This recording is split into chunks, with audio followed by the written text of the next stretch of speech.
There, that was weird. I think I'm live. Yeah. All right. Am I live? Can you hear? I guess two things. Am I live and can you hear me? And if I can hear me, hit that number one. If I assuming I sound good. So not only can you hear me, but do I sound all right audible wise? I think we're on my end. It was weird at first. YouTube almost made it seem like it was stuck on the thumbnail image. Will, good morning. Bruce one, Jim one, Will one, Chris. Okay, good, good, good. Well, we are in quite the middle. I heard Trump's talking about China or something going on with China right now. Does anybody know for sure? I'm still trying to kind of nail it down, but after kind of this all right here, which certainly took some patience, kind of back and forth, got this impressive move, and then this move probably wiped out some people, and then this move just. So let me put it this way: if you hopefully you're in a prop firm, if anything, because real money people, I can see this getting very painful. Again, I can see people totally getting bullish. I get that. I can see people being, interested in buying that pullback. I get that, no problem. But that right there, terrible. Then on this point, I can see people starting to get bearish, and when it bounces back up, all right, yeah, I think this is going to, do one of these things. Again, totally valid. I can see the logic there, but nope, just a huge rip to the upside. So, yeah, we are in kind of a, as I speak right now, a pretty eventful market here, and one that I can see having probably hurt some traders. But like I said, hopefully people are in prop firms so that the damage was very minimal. Worst case, you roasted your account. Oh well, you're out a couple $100 at most. But yeah, anybody using real money accounts, all I can say is hopefully they were disciplined. Because if they were not, whew. But yeah, quite the eventful dynamic right now. Again, if you're enjoying, or if you know you're going to enjoy, hit that like button, friendly reminder.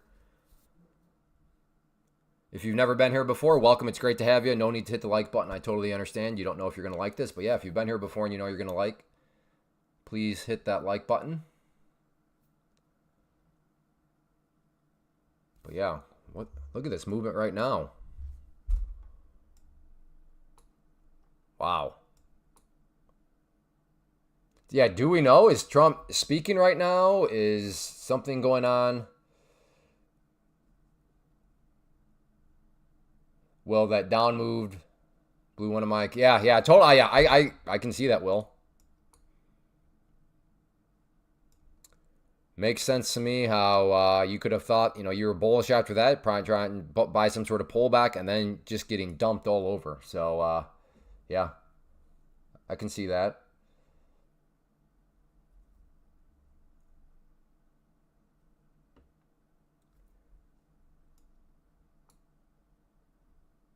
Hey, good morning, trader. Good to see you.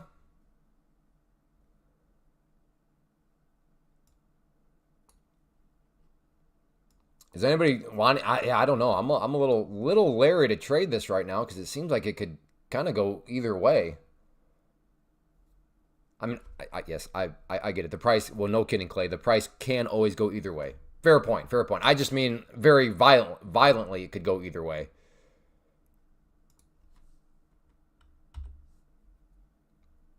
Trump is speaking.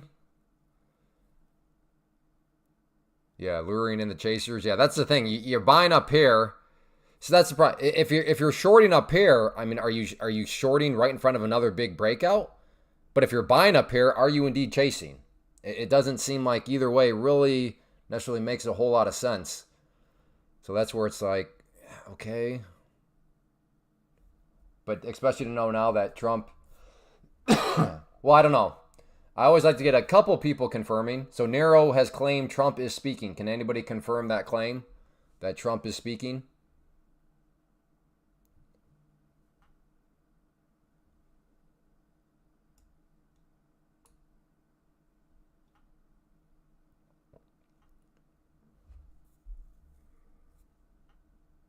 Like he's in a press conference right now with China, or what actually is it?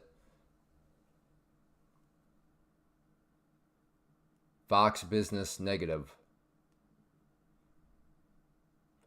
What's the so we, I don't know what negative means. I almost read that as he's not speaking because like, hey, is he speaking negative? But I think you maybe meant something else by that. It's a private phone call, supposedly. Yes, with President. Okay, so he's not. Okay, I don't know. Soak says he's not speaking. Nero says he is speaking. Other people say he is, but it's a private phone call. So is he tweeting the call as it goes or what? This is what I mean. Right now, like, in the Trump, and this is why I did this right here. This moment right now that we're witnessing is exactly why the most recent, so I'll turn this into a quick plug for the podcast that I have. If you're not aware, yes, I do have a podcast, hundreds of episodes at this point, given up over 500 episodes, given I started it like over 10 years ago. Right here. That's why I did this one. This is exactly why. Right on cue. The Trump tweet market, how to survive. Now, I realize he may not be tweeting, but within this, I talk about, even right now, like these situations where he's speaking, but we really don't know what exactly is going on, but we kind of do know what's going on, but maybe kind of, sort of. Nothing is happening at, oh my, everybody needs to read the chat. You're going to see like 4 different theories of what's going on. Somebody says, even right here, this is hilarious. I guess this is why you're supposed to just go do your research on your own. I mean, you can't. Look at this in the chat. These are back to back. Trump is speaking, not speaking. Nero! Ugh. My bad, dude. That was 22 hours ago. See, that's why I always like to confirm things. But to be fair to Nero, I'm getting conflicting information all over the place. So I don't know. Is MLGO dead? Well, I guess my first question would be, why are you spending your capital and time trading MLGO? MLGO, yeah, that looks pretty, that looks like a good old pump and dump. I really hope that you did not buy like there. Well, I guess if you did buy there, hopefully you're using a stop loss. Clay, you got MLGO on your list. Yeah? What does that have to do with anything? I do that list so I can bring in the stock traders and be like, stop trading, day trading stocks. That's why I do those lists now. As I've said many times, it's an evil business plan. I do the top 10 stocks so I can continue to bring in stock traders so that I can make them aware of Pam's plan and let them know, don't be like me. As a former stock day trader and options day trader, don't be like me. There are more efficient pathways to take. So that's why it's on my list, because I am trying to bring exactly people like you, Algeria's class, to let you know that there is, Algeria's, to be fair to you, do you want to be a day trader? Like to be able to buy and sell every day as much as you want? Does that sound like something that would be of interest to you? Solid day today. Gotta pass this account after immediately blowing my pro. Oh, bummer. Well, I can't remember. I think you got some payouts out of that pro account, didn't you? If I remember right. But yes, Algeria's closet. To answer your question, MLGO looks, I don't know. I don't know how else to say. I have to do it here because if I do it, you can't really get the impact of it because of that movement. I guess I could try to do. But yeah,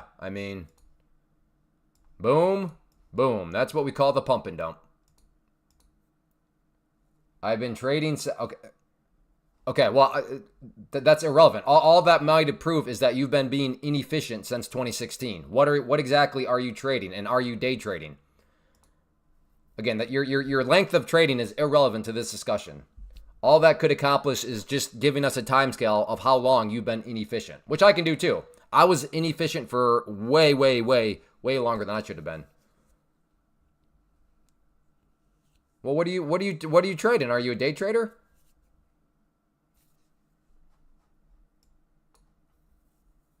Not this one. I played too risky. All right. I might take a trade here. You gotta go very small position size on movements like this. Are you a day trader, Algerius? I guess I should also ask, are you in the country of Algeria? Are you in Algeria? Okay. Just for document's sake. Oh, you swing trade. Okay. Well, then irrelevant. Never mind then. Pam's plant would not be for you if you swing trade. Again, if you've been here before and you know you're going to enjoy hitting that like button, it's a very practical, has very practical implications, because I will stream as long as I know people are interested, and I gauge people's interest via the like button. So if you are interested, if you're finding value, if you're entertained, if you're anything of the above, make sure you hit that like button. That is a very... I'm in Connecticut. Okay. Do you want to be a day trader? Or are you one of these people, I'd like to be a day trader, but I don't have the $25,000, so I fall under the pattern day trading rule. But yeah, if I could be a day trader, that'd be great. Is that why you're a swing trader? Because you don't think you can be a day trader because of that pattern day trading rule? Or are you just like, no, I could be a day trader if I want. I just don't want to be. I want to be a swing trader. Ah, whoops. I was thinking about buying the high of that candle there. Right now it's easy to say I would have taken it, but if I'm brutally honest with myself, I probably wouldn't have taken it because my stop kind of far away. Okay, you just flat out. Day trading is ridiculous. Okay, well then, yeah, Pam's plant would not be for you. I mean, I personally think you looking at MLGO is ridiculous.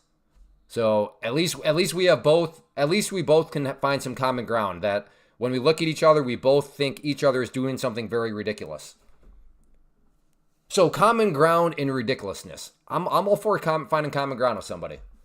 So hey, cheers to common ground, even if it happens to be on the common ground of something being ridiculous.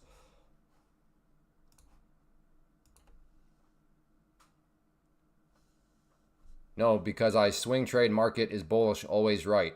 I don't know what that means. I don't know what you mean by no, because I swing trade market is bullish, always right. Yeah, I'm not quite sure what that means.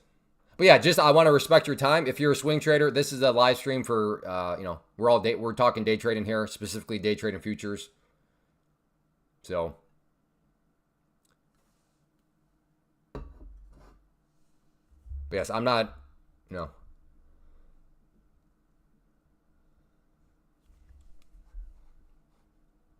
So is this private phone call still going on?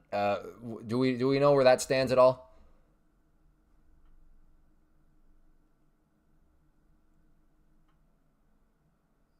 Means why would I day trade?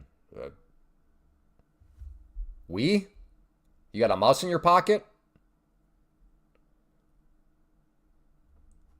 Who's we? What's your mouse's name?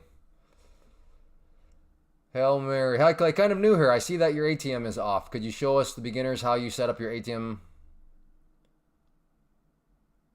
How you set your stop? Oh, well, yeah. It's easy. So let's just say I'm just going to come way down here so I don't actually get filled. So let's just say, what was your name again? Hail Mary. So let's just say I want to buy right here. So I could click buy.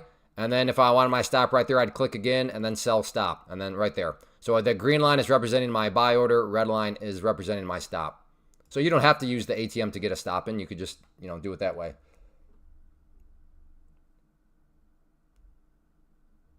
Hold, buy dips, simple. Yeah, exactly. The stock you asked about, that would have worked great. Hold, and then buy dips. Yeah, but look at buying those dips. Yeah, that would have worked out real well. Yep, exactly. The very stock you asked against, that theory would have worked out really well. Again, you buy that dip, and then you buy some more on that dip, and you buy some more on that dip, and you buy some more on that dip, and you buy some more there on that dip, and you buy some more on that dip, and you buy some more on that dip. Yeah, that looks good. It is. It's that simple. Yep. You must be a billionaire.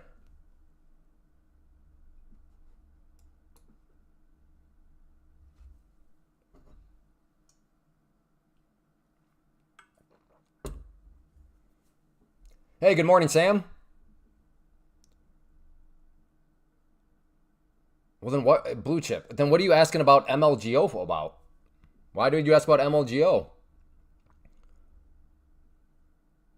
Yeah, I agree. Over the long term, the indexes will drift upwards. But that's the indexes. That's not MLGO.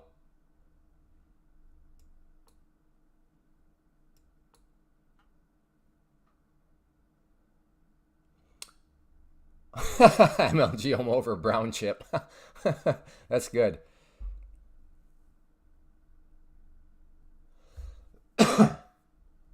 Yes, Thomas. I believe it or not, I have your name. I know you are from Germany.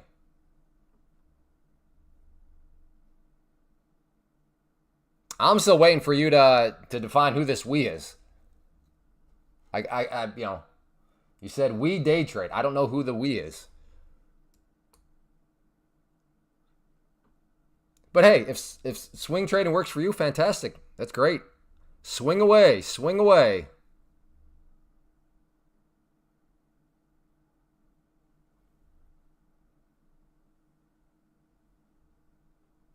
Did that make sense, Hail Mary, about how to put in your stop? I think I understood your question right and answered it.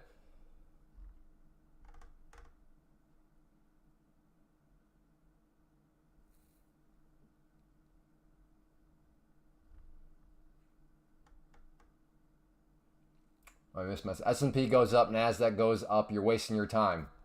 See, you're operating from a false premise, though. You are assuming that myself and others only do day trading.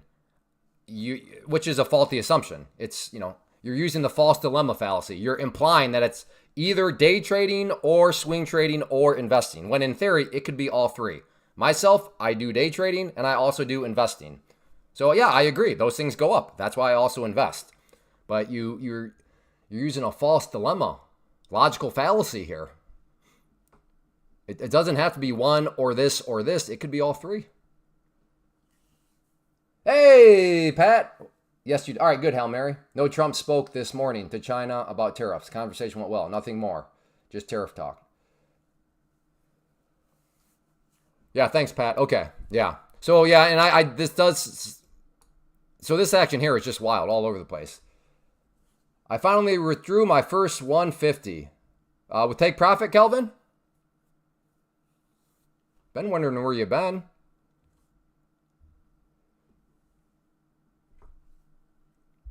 But congrats, man. That's awesome. Awesome, dude. Fantastic. Good job. Get those payouts. I'm glad you're still here. I'm glad that you don't now look at us as mere peasants. Hey, Clay, man, you become such a household name that my wife goes, how's Clay? Frank, bless your wife. I like your wife. I don't know why she's with you, but bless your wife. She's quite the catch, I'm sure. Oh, I see, Calvin. So you are too good for us. You just stopped by to drop a little like and then on your way. I'm kidding, Kelvin. Congrats. But yeah, you should still hang out. Well said, Steven. Yeah, day trading is a tool to make money if you take the time and dedication to learn the skill. Yep, agreed. Well said.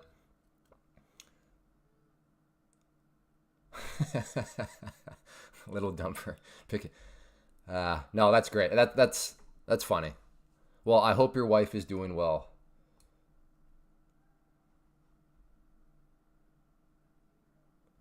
What do you actually do, Kelvin? I know you're 19, so are you in college right now? Are you do you have a job? Are you working like a trade? What do you actually do, out of curiosity?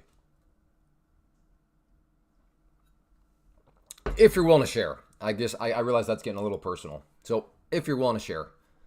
But I just remember you being 19, which is awesome. I didn't get interested starting the market till 22. So the fact that you're 19 and already doing all this stuff, I'm a little jelly.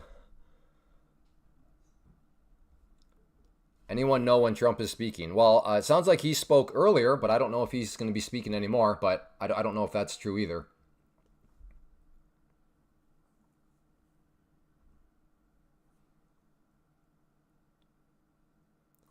All right, maybe a breakout here.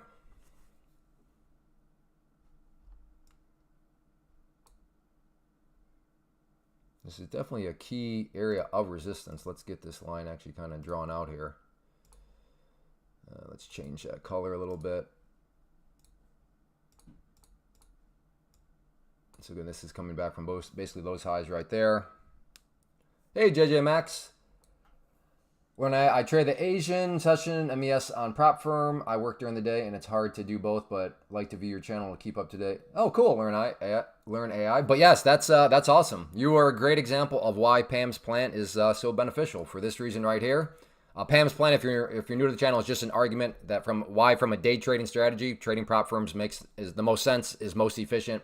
But like Learn AI just illustrated to us, Because our futures are basically open around the clock, then he is able to, like you said, you trade the Asian session, which just means it's another part during the day. But you work during the day, yet you're still able to trade and create some income for yourself. So that's awesome. Again, the power of futures. Me too. I'm 42 and didn't get into the market until 42. Well, yeah. Me and Frank are a little jelly towards anybody here that's like, I don't know, 18 or below, or I mean, really 20 or below. For me, it's anybody that's 22 or below. Because like I said, I started to get interested at age 22. Although, I still don't think I would change that per se, because before trading, I was doing my book business. And that really opened up the doors of opportunity for trading, because I made good money with my book business in college. So had I hopped into trading before I discovered the book business, and knowing that trading, doesn't happen overnight, I would have forfeited all those profits from the... So yeah, I don't know. I don't think I would have changed anything, just because if I look in hindsight, the fact that I had that book business in college, that opened up a lot of doors for me. I lived 3 entire lives before I got here. Well, later's better than never.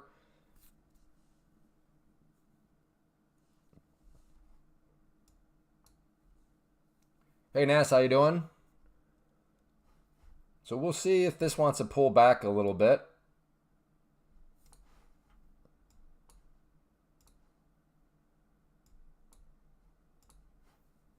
Yeah, if it consolidates out and we get a nice little tight range here below this resistance, I could see myself interested in a breakout.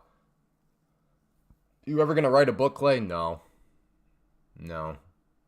I'm really not that interesting. I appreciate that, but I assure you, you'd get through like the first few sentences and be like, all right, I'm out.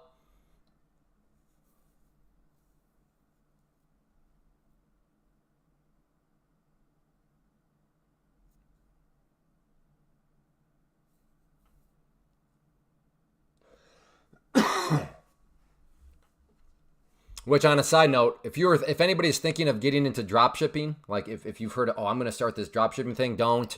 That ship has sailed a long time ago.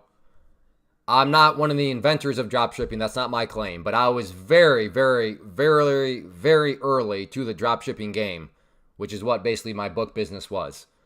So as somebody that, again, I'm not saying I invented drop shipping, but was very early into the drop shipping game, I can say that ship has sailed. Maybe there's still a little profit to be made, but the margin's got to be oh so slim. So, I'm not trying to discourage anybody per se, but I am trying to just let you know, as somebody that has quite a bit of experience with dropshipping. In fact, I was doing it before it was really like a thing. Like I said, I was way early to the game. I just, let me put it this way. During my book business, when I was doing the book things, I would be telling nobody about it. Because if I did that, then other people would start to be doing it, and then it would create competition for myself. Because what I was doing was not a very liquid market. Like, I needed certain books to be there. I didn't need other eyes on those books, because there was like maybe 2 books. So anybody out there that is selling their drop shipping system, it's not a good system, because if their system was good, they would not be telling people about it, because the more people that start to do their system would dilute out their own system. So just the public service announcement, if you were just somehow thinking about wanting to do drop shipping. That's a good business. Sell poop, yeah. We just bought, my kids are spreading poop right now. It's, what is it? Manure and, a combination of manure and compost. Because we're setting up some garden beds here in, at our home, our temporary home here in the neighborhood in Iowa, which I was like, do we just go out to the backyard and dig up the dirt? I mean, it's Iowa soil, so do we even need to be buying this? But I figure, from a resale standpoint, when it comes time to sell this house, probably don't want a bunch of holes in our backyard. So, and then we wanted the raised beds because we've learned that kind of helps with the animals and stuff. But anyways, yeah, so I can see selling poop to city people, because we are city people right now, and we just bought bags of poop. They sell moose poop to tourists here in Alaska. What do you use moose poop for?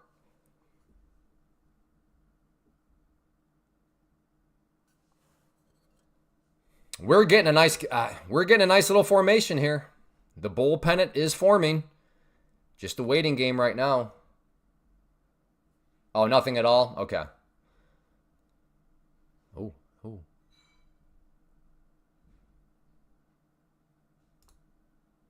right, I'm in.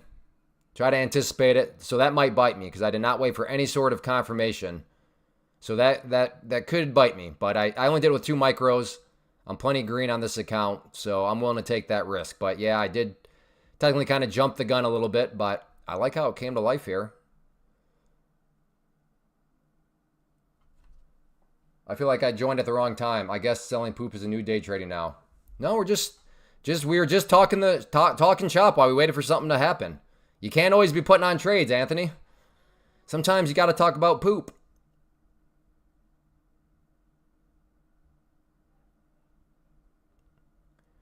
So, right off that resistance again. Again, my risk came in the form more so of I didn't wait for confirmation of any of these areas to actually be broken. Now, if I'm right, I'll make that much more money because I got that much better of an entry point. But my risk is I never really actually got any confirmation. Hey, Clay, how do you handle losing A? Oh, losing streaks? Size down. Size down, definitely. Come on, push. Again, that teal line, that's the key resistance. It's struggling to break through it. Come on, there we go, there we go, there we go. Come on, let's find some buyers now. We pushed. All right. You're not even going to let me take out that one now?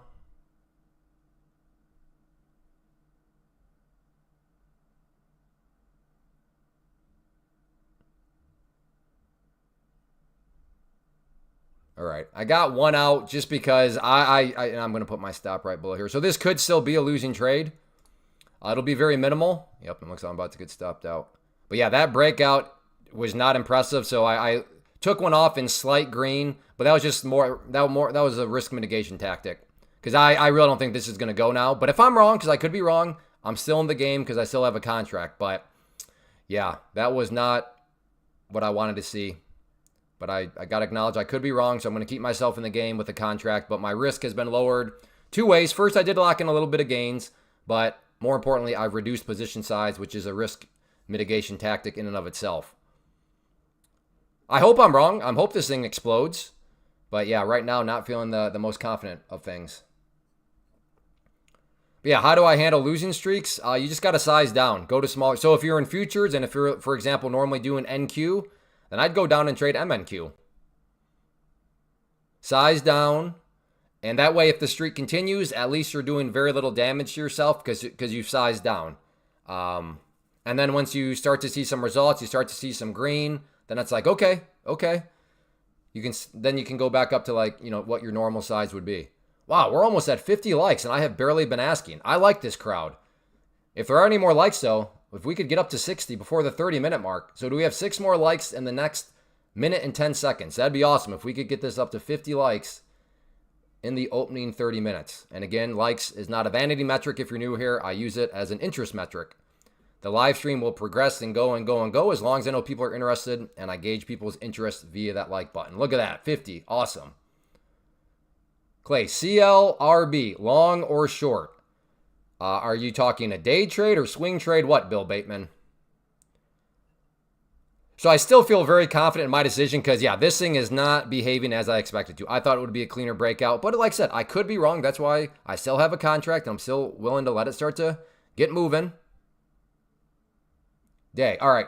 Why are you day trading CLRB? Why? What is your thoughts? Why trade such a stock like is that? A stock, if I'm remembering right, that's like a penny stock, isn't it? I'm going to move up my stop now to just slightly in the green. So this will be a winning trade now no matter what because my stop is above my order. Have you heard of square gon theory? Nope. Now maybe I use square gon theory and I just don't call it something that cool sounding.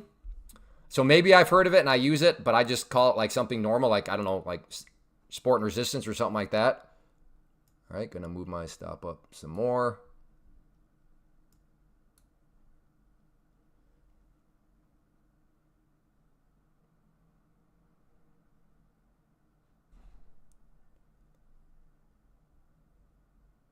And looking like I might get stopped out. Even if I get stopped out, it's still going to be in the green. But yeah, I'm going to go check out. Because if CLRB, is that a penny stock? Bill Bateman? Yeah, dude, why are you day trading this? Like, what in the world? Like, look at this chart, man. That's a very... Your video yesterday, do you think it will go to $1?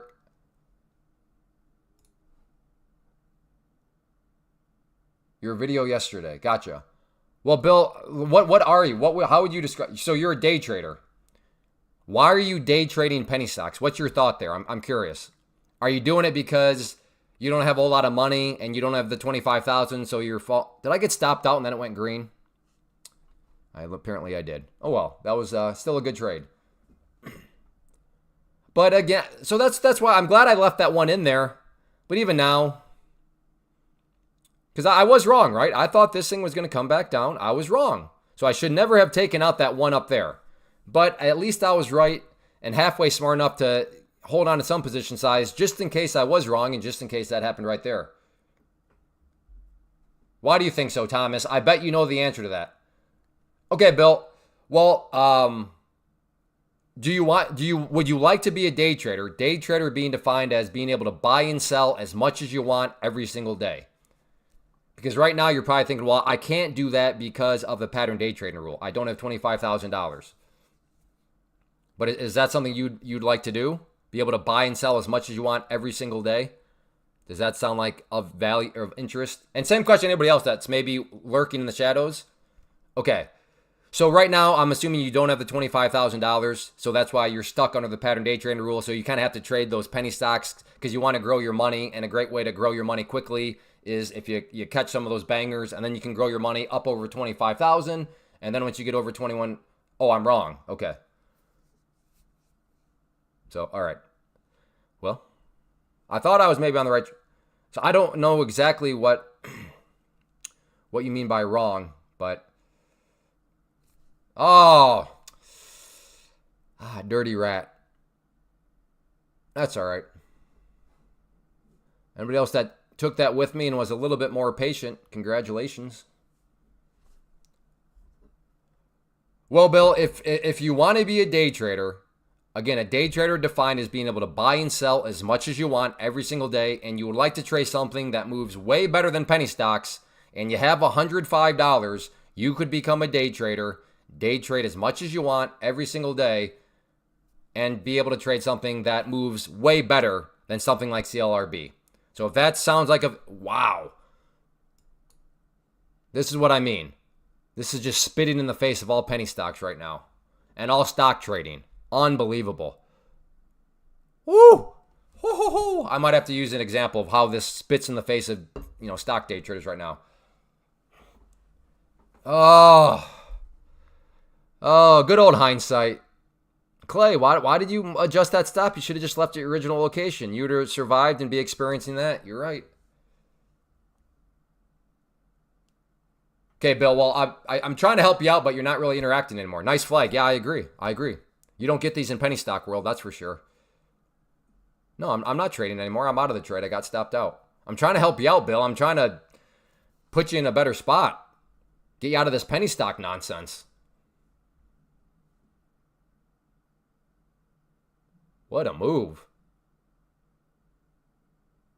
Now I just watched the balloon float away. Might be interested in buying a pullback to that pink line, but got to see how this candle forms here. But yeah, I could see myself being interested in a pullback to that level.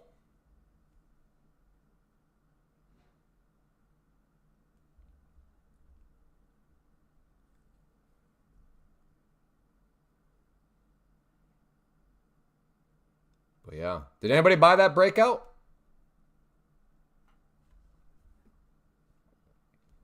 Oh, the bot guy is back.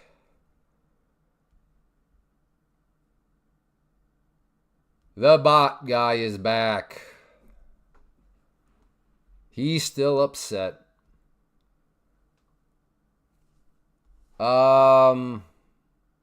Snowball.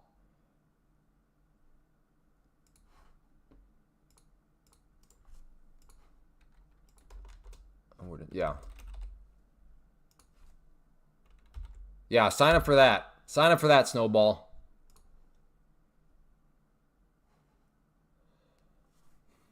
Scalp the breakout.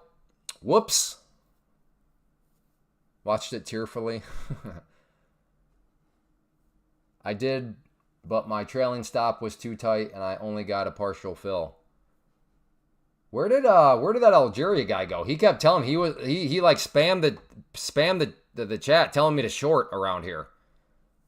I guess that makes sense why he's gone quiet. Because when you've mentioned a short about 30 times, and then you see this sort of action, I'd probably disappear too. I did, but my trailing stop was too tight. Yeah. Well, I'll get rid of that line. It served its purpose for now. That line, I'd say, served its purpose for now.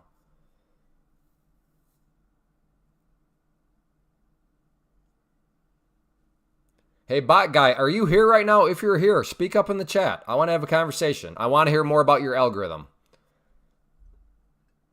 But I don't think that's how it works. I think he just does it without even needing to be here. I did, but my trailing stop was too tight. So yes, the likes and views have gone up, but that is because last week I upset somebody. And they're apparently still upset.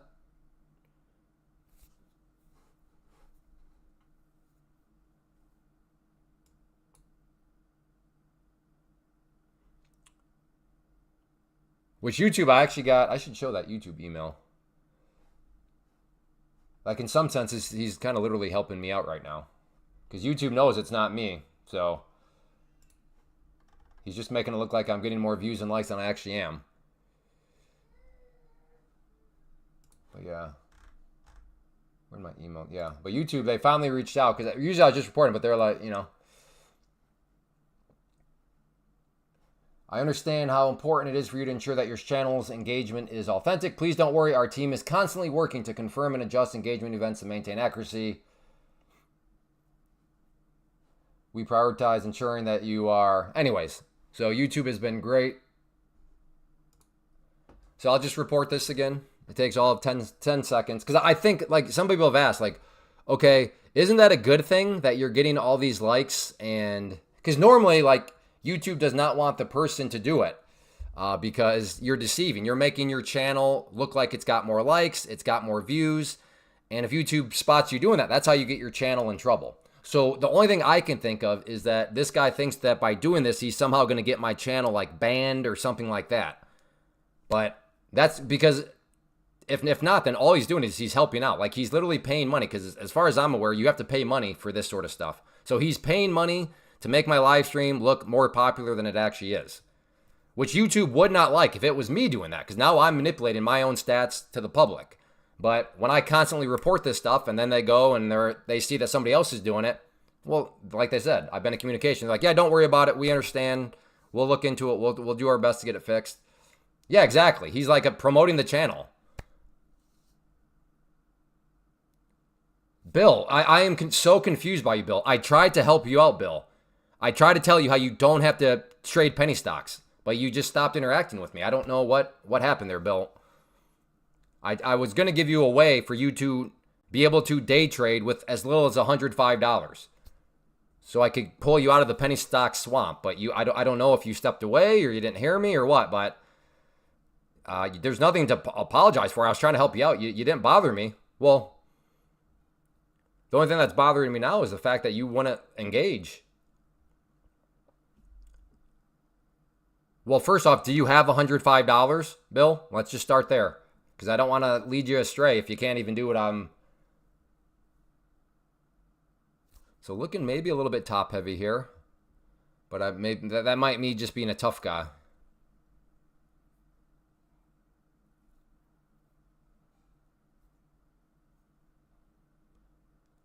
I think that's just tough talk because I'm not willing to put on or am I willing to put on a short?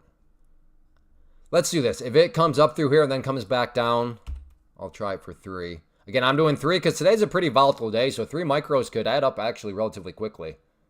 Okay, so what you could do is futures trading. So part of this is what we talk about here is called Pam's Plant. Pam's is an argument of why day trading futures is amazing. And the biggest thing for you as somebody that would like to be able to day trade as much as you want, but you cannot right now because you don't have $25,000 is right here. With futures, that pattern day trading rule, there is none. No pattern day trading rule. You can day trade as much as you want with any sort of amount that you want.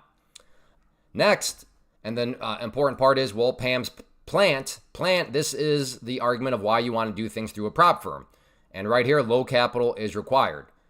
So for you, Bill, you could go to the link at the top of the screen. That's the prop firm that I'm using, that I recommend. But you could go to them, and for $105, that's why I asked if you had that amount, you could get yourself $25K worth of purchasing power, and then you could day trade futures as much as you want every single day.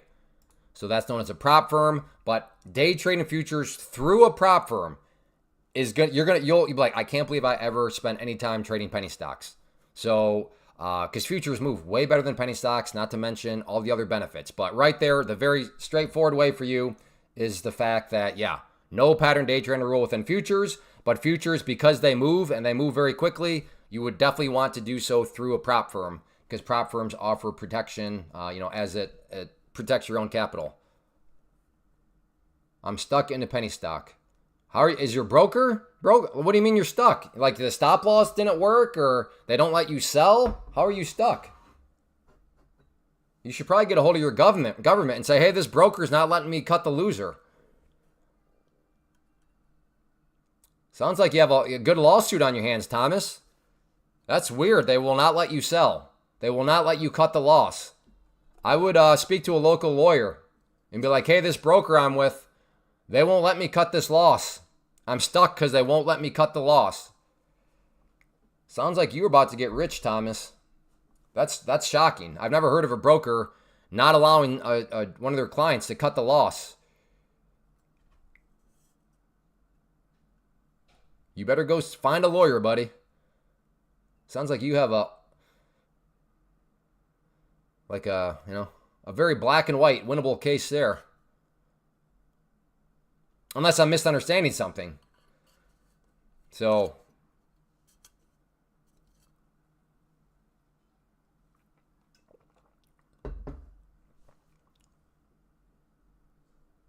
Meta buying back up, Tesla buying back up. Always rise. Are you day trading stocks such as Tesla and Meta? Or are you just talking about it from more like an investment standpoint? Thomas, are you going to sue them for not allowing you to cut the loss? Are you looking for a lawyer right now, Thomas? Yeah, Robinhood saying they flagged me for 2. Exactly. None of that. Exactly, Bill. This is why I do the live stream. So people like you, it's ridiculous because I can't stand, because I used to be like that. Under the pattern day trade rule, I remember getting flagged. Wait, why am I getting flagged? What do you mean I'm a pattern day trader? What? That doesn't exist. I'm with it, Bill, and I get fired up and passionate about it because it's such a ridiculous rule. But that's why right here, my friend, futures, pattern day trend rule, there is none. You don't have to worry about any of that nonsense. But again, as a beginner, you definitely want to do, because of this, futures, oh boy, do they move. They make penny stocks look like paint's drying. So that's why you want to make sure you do it in a prop firm so that you have that built-in risk control. But yeah. Oh, that irritates. That's so annoying. That's why I do this. Like, think about Bill. He's not aware of Pam's Plant. So he's sitting there because of that stupid pattern day trend rule. The rule that's supposed to help people. Yet here it is, forcing Bill into having to trade garbage penny stocks because, well, I guess I got to try to grow this smaller amount really quickly so I can get up over the 25,000 so I can eventually be a day trader. So I guess here we go. Thanks, government, pushing me into penny stock garbage. Or, having a day trade options, which is just even more garbage. It's crazy. Crazy.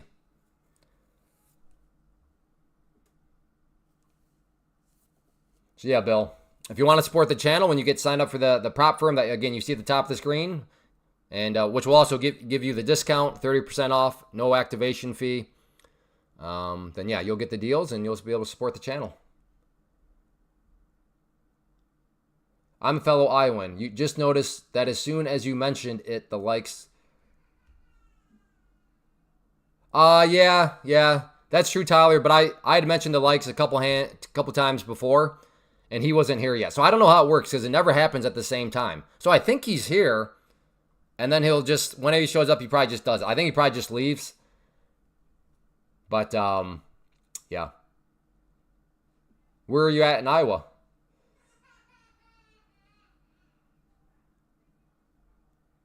Ryan, haven't you been here for that explanation, or am I confusing you with somebody else? I mean, I'd be happy to. I bought the prop firm. I am still pending. How many days do I need to pass the test? Well, I guess, Snowball, when did you buy the prop firm?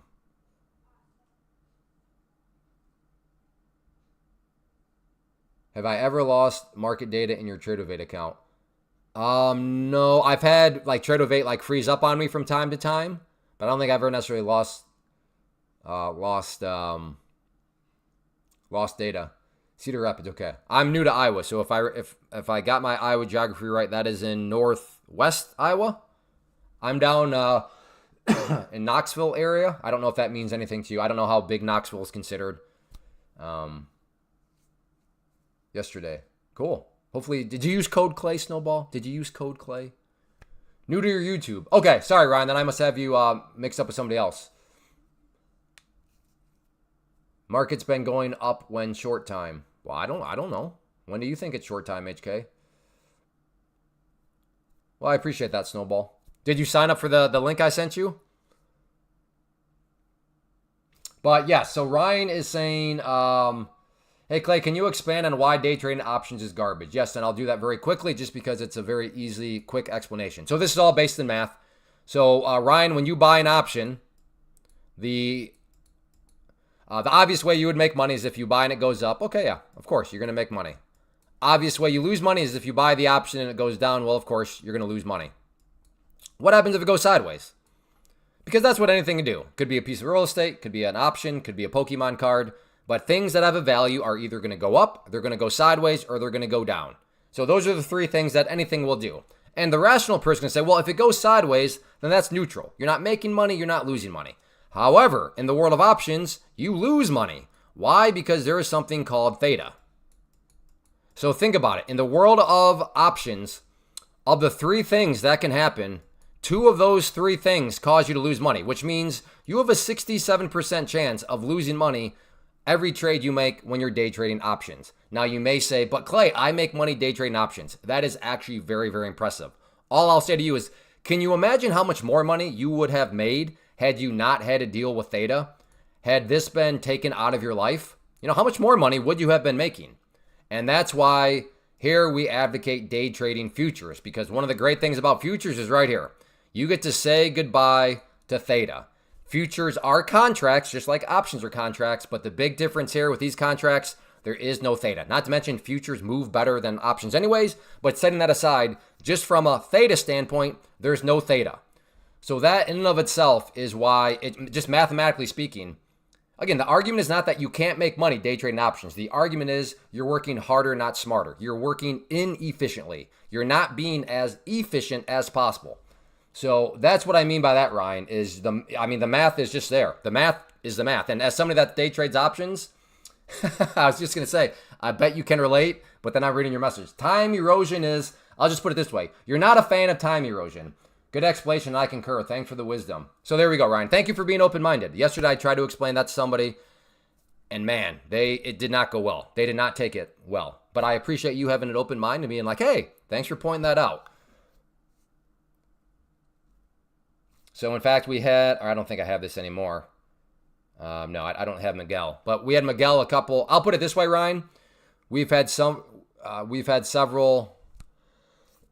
people that have, and yesterday we had two converts yesterday. Convert being somebody day traded either stocks or options or Forex or crypto. It's mainly like people that day trade stocks and options, but had somebody yesterday come back and say, hey, I've been day trading options, but wow. Futures is game changing. Futures is amazing for that very reason, because there's no theta. But yes, you based on what you said right there in your very blunt terms, you're not a fan of theta. Exactly. So, and the thing, Ryan, is maybe you're thinking, well, I don't have to learn how to trade futures. Let me ask you this, Ryan, and anybody else that may be saying that same thing. Wow, that was a good explanation, but I don't want to have to learn how to trade futures. So, Ryan, what do you use right now in your decision-making process for day trading options? For example, are you using technical charts to make your decisions? Dubuque is such a nice river town. I got boat repair work done. Please tell me you're long today. My long today was right here. I got long right there. Sorry, right there. I got long right there. 20 NQs, I got long right there. CS. Wait, I don't think always rise. Did you ever answer my question? Are you day trading stocks that you mentioned? Oh, Snowball, how many days do I need to pass the test? It's a minimum of 5 days. And then on day number 6, once you get your pro account, you could theoretically start to get paid. So that's the one thing you have to keep in mind. I get it. Some prop firms are like, hey, you can pass in 1 day, which is okay. But how long till you can actually get payments? And a lot of those that advertise pass in 1 day, you don't get paid till like day 8 or 9 or maybe even longer. But with Take Profit Trader, sure, their test is required 5 days. But on day number 6, when you move into the pro account, you could start requesting payments right then and there. So it's a little deceiving to think, okay, well, I'm going to go with that prop firm so I can get through the test in 1 day. Yeah, you more so be asking, how quick can I get to the point where you can get paid? Thanks, Bill. Well, you're now aware, Bill, so you can be a day trader starting today with futures. Any thoughts about HBIO? Always rise. Are you day trading stocks? Earlier you mentioned Meta and like Amazon. Are you day trading these stocks? Because you have to meet certain, well, I'm saying assuming you start to make the required amounts to get paid. But just because you go to the pro account and you lose money, well, then obviously you're not going to be getting paid. So yes, theoretically, assuming you make money, if everything goes right, you'll get paid. Do you have to meet the goal in those 5 days? No, Tyler, good question. You can take as long as you want. I always tell people, so you've got to do it at least 5 days. That's the minimum. But you can take as long as you want, but I encourage people to get done within a month because during this phase, during the test phase, it is a monthly payment. But once you make this jump, so once you do pass the test, once you do pass the test and then you move into the pro, then these over here, there's no more monthly fees, which is awesome. A lot of other prop firms are still charging you monthly fees even during, the pro accounts, but not Take Profit Trader. So again, you don't have to rush, but get it done within a month. Aim to get it done within a month so that you don't have, so this is only a one-time payment. Now, even if you're saying, well, but Clay, man, I've never made $1,500 in a month. I get it, but you'll just have to trust that because of this part of futures and their movement, $1,500 in a month is more than reasonable. It's more than reasonable.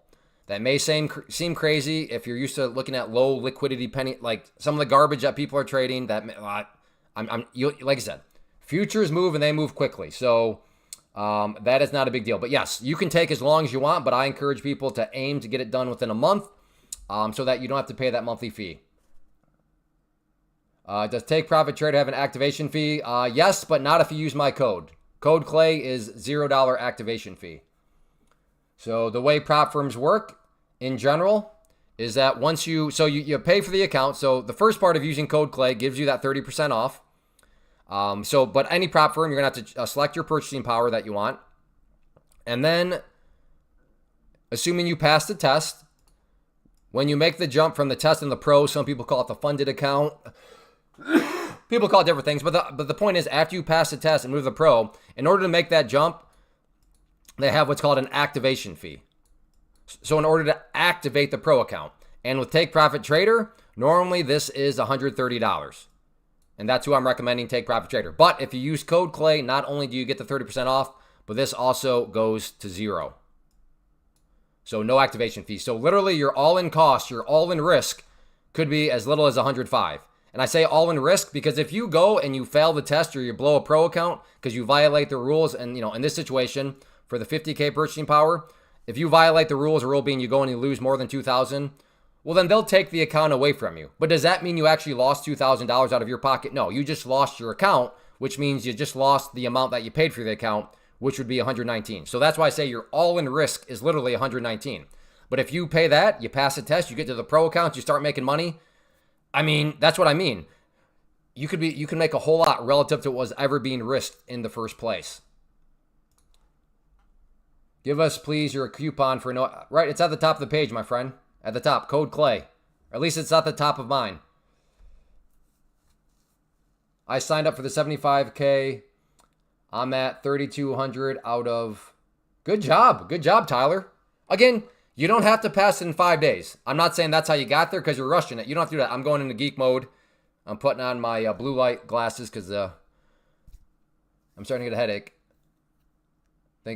Can you confirm to everybody that does everybody see the code at the top of the screen? I always get a little leery when people are like, "Hey, what's your code?" I'm like, hopefully on my end it shows being up at the top of the screen, but maybe code is there. Okay. Can I get one more person to confirm? Not that I don't believe you for a child, but I like a couple different points of confirmation. It's there at the top. All right, thanks, Mark. I don't understand. What? It continues to be a confusing part. Always rise.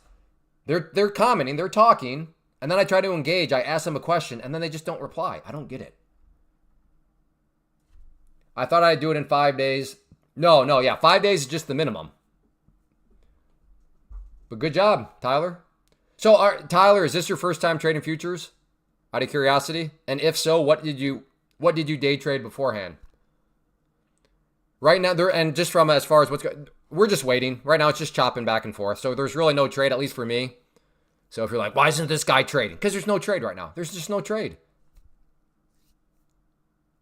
Well, the bot attack guy, Babu, was yesterday. He was here for like 3 hours.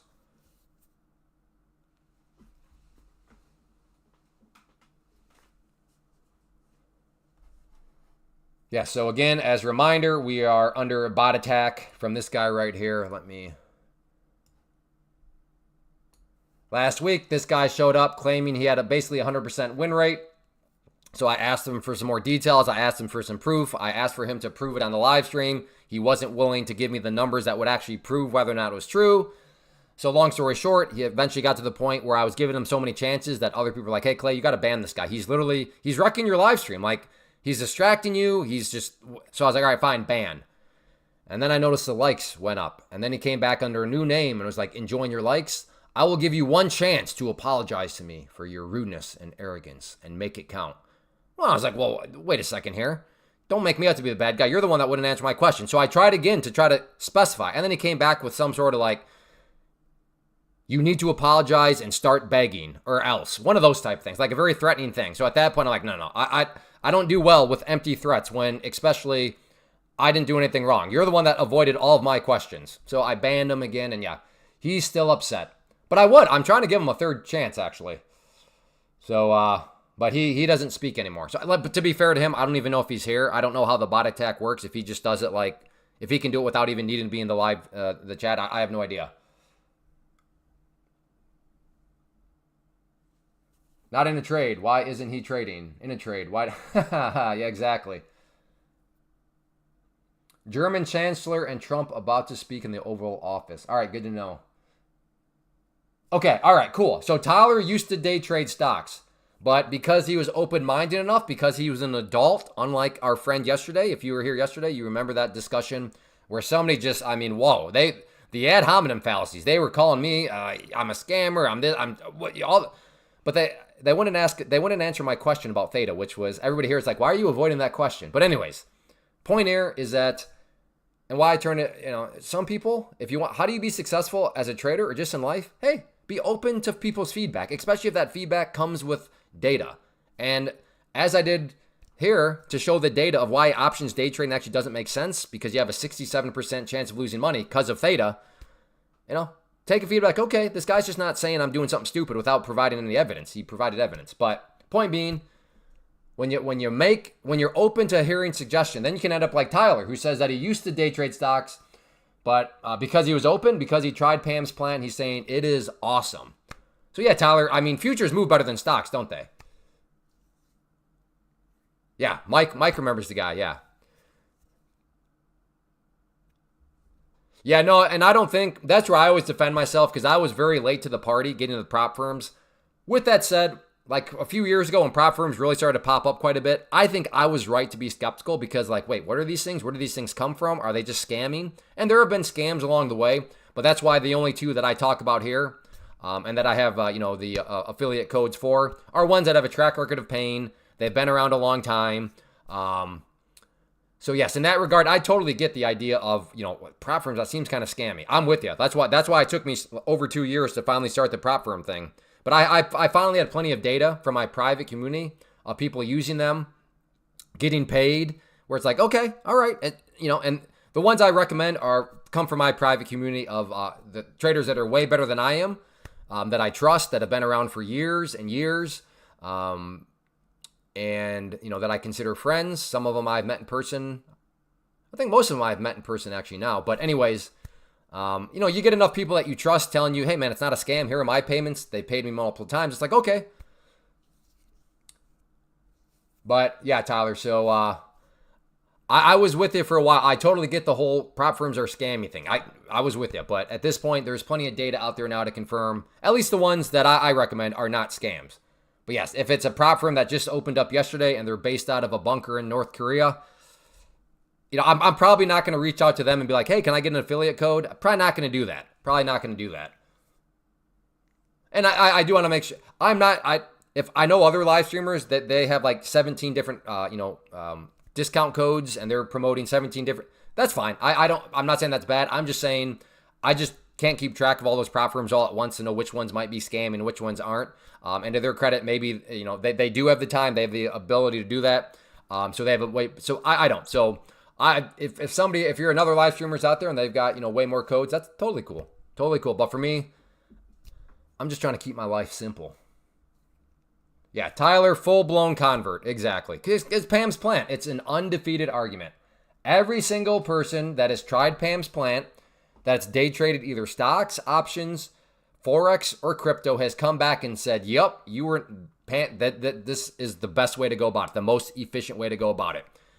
Mainly the two big reasons are the no pattern day trader rule, just flat out the way that they move, and then for those options day traders, the fact that they get to do this. Say goodbye to theta. And I know if you're not an options day trader, that like what is this guy talking about? But to options day traders, they know full well, and that has your eyebrows being raised like, oh, really? I don't have to deal with that scumbag theta? Oh, all right. We might have a trade here. In fact, what would this... So if I go long here, stop 10. Oh, wow, that's like 16 points. I mean, I have nice and green on the day. I guess I could get in. Yeah, let's make my risk a little smaller here. So if it wants to come down to here, I'm going to buy... There we go. All right, I am in long. Stop is that red line there. So this thing's either going to bounce and head back up, or it's not, and I'll be stopped out, and it'll be a losing trade, and it is what it is, brothers. I'm going to look to take off one right there. I'll still have 2 contracts left. Actually, if it comes back up, I bet I can get a little bit more out of it. Let's look for a bit more of a move to the upside. There you go. So that is my first profit target, that red line right there. But very simple premise. It's pulled back. We have the 21 EMA. Nice little doji candle there. I guess you could call that a hammer if you wanted to. The overnight high is right there too, that pink line. Yes, I realize I'm in the green right now, but I'm not looking to scalp. I'm looking for to give this thing a chance to head back up. But yes, I could have had a green trade already had I chosen to scalp. Wakar, did you ever get into futures? I remember your name. Please tell me that you're still not doing. Please tell me you're in futures now. So how am I? It depends on how you're about to answer that question. Because boy, oh boy, did you rake me over the coal with questions, brother. All sorts of questions about Pam's plan. What do you mean it won't let you?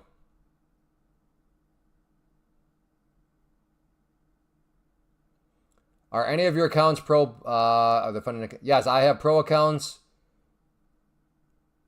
I don't know about. Are you not in America, Cloud City, UK? If you're not, I'm not quite sure how all that works. But what I would say, how about you cross one bridge at a time? How about you pass the test first before you start worrying about all that other stuff? It says seats are full. I don't know. Let's see if I can get. Come on, bounce a little bit more.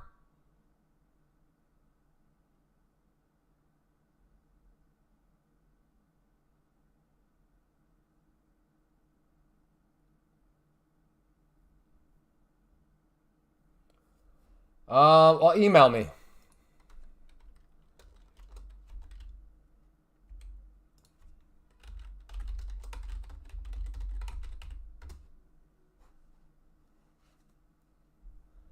And I'll try to look into it. I'm not. The seats shouldn't be full. Again, this red line here is my first profit target. There we go. Very good. So what I'm going to do now is move up these two to slightly in the green. So this will be a winning trade now. It's just a question of how big of a winning trade will it be, because I don't know how high this is going to go. So this is the sweet spot of trading. My only stress right now is how much money am I going to make, because I have no idea how high this is going to go. If it does spike up, I'll take another one off up here. But for now, I got my stop loss for both at that red line there. So yeah, I'm in the sweet spot. I have my only stress is how much money am I going to make on this one, brother? Because nobody knows how high this is about to go. If it does go high. If it doesn't, oh well, I'm still making money. So come on, brother. Keep on going, Cletus. Let's make a push back up, Cletus. Come on, Cletus. You're my boy, Cletus.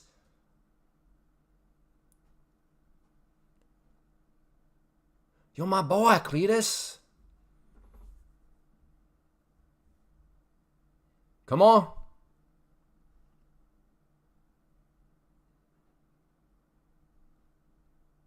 I'm going to move up my stop here a little bit more now. Come on. Come on. Hit me up there. Oh, you dirty, dirty rat. How are you going to tease like that? Come on. Come on, Cletus. I thought you were my brother. I thought we were brothers, Cletus.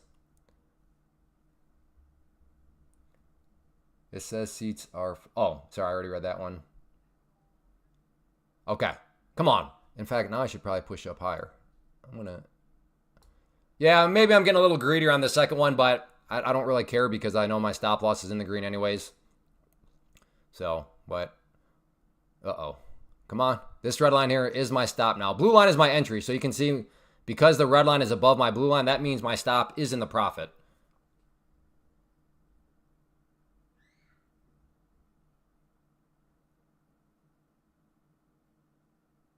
Uh-oh. I got to get ready to click that gray button because I don't want to leave orders out there if I get stopped out. All right, stopped out. Man, it was so close. What a rat. Like, did everybody see how close that was to filling me on that one?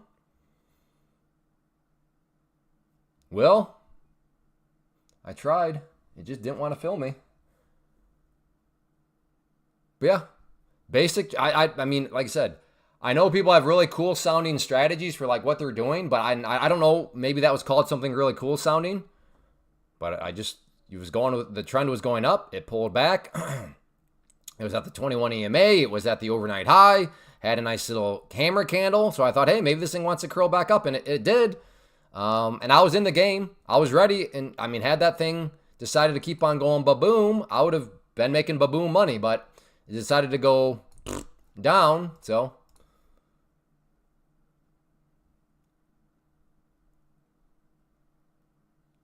Nas, if that second comment better be a joke. If it's not, you're banned.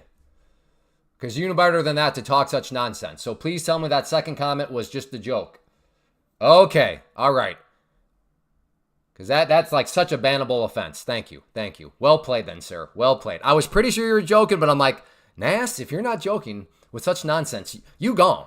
You gone. Man, dude, I just explained my trade, man. I literally just explained it, my friend.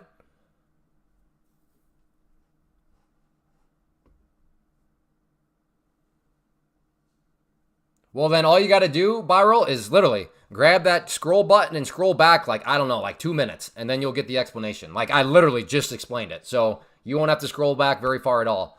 And you'll be able to hear it. Again, like I said, scroll back like maybe 3 minutes to keep it safe.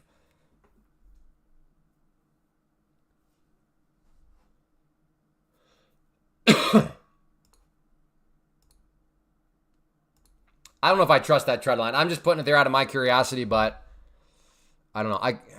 If this is just a choppy, then this is which I think it might just be choppy. So all that means is it could break up through here, act like it wants to break out, but because it's actually just choppy, then just do a failed breakout. But in all actuality, was it actually a failed breakout, or is it just the choppiness continuing? So like I said, I am not buying the breakout of that. Well, I don't know. Maybe hindsight will be the judge. Maybe this is the stupidest theory I could have right now.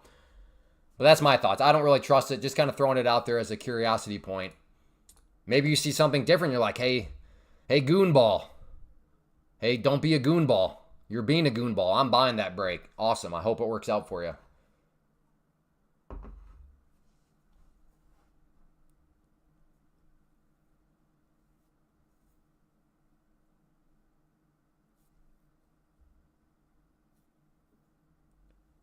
Hit up the live chat, Thomas. They'll explain it all to you, Thomas. Have you signed up with them yet, Thomas? That's my question. Because you've been here for literally like 3 months now. Have you signed up for them? Hey, happy days. Oh, unlucky trade? Oh, no, I mean unlucky in the sense of I didn't get any more follow through, but that was still a nice solid green trade. Oh, on the fill you're talking about? Yeah. All right. Will hindsight making it look smarter than making it look stupid? Because like I said, I'm not interested in buying that. Not yet. All right, Thomas. So this is my theory with you now. I don't think you're ever going to join. So like, what's the point of all the questions? Because for listeners' sake, Thomas has been here since almost the beginning of the live stream. So for at least 3 to 4 months, you've asked 500 questions and you still have not...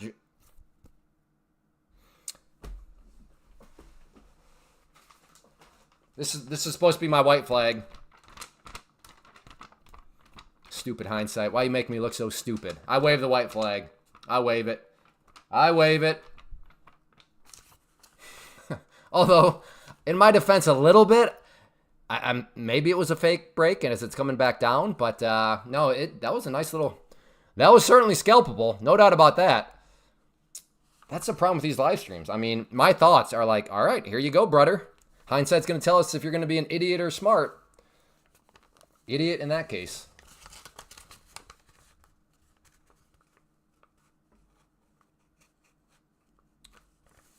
But, so for anybody that did not listen to me and were like, hey, brother, I'm going to buy that breakout. I don't know if it's a profitable trade yet if you wanted more movement, but if anybody brought it as like a scalper, there you go.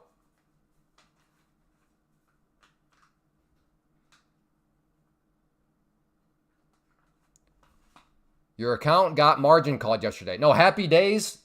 Let me just give you friendly advice. When this happens, market is going, no. The reason you got margin called is because you don't use stop losses, dude. Like, that's why brokers have margin calls. For people like you that show up and like, I ain't using a stop loss. They're like, fine, we'll margin call you then. No need to put on any sort of tinfoil hat conspiracy theory. When this happens, market is going to move a lot soon. Okay, well, can you define soon, happy days? Or is it possible, is this, out of intellectually honesty, I will concede that yes, it is possible that you got margin called because the markets are about to move a lot soon. So before the markets move a lot soon, they like to margin call people. Okay, that's fair. Maybe that's the case. But hopefully you can also be intellectually honest to at least consider the suggestion that, or maybe the reason you got market called or margin called is because per your own admission several times, you don't use stop losses. So eventually your broker's like, hey, this guy has no risk management. We're not going to let him sink our firm because he's being a degenerate. So we are going to close his position for him with a margin call. Or is that, does that seem possible too? Byrell, I'm going to go ahead and answer that by that action right there. We don't talk about that around here. That's nonsense. True, maybe. Okay, good. I'm glad you're at least considering the fact that the reason why you got margin called is because brokers do ultimately demand some form of risk management, which you have none. Again, for listeners' sake, Happy Days does not use stop losses in his trading. So to me, with all due, I'm going to lean towards that as the reason. Your broker is a for-profit business, and you will do your broker damage if you use margin and then you have no risk management, because that eventually starts to come out of their pocket. So I'm going to go ahead and my theory is that because your broker is a for-profit business and because you had no risk management, they're like, yeah, sir, we're not going to let you destroy our profits. We're going to close that trade for you and margin call you. That's my. Yeah, I said it is nonsense. It's pure nonsense. Please don't tell me you're one of the. Are you one of their cult members? I know it's a cult. I was warned about it. I didn't think it was true, but it's true.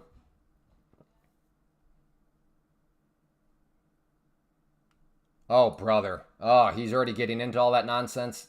Great. Any tips for a beginner in intraday trading? Well, you know what? Actually, I am curious if anybody else could. Somebody else. So I'm going to link this to you, although supposedly people are not able to.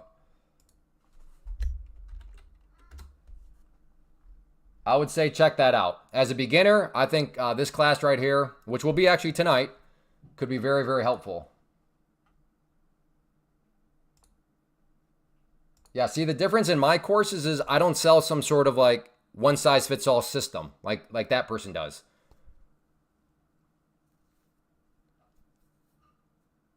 My courses say, hey, I can teach you the tools. I can teach you how the tools work, but you know what? You still have a ton of work to do because you've got to now take these tools to build something that's going to work for your risk tolerance. That's not a very good sales pitch, is it? It's a hard sales pitch. The much easier one would be what you're doing, Byrell, where the guy's like, hey, I have a system, and the system works for everybody. Now, that doesn't mean that the system doesn't work for him, but you're not him, and he's not you.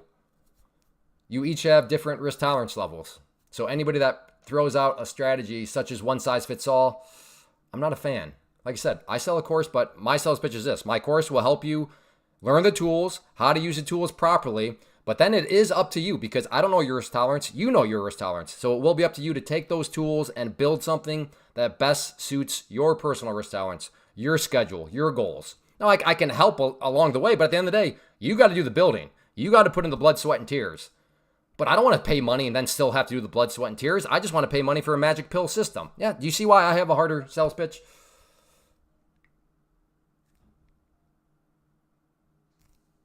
All right, well, Byrell, give us some. Okay, so where's your next trade at? What is your entry point and your stop loss? Please give us those values before the price gets to them. So, like, what are you looking at for your next trade? Where's your next entry point going to be? And then what would your stop loss be, Byrell? So you're not going to make any more trades then?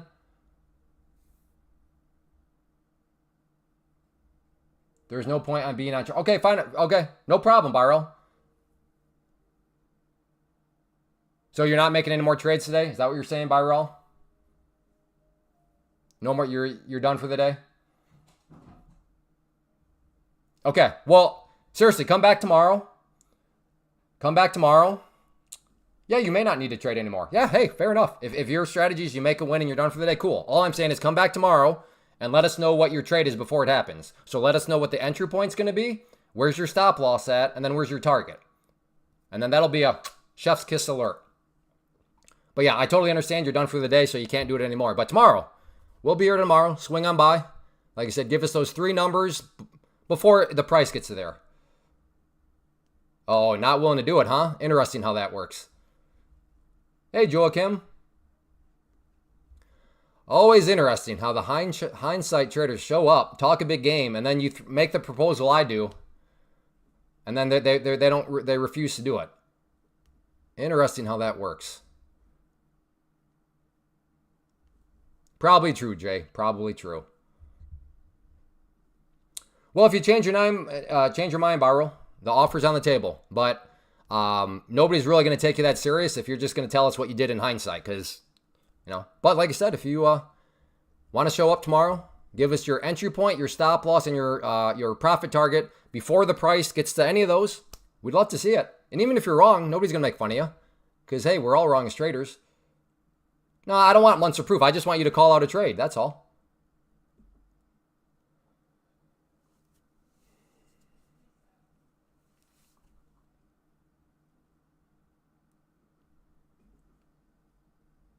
Give me. Ooh, that's an interesting way to avoid doing a basic request. So you basically want it. Yes. Yeah. That's it. Exactly. What? Think about what?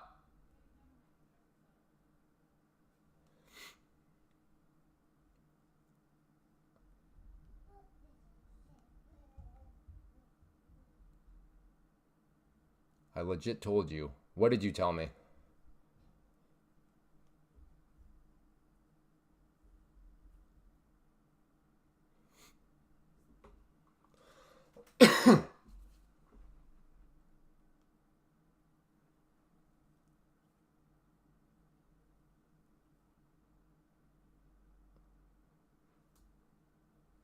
Yeah, I do agree. Yeah, one trade is just a sample size of one. But hey, that's one to start. If you hang around and you can do more, then I'm sure we'll start to see it. We're just looking to learn.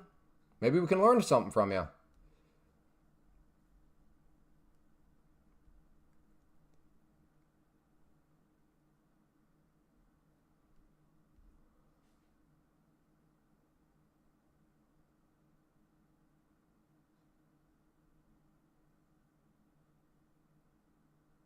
So, it pretty much, I was wrong because that was a nice spike. So I was wrong to ignore that trend line.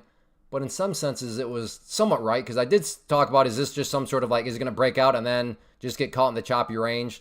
So, I was kind of right. But yeah, zero follow through. A nice spike, but yeah, anything more?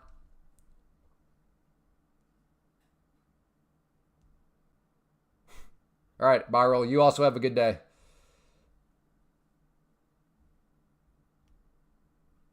Come on back tomorrow so we can get your trade plan. But yes, have a good rest of your day. Congrats on your win.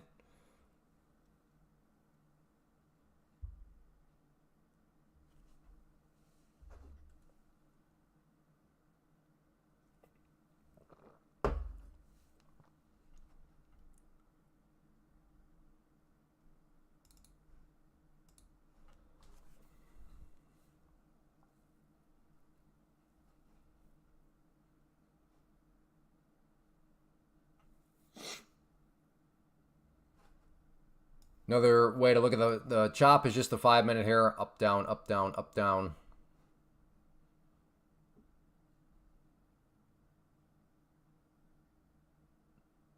Still could very well be interested on the 5-minute. I mean, is there a long right here at the overnight high, and then you could get a stop right below that dotted brown line, which is the pivot point? Maybe. Might consider something like that. You always got to be careful because at some point, right, a sideways channel is going to break. And you don't want to be, breaking rules, and no pun intended. But when the channel breaks, you don't want to start breaking rules at that moment because if it's a true big break, just get out. So that's what I got to consider here. Can you give me $100 for trading? No, I can do something way better than that. I can give you a job application. And with a job application, you can go trade ticker symbol JOB, and then you'll make way more than $100. So me giving you $100 would be the non-compassionate thing to do. The compassionate thing to do would be to give you that job location, because this is the only ticker symbol in the world that is, assuming you're doing a legal job. If you're dealing meth, this is not gonna hold up per se, but ticker symbol JOB. You want guaranteed gains? JOB. So that is what I would be more than happy to give you. I just need to know what town you're located in. I can do a little bit of research for you, find out who's hiring, and I'll send you some links so you can submit those job applications. And then you're going to make way more than $100. Hey, Ryan, going good? Yep.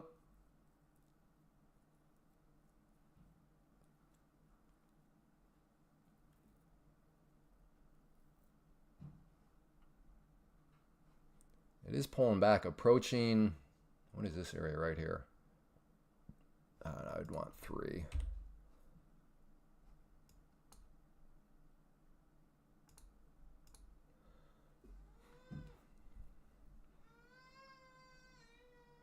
Looking to buy at that green line. Oh, we're down a little bit more. Maybe I should be buying right at that purple line. I'm looking for more so ideally a fake breakdown of that purple line. But it may not have a breakdown at all. It may just, well, it may just bounce right off it, which it seems to be doing right now. I can give you a paralleler. I think your humor is going over my head.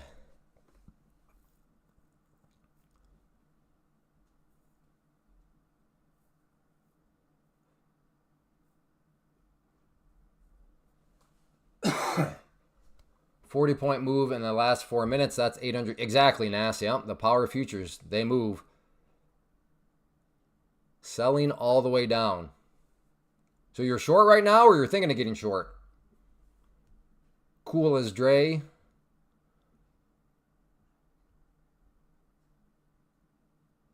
I'm short. Where's your stop? Where are you short at? Where's your stop at?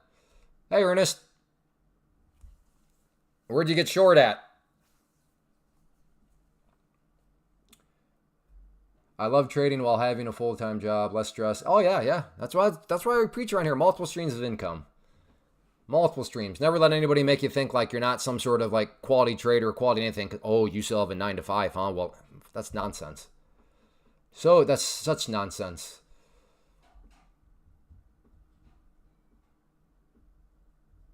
$9.42. What? 940. No, the 942.25. No, my friend, the price never went up that high.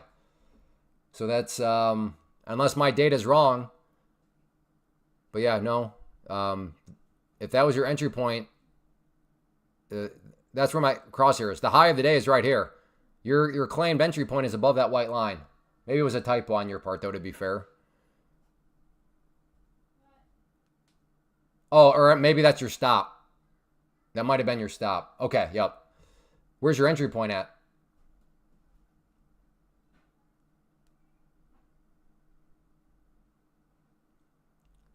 I thought I asked you what your entry point was before the stop, but maybe I didn't. So, sorry about that. All right, now if it comes down, I don't think I like that entry point as much. I'm going to cancel that out.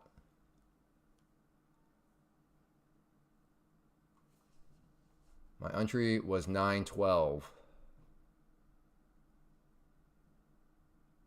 Cool. Good job. Looking good so far for you. Well done.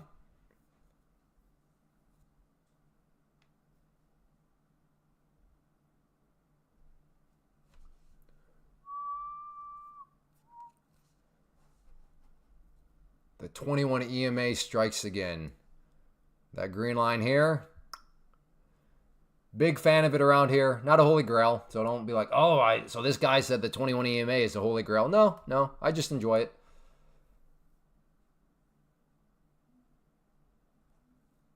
No, pretty sure my 50 is a, let's see.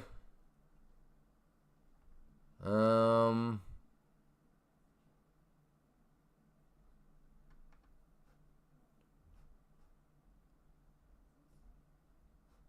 don't know. I guess I don't know. Yeah, I'm very confident that it's a SMA.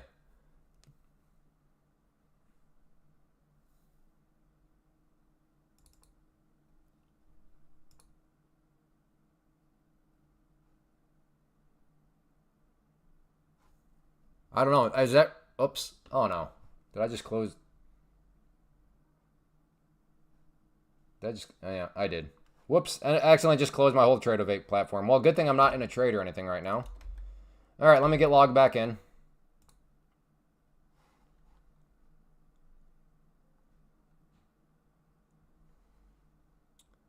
A current... No, I won't. How long does an install take? Yeah.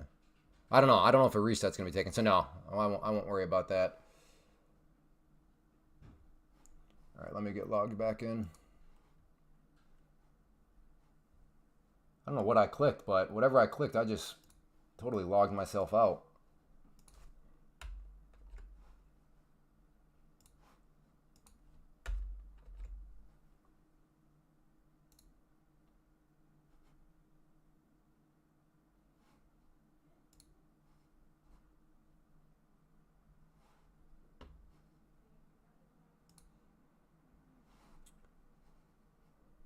Ooh, still pulling back. Before NFP, what's NFP?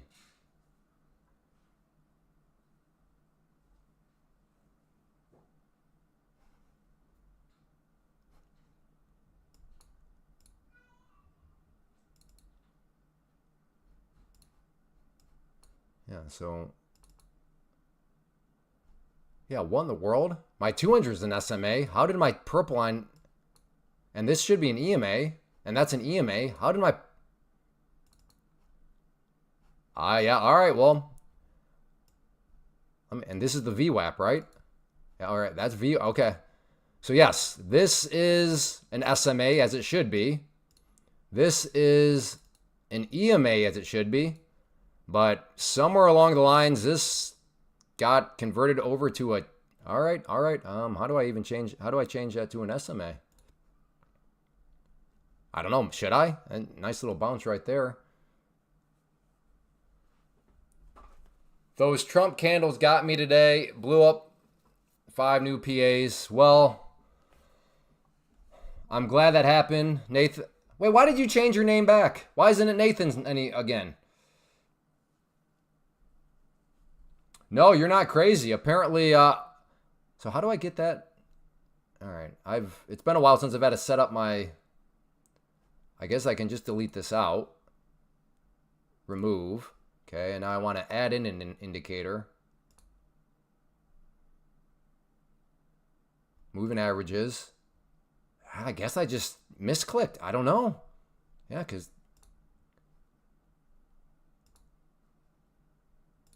I want it to be purple.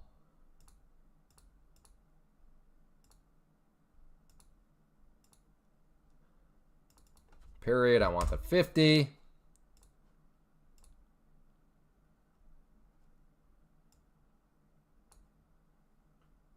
All right, so let me double click.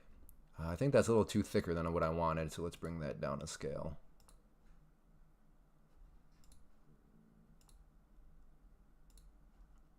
There we go. Hey, thanks, Dan.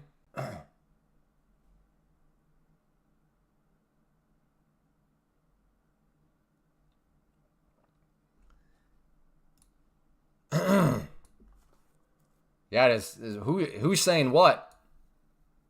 Yeah, congrats, Cool as Drake. Great trade. Hey, next trade, let us know your entry point and your stop before the price gets any of those levels. But good job on this one. Let me check on my 5-minute. Whoops. Doggone it. Over here. Ugh. Just, no, bring back that chart.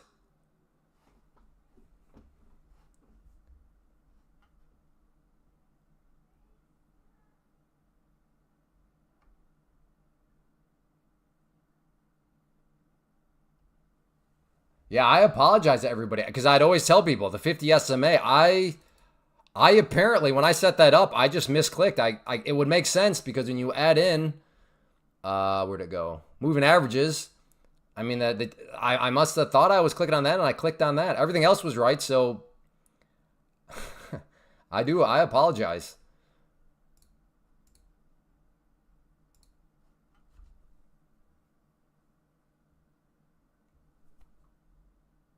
Batman with cheese. I thought, aren't you doing futures? What do you needing screeners and scanners for? I can't believe I did that. I just shut down my 5-minute off screen. Like, I deleted the entire format. Oh, all right, chart. Let me bring that over here. Oh, that is so frustrating. Oh, you moron.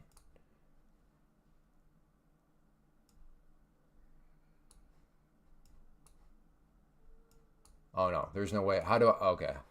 How do I do the thing where I, template list? There we go. Okay, that should help. All right, that does. All right, it won't be as bad. I know you don't see anything, but I accidentally closed on one of my charts, which had a bunch of them on it, which, all right, I still need to change these to candlesticks. There we go. All right. I'll work on the rest of these later. But this is all right, this is some interesting action here.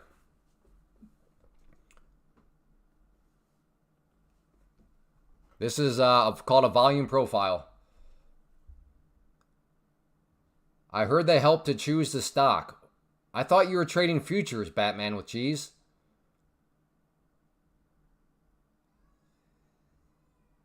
How do you put the overnight high? That's a separate thing. You have to go to indicators and search, and then it's Tiki Trades, I think. Tiki Trade? Yeah, Tiki Trade. So search for like Tiki Trade overnight high, and then it should come up.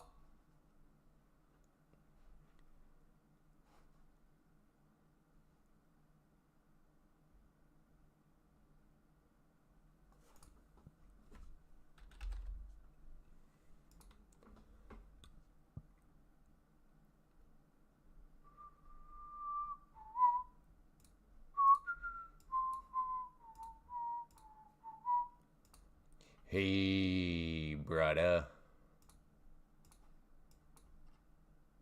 All right, I did want to check this on my 5-minute. No, my 5-minute is the TMA too. Let me check my, okay. 200 is the SMA. That's the EMA. Goodness, all right, all right. No wonder why sometimes I lose money. I've had the wrong moving average. No wonder why my win rate's only 99.3.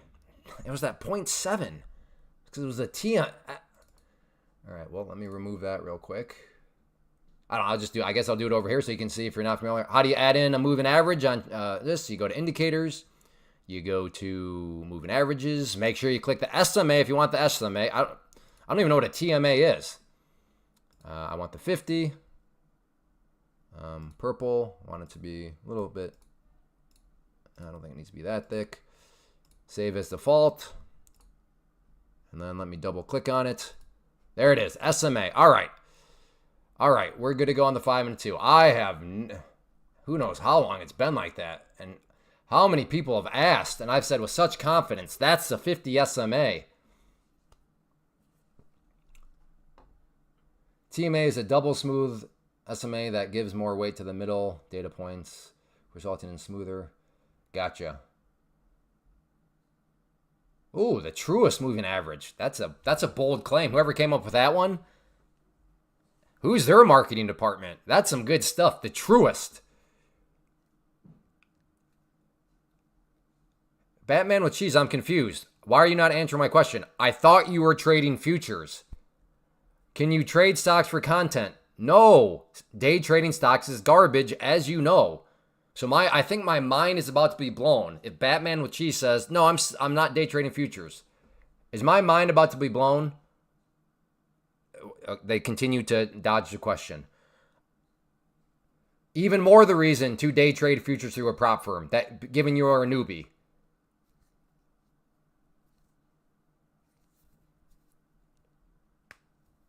Good morning, Clay. No, Jeff, I told you this yesterday. Bot attack. Bot attack. Those are not true likes. Just like it's not true viewers.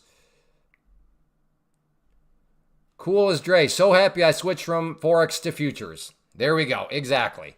So cool as Dre, when I say that day trading Forex compared to day trading futures, like Forex is almost like watching paint dry.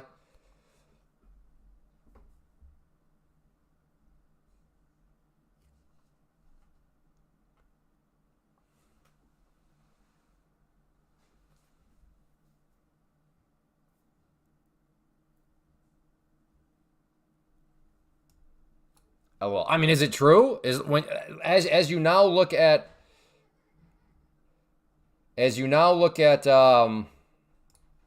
futures compared to how they move compared to Forex, like it's not even close, right?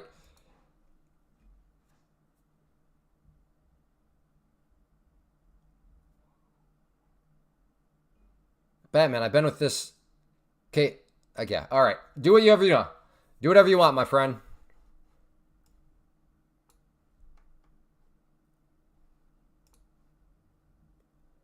I've already walked you through that whole thing about how that's a false premise. You already know how to trade futures if you use charts to trade stocks. You already know how to trade futures if you use charts to trade options. But I've been through that with you. That's why I'm like, wait, what's going on here? So some people you try to help, and I just don't know. I don't know. But man, you do what you think is best for you. All right, we got a bit.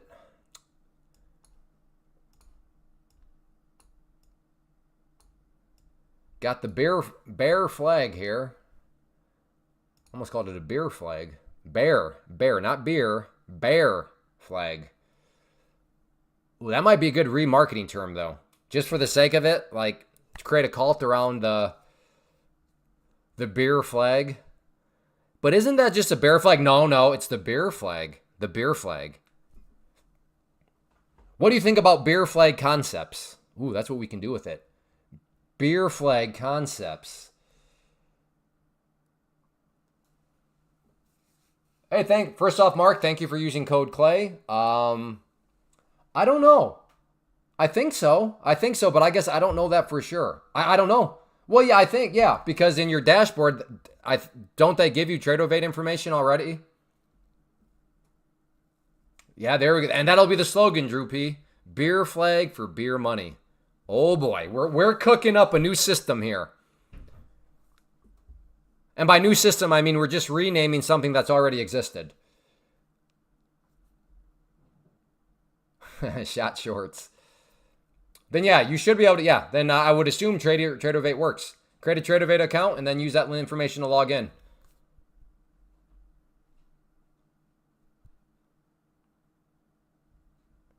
Whatever you do, stay away from options and that evil theta. Yep. Well, at least day trading wise.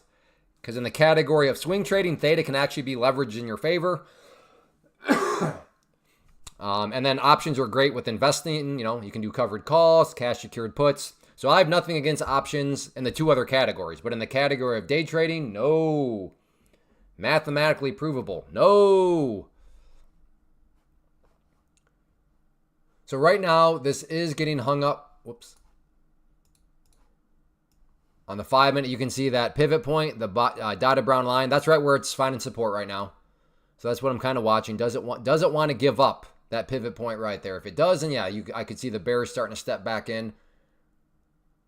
Or I guess you could look at the inverse, not necessarily the bears stepping back in, but the bulls starting to remove themselves from the process.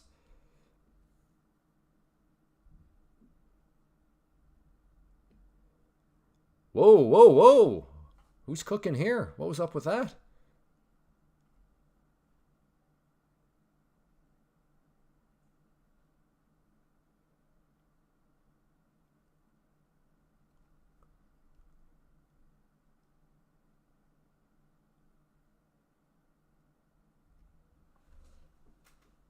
Oh, by the way, I did not talk about my morning trading because it's totally a YouTube gimmick in the sense of I recorded my trading this morning. So if you want to see how my trade went this morning, this will be on YouTube. So make sure you subscribe. But I do have on the site, one of the categories is live trade. So you can go back and kind of just see how some trades played out. But yes. Hey, Clay, how'd your day go? Well, The video will go live at 7 p.m. Eastern time. So again, this is pure marketing right now. So make sure you hit the subscribe and turn on the notification bell. I don't know if the notification bell will tell you if a video goes when a new video pops up. I have no idea how the notification bell works. I think it helps when I go live. I don't know about videos, but just know that's 7 p.m. Eastern. There was a thing called the ascending triangle. Did it work? Did it not? You'll just have to check out the video at 7 p.m. Eastern. So if anybody asks from here on out, hey Clay, how'd your day go? That's what I'm saying. Hey, I'm in marketing mode right now. Make sure you hit that subscribe button and turn on notifications so that you'll be aware and you'll be reminded at 7 p.m. Eastern to see to get the answer to that question. Hey, Spider Lily, good to see you. Is a press conference going on? I don't think so. Maybe it is. I guess I don't know for sure.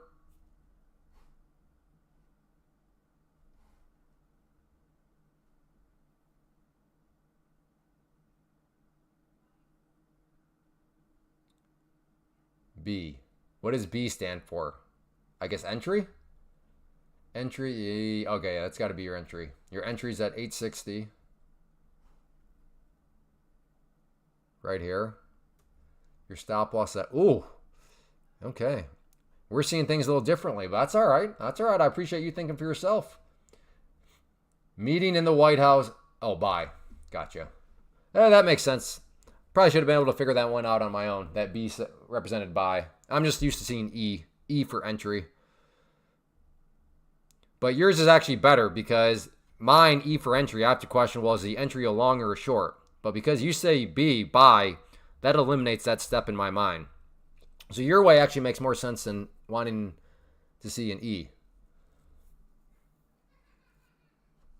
I'm thinking, I'm leaning more short here. But also, if there's something in the White House being televised, then that makes some of this seem a little sketchy potentially.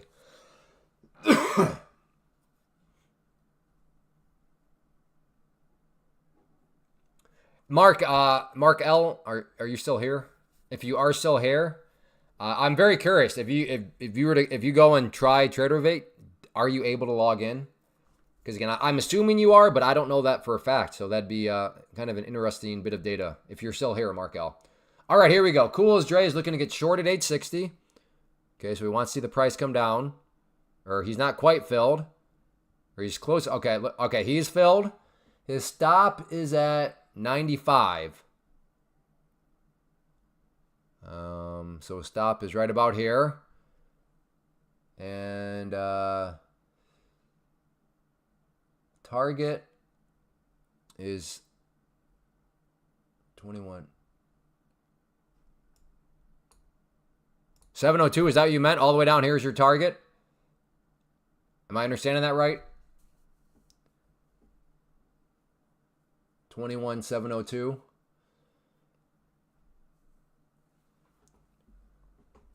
All right. So his target is quite a bit of ways away, but if he gets it, that'll be a banger trade.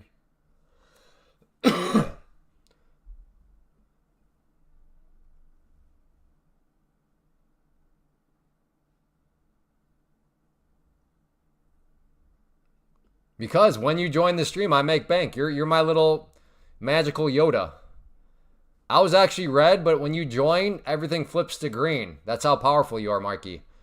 Before you just showed up, everything was pure red. But then you showed up, and it's all green.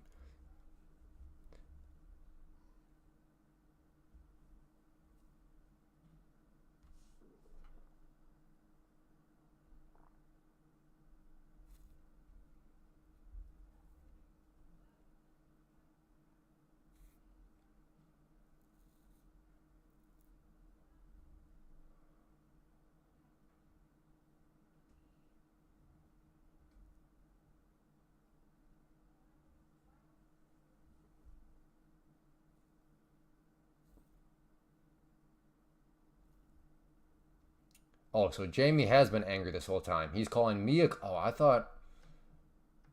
Okay, so Jamie's one of those guys. Haven't we... I think Jamie's not new. Did you create a new name or something? I'm pretty sure that's a recycled name. Anyways, my wife gave me some good advice. You know what? Just don't bother with those people. Some of them, if you can make a learning lesson out of it, fine. But if not, just don't even bother. Will TSL keep going down? If it can get under 812, you're feeling good about it. What is 812? Oh, I see, yeah. If you can get down below the break. I don't know. If I were you, I would more so argue if it can get down below these levels. Because, I mean, you got the 200 period, you got the VWAP right there. So that could be a problem. But if you can get down below those areas, then I'm with you there.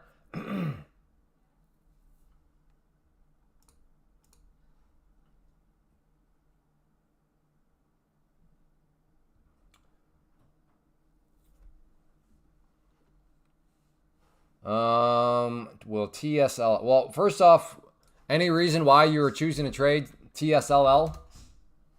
Ooh. Uh-oh.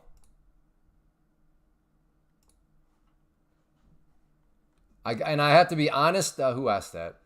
Starlight. When people ask, will this keep going down? It leads me to believe, it leads me to assume, and I know you shouldn't assume, but I have a sneaky suspicion that when you entered in your trade, you never had a stop loss. Is that, am I barking up the right tree? Handed in my notice last week to trade full time. Been trading Forex live for about 6 months and have made more than my monthly salary the past 4 whilst working a full-time job. All right, Velk. Well, congrats on that. And I'd encourage you to make sure you get some other streams of income going. Because you're gonna notice some new voices show up. You're gonna notice some new pressure show up when you don't have that umbrella of income coming in from your full-time job. So, yeah, obviously wish you all the best. But just be prepared for the new voices that will be visiting you. I have 90% in it. Okay, Starlight, what are you? Are you a day trader? Are you a swing trader? Are you an investor? Like, what actually are you?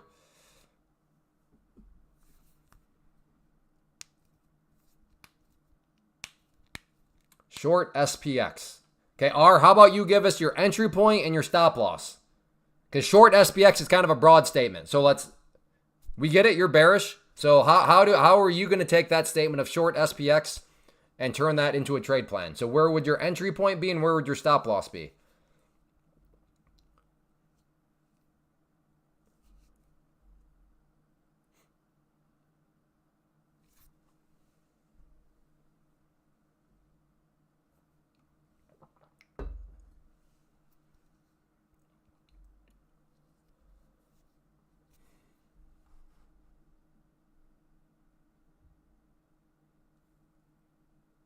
Okay, you're a swing trader. Okay, well then, my only question is, as a swing trader, what value is your stop loss at on TSLL? What is your stop loss at? Okay, Jeff, now I know what you're talking about. S means you're going to short. I get it. I like your system. You're going to short at 846. All right, so waiting for it to bounce up a little bit. At 12. All right, your stop is at 12. All right, well, it's looking like your trade is getting close to ending. So as far as do I think it'll keep dropping? Yeah, it looks like the trend is in the bearish favor. So if I was forced to pick a direction, it seems to me, as there are no guarantees, but the likely thing to say is, will it keep going down? Well, given that it's been going down all day, then I'm just going to go ahead and say yes. Not a very gutsy call, because all I'm looking at and saying, well, the pattern today seems to be down, down, down. So if a pattern is down, down, down, I'm not going to be like, I think it's going up. I'm just going to go ahead and err on the side of caution and say down. But again, that's not guaranteed. But yes, if it were me, based on this, looks like quite the bearish river. So yes, I would say, uh-oh. Is this thing about to... You about to get stopped out? By the way, I really don't like your stop at right at the 12. Okay. All right, you were stopped out because it just went below 12. So it doesn't matter. Weekly graph is irrelevant now. You just got stopped out. So weekly is irrelevant. You are stopped out as it's dropped down below 12. Well, it happens. Nobody can be right all the time. So good job honoring your stop. Why did I?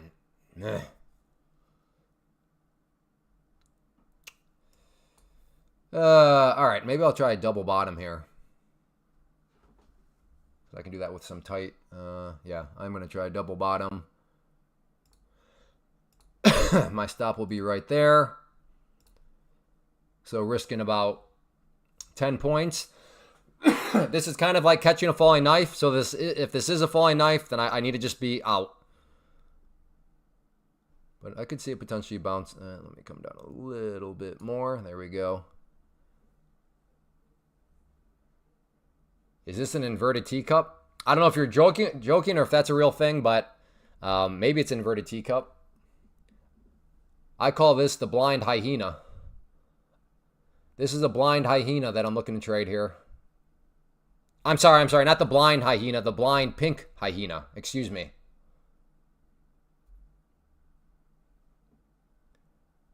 You're longing red 5-minute candle. Yes, I am. I just said I'm trying to play a double bottom. If I'm wrong, I got my stop right there. Very minimal damage will be done. Are you shorting, Camo Tep? Where are you shorting at? I could see why you might think it's a blonde hyena. I can see that.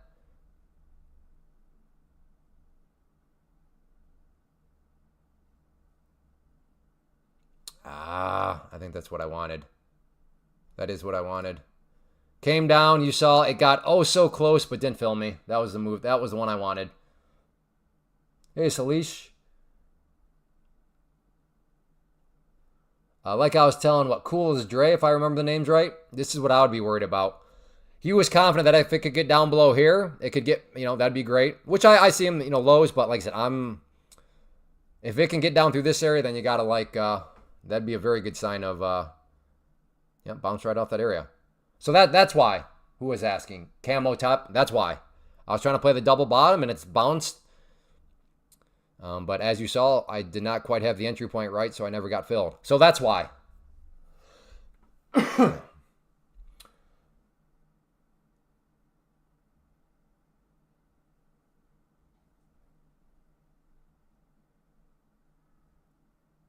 Clay, glad to see you're having a good day. Thanks, Lance.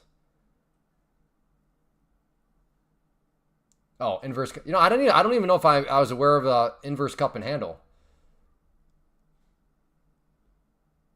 Playing a double bottom in the middle of a range. Yes. Yeah.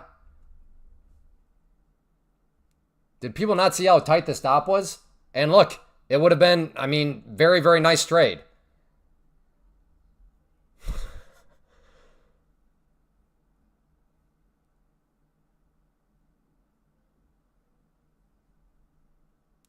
$500 EMA?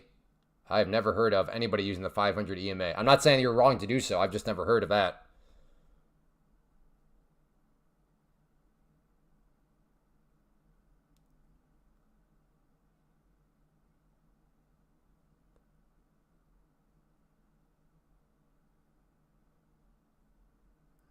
And no, John M., I'm not playing a double bottom in the middle of the range. Playing a double bottom at a previous low here, which also happened to be the 200 period moving average and the VWAP.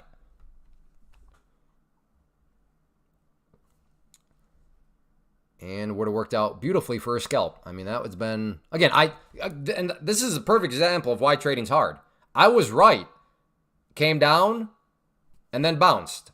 But notice I didn't make any money from it because it's the finer tuned details that matter. I didn't quite get my entry point right. So yeah, my general idea was indeed correct, but I didn't make any money from it. That's why, when people show up and make broad statements, it's like, that's worthless. Because my broad statement was right. I think it's got a chance to double bottom. And yeah, it came down here and bounced very nicely for a scalp. But, so I would have had faulty logic if I had said, okay, I think it's going to double bottom for a scalp. There's the double bottom. I would have made money, right? That's faulty logic because I'm just assuming that because the general thing happened, I was right. But notice, trading is hard because you have to get the right entry point. You have to get the right stop loss. And I didn't get the right entry point there. So, yes, I was right, broadly speaking, but I didn't make any money from it.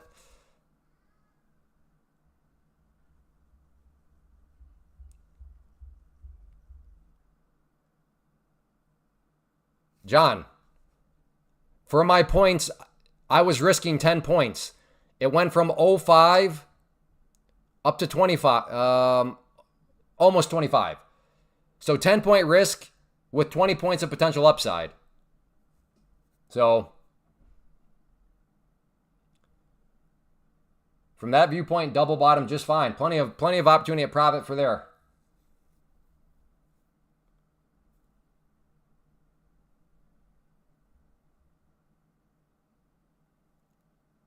And it still has a chance.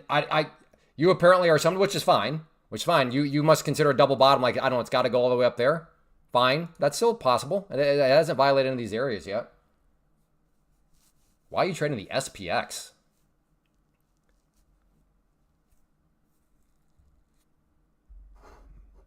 So much more. You could be doing so many more efficient uses of your capital. How much is 1 point worth? This is the MNQ, so 2. And then these trades from earlier in the day, these are NQ trades. So these are worth $20 per point. But yeah, I'm not a very good afternoon trader. So that's why I go to the smaller contract size, or the smaller, or the less volatile contract and smaller size.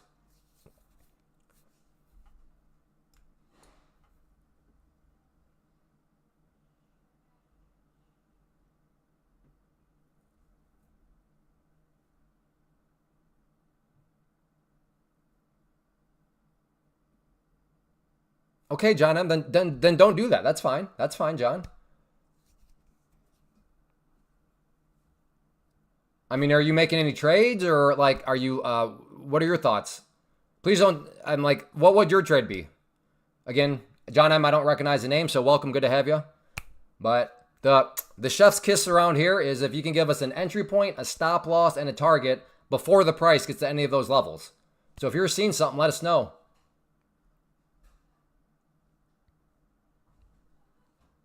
Correct, Zach. But maybe even more, because I would have followed it up. So Zach had that thing kept bouncing, then it could have been even more.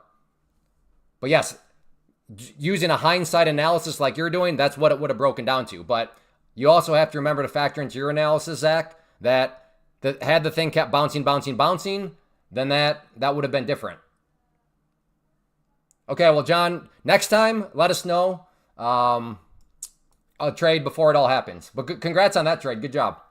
But yeah, for your next one, let us know that entry point and your stop loss and target, all 3 of those numbers before the price gets to those areas. But yeah, on this particular trade, congrats. Good job.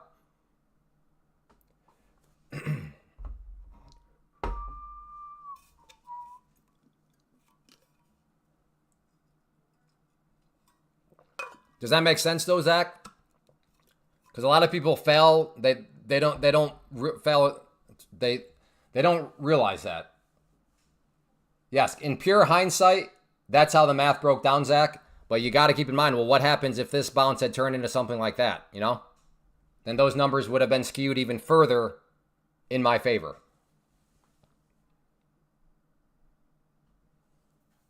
I'm currently $900 profit, and okay, congrats. That does nothing to disprove that you're being inefficient with your day trade approach. Well, yeah, Zach, this is in theory. In theory, I could have made $1 million, right? Because in theory, if that thing had just bounced and gone straight up to the moon, it could have been $1 billion. In theory, of course. So yeah, exactly, Zach. Yep.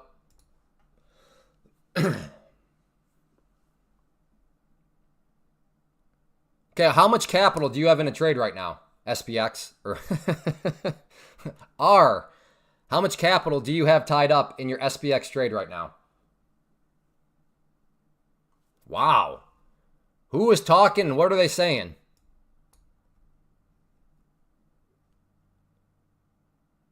$14,000. Okay, fair enough. So, I mean, are you familiar with futures R?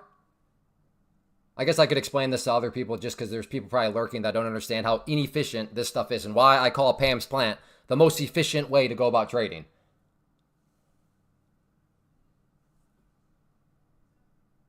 Okay, well, I'm going to do a little bit of math here. So let's just look at from this number. Let's keep it pretty basic. So from this number here, so from that action down to right there. So hopefully you don't consider this little distance right here some sort of epically big move. So that distance right there, difference of these two numbers, 21,800 up to 21,820 is 20. Okay? So that's that. And futures, things are measured in points. Okay? So that was a 20-point move. So the key thing here is, well, how much is 1 point worth? And let's just say you're trading, if you want to trade SPX, then you probably would like NQ. So 1 point on the NQ equals $20. Now this is per contract. So if we do some quick math there, if you had one contract, so one contract there, whoops, we won't even do that. But if you had one contract and the point was, the points was 20, and each point is worth $20. All right, sorry, I'm confused. If you had 20 points on the move, and each point times is worth $20, that right there, this little distance was worth $400 per contract. Per contract, that little distance right there. But to be fair, you're like, okay, yeah, so let's say you had even 3 contracts. Then you'd have to multiply that by 3. So potentially $1,200 in that movement right there. But to be fair, right now, your valid question would be, okay, but how much capital was actually required? Because for you right now in SPX, to make the trade you're trading required $14,000. So $14,000, fine. But this little distance right here, which could have created $1,200, how much would be required using Pam's plant? Pam's plant being day trading futures through a prop firm. Well, if we hop over here and look on the prop firm, you could have gotten on the bare minimum $25,000 in purchasing power, and that would have allowed you to buy up to 3 contracts. So that's why I multiplied that by 3. This is bare minimum. You could have bought more had you done like 50K buying power or 75K. But point is, bare minimum, you could have gotten those 3. So how much of your capital would have been required? $105. And that's also your risk, $105. Because if the trade goes haywire, or maybe you lose your mind, you go on tilt, you revenge trade, you FOMO, and you blow up the account, well then, yes, you lose your prop firm account. They'll take it away from you. But how much is taken out of your pocket? Well, just $105 because that's all you paid for it. Whereas on your SPX trade, if you lose your mind, if you go on tilt, if you revenge trade, if you FOMO, if you get stuck in a crazy spike, and let's just say it's an $800 loss, well, that's $800 out of your pocket. Here, it would have only been $105. So you're literally getting better leverage for only $105. Prop firms don't always pay out. That is true, but the ones that I recommend and use do pay out. So that's not really a good excuse anymore. I agree, if there's a prop firm that just opened up yesterday being run out of Somalia, I could see them not paying out. But yes, so that is how it's inefficient. You have $14,000 at risk. Now, when I say at risk, I realize that SPX is not going to drop to 0 just like that. So I don't mean you're at threat of losing all $14,000. But my point is, you have way more than $105 at risk right now. Not to mention, you're using $14,000 to gain less leverage than doing futures through a prop firm. So that's what I mean by you are being inefficient. And this is coming from somebody. In fact, let me show you something. All right, this is coming from somebody that used to do SPX options. So it's not totally efficient. Or it's just not efficient. Again, the claim is that you can't make money day trading SPX. That's not the claim. The claim is you're being inefficient in doing so. Yeah, exactly. So prop R, read the message right below yours from Big Tick Energy. In fact, this is huge. Let me throw this up because this is exactly why prop firms are so powerful. So Trump, something happened, and Trump said something this morning. So he lost $10,000 on Trump candle this morning, meaning from his prop firms and what he was allowed to lose, it was $10,000. Or what he's saying is, had he been using his own money, it would have been a $10,000 loss of his money. But because he was using a prop firm, and because of this fact right here about prop firms, the added risk control, specifically how they allow you to protect your own money. By the way, thank you for the transparency here, Nathan. I know him by Nathan. That's his name. So I thank you for the transparency. This is help illustrating the point here of Pam's plant. But because he had that insulated risk with the prop firm, he actually it costs him $600 out of pocket. So the question really just becomes, do you really want to have yourself at risk where Trump makes a tweet and that was a crazy move this morning, and lose 10,000 of your own money? Or would you like to just lose 600 of your own money? So, I mean, that's what I mean by efficiency. Prop firms are just more efficient, mathematically provable. And then when you see lessons like that, so again, thank you, Nathan, to sharing that, being transparent. You just see how the numbers, it's just like, yeah, I'm going to go ahead and just make sure my risk is like 600 as compared to 10,000 by using my own money or by trading something else. So yes, the power of a prop firm. But yeah, I'm sorry. Well, prop firms don't pay. No. That's too much of a blanket statement. There are plenty of prop firms out there with plenty of a track record now that do indeed pay. So you asked, how are you being inefficient? Hopefully that makes sense to you. Not to mention, as somebody that used to trade SPX, oh my goodness, futures move so much better than SPX. Hey, thank you. Okay, point taken. I appreciate that. And the reason why I appreciate that this much more, because yesterday we had somebody where I walked them through some stuff and they lost it. The name calling began, and it was just like, dude, I was just trying to show you something. So thank you. I appreciate that. Yeah, cool as Dre, dude. Nailed that. And that's where the hand claps come in. Cool as Dre. There is no hindsight trading. Okay, yeah, exactly. So good job. So you used $14,000 to make $1,000. Whereas the example I just showed you, and again, the example I showed you was a very minimal movement. Like this right here, like I said, the movement I showed you was like this size right here, 20 points. Look how small it is. And that small of a movement made more money than your trade did. Because you could have done $1,200 with a prop firm for only $105. You made $1,000 using $14,000. So hence the inefficiency there. And again, on top of all that, you're taking on way more risk because that's all $14,000 of your money at risk. But yes, cool as Dre, man. Shout out. That's what it's all about right there. Cool as Dre, shout out, gave us his trade plan, his entry, his target, and his stop before the price got to any of those areas. So, okay, so let's look at that compared to this. Let's say now Cool as Dre showed up and he's like, yeah, man, I got short right here, and my target was down here. I'll be the first to raise my hand and be like, sure you did, buddy. Sure you did. How convenient of you to show up in hindsight and tell us everything that you did. How convenient. Like, I'd totally be tempted to think that way. No, that was a lie. I would not be tempted. I would think that way. I'd be like, sure, buddy. But I can't think that way. Why? Because he flat out told us everything before the price got to any of those levels. So shout out to Cool as Dre. What a great trade. Banger trade, all called out ahead of time. Oh, that's fine, R. This has nothing to do with you, R. I was just saying that I was just addressing your inefficiency to trade SPX. So yeah, I'm not, this has nothing to do with you calling out trades. I'm just speaking in general. Because sometimes we have people show up and they tell us all the stuff that they did in hindsight. And it's like, I mean, okay, maybe. But this is also the internet. This is also just YouTube where people, believe it or not, will just show up and just run their mouth, say random things. Whether or not they're true, I'm not sure. But we can't accuse Cool as Dre of that because he mapped out everything ahead of time. So yeah, man, good job. Good job. And that is the power right there of why I'm always telling, avoid the broad statements. Tell us everything ahead of time. So, well done. You interact with chat a lot. Yeah, man.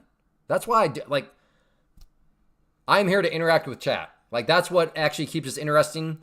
There's always some interesting conversations. Sure, sometimes it drives me nuts. Yesterday was just a nut-driving day. But yeah, I interact with chat. Hello, Tragic Caesar. And R, in all honesty, the point of the live stream, and I've said this many times, is not like I'm not trying to make anybody, like I'm not trying to press people. Like I don't care what you think of me as a trader. Like I literally don't care. I've said it many times. I'm here to talk about Pam's plant. There have been so many people, and it justifies my theory that don't know about this, and it's a genuine help because I've lost track now of the amount of people that have come back and said, "Hey Clay, thank you for making me aware of this. I thought I was stuck in the world of penny stocks or stuck in the world of garbage options. You're stuck in the world of meme coins. You're stuck in the world of low float stocks that can destroy your account just like that. I did not know about Pam's plan. I did not know I could avoid the pattern day trading rule because the futures market doesn't have the pattern day trading rule. I didn't know. I thought I was stuck because of that pattern day trading rule in very garbage-like situations. I thought I had to swing trade these penny stocks and garbage stocks as, I don't want to burn a day trade. I only have 3 day trades every 5 days. So to have those people come back and say, Clay, thank you. Thank you for sharing this. I had no idea. That's what it's all about. And you know what a really good thing is? It feels good to have someone give you a genuine feeling, but the cherry on top is I do run a for-profit business, and those people usually use code Clay, so I get a little piece of the pie. I actually get paid to give somebody a really good idea that causes them to come back and give me a genuine thank you. So I think that's a good deal. I know that rubs some people the wrong way, that I get paid if you use code Clay, but hey, you're upset at me for getting paid for presenting a good idea? Because nobody ever attacks the idea. People will attack me, but they won't tell me how this is actually a bad idea. So, yes, that's what it's all about for me. The core reason behind this is I want people to be aware of Pam's plan. Because as somebody that was, day trading stocks and options for way longer than I should, as somebody that I remember just getting started and having to do penny stocks because I didn't have the 25,000, yeah, I have a passion for it. And the passion only grows when more and more people show up and say, hey, again, thank you, Clay. I used to day trade options, but wow. In fact, I think it was today. Somebody earlier on in the chat was like, hey, man, yesterday, somebody showed up and was like, thank you. Futures have been a game changer for me. Should have been trading instead of talking? No. Camotep, when are you going to start to be like Camotep? You need to be like, Cool as Dre. Camotep running their mouth too much and not actually, giving any trades. You should have been trading Camotep, not worrying about what I'm talking about. How's that? You want to play the shoulda game? Well, you should have been trading other than worrying about me trading. Brudda. Hey, brudda. So I could risk $20 to gain $204. Well, yeah. If your risk is $20, which you can all calculate ahead of time, and you get filled and then it goes right in your favor, then sure. I'm not sure what else to explain. So Zach, if this is your entry, and right there is your stop loss, and again, this is going to all be calculated ahead of time, and that right there, so if you get stopped out and you know that that's minus 20, so that would be your risk, and then if the price comes down, hits your entry point, and then goes boing. I mean, yeah, that could be $100 in profit, could be $200 in profit. The question is, well, how high does it actually go? And that's why I call the one part of trading the sweet spot. The sweet spot is where it's going to be a winning trade because your stop loss is now above your entry, but your only stress is how much money am I going to make? Because you don't know how far the price will go in your direction. So yeah, that's how it would work.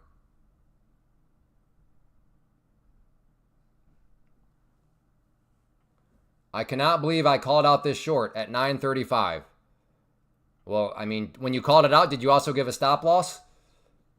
And did you take the trade, Nero?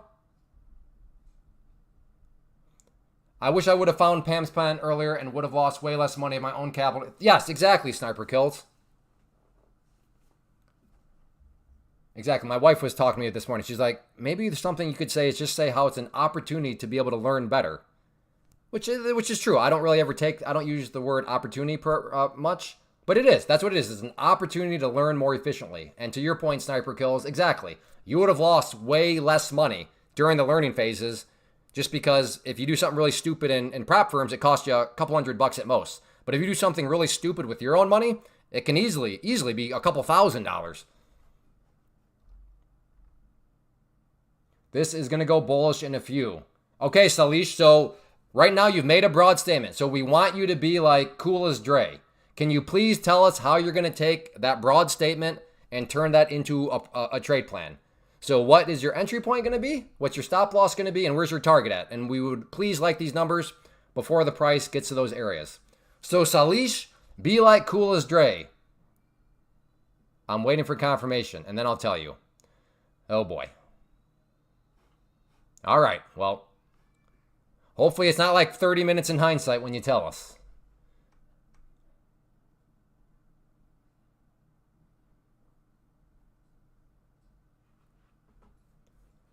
You haven't realized a profit yet with a prop firm. Well, that's not necessarily true, cousin. Cousin Eddie, because I don't know, is the person on the pro account or not? And my friend, I address the rules over and over and over again. Do you have a question about a specific rule, cousin Eddie? And no, with Take Profit Trader, it's not 8 days. With Take Profit Trader, you could be paid in theory on day number 6. And I say on day number 6 in theory because that assumes that you pass the test within 5 days and then you're profitable on day number 6. Yeah, actually, I still have this. I copied this from Drew a long time ago because he said it very well. Let me grab that. So I have some things kind of behind. Oh, there we go. But right here, Drew said this quite a while ago. Prop firms are analogous to insurance for trading. The amount of buying power available versus the risk is unmatched. For 20% profit sharing, that's a bargain. Prove yourself, and that goes down to 10%. So I remember screenshotting that a long time ago when he said that because it was I like the insurance analogy. So fully agree there, brother. I don't know. I'm thinking about a short around here because I could get a tight stop. So we'll see if it wants to go back up there or not. Max 10? No. We don't. You giving us your trade plan 10 minutes after you get in? Nobody believes that, Salish. Nobody believes that, brother.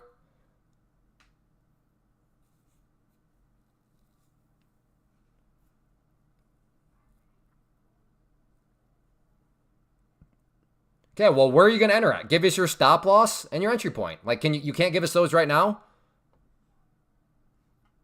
So you have no idea where your stop loss is going to be at this point. You don't know. You don't even know where your stop loss is going to be?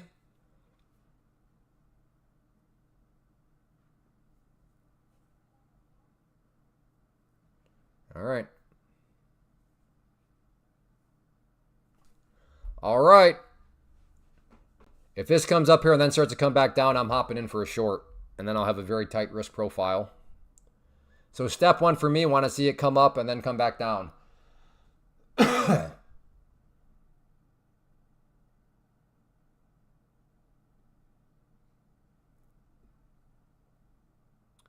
Again, I want to see it up at that pink line. Ideally, poke its head a little bit above it, but not necessarily needed. I'm entering bullish, that's for sure. All right, well, hopefully you can give us a trade plan where it's credible.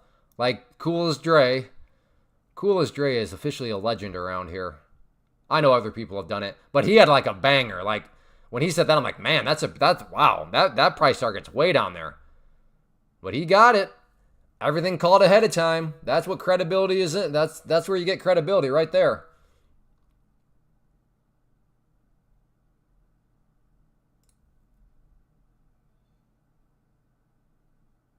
There we go.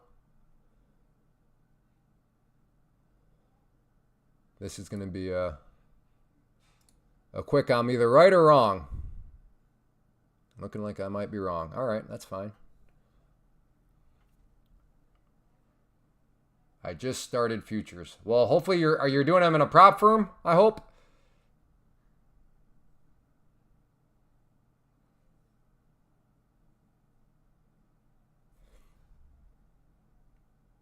So what I was looking for and what happened was it came up here, it hit its head, and then started to come back down. So I was thinking, okay, is this a leading indicator that we're going to get more of a move to the downside?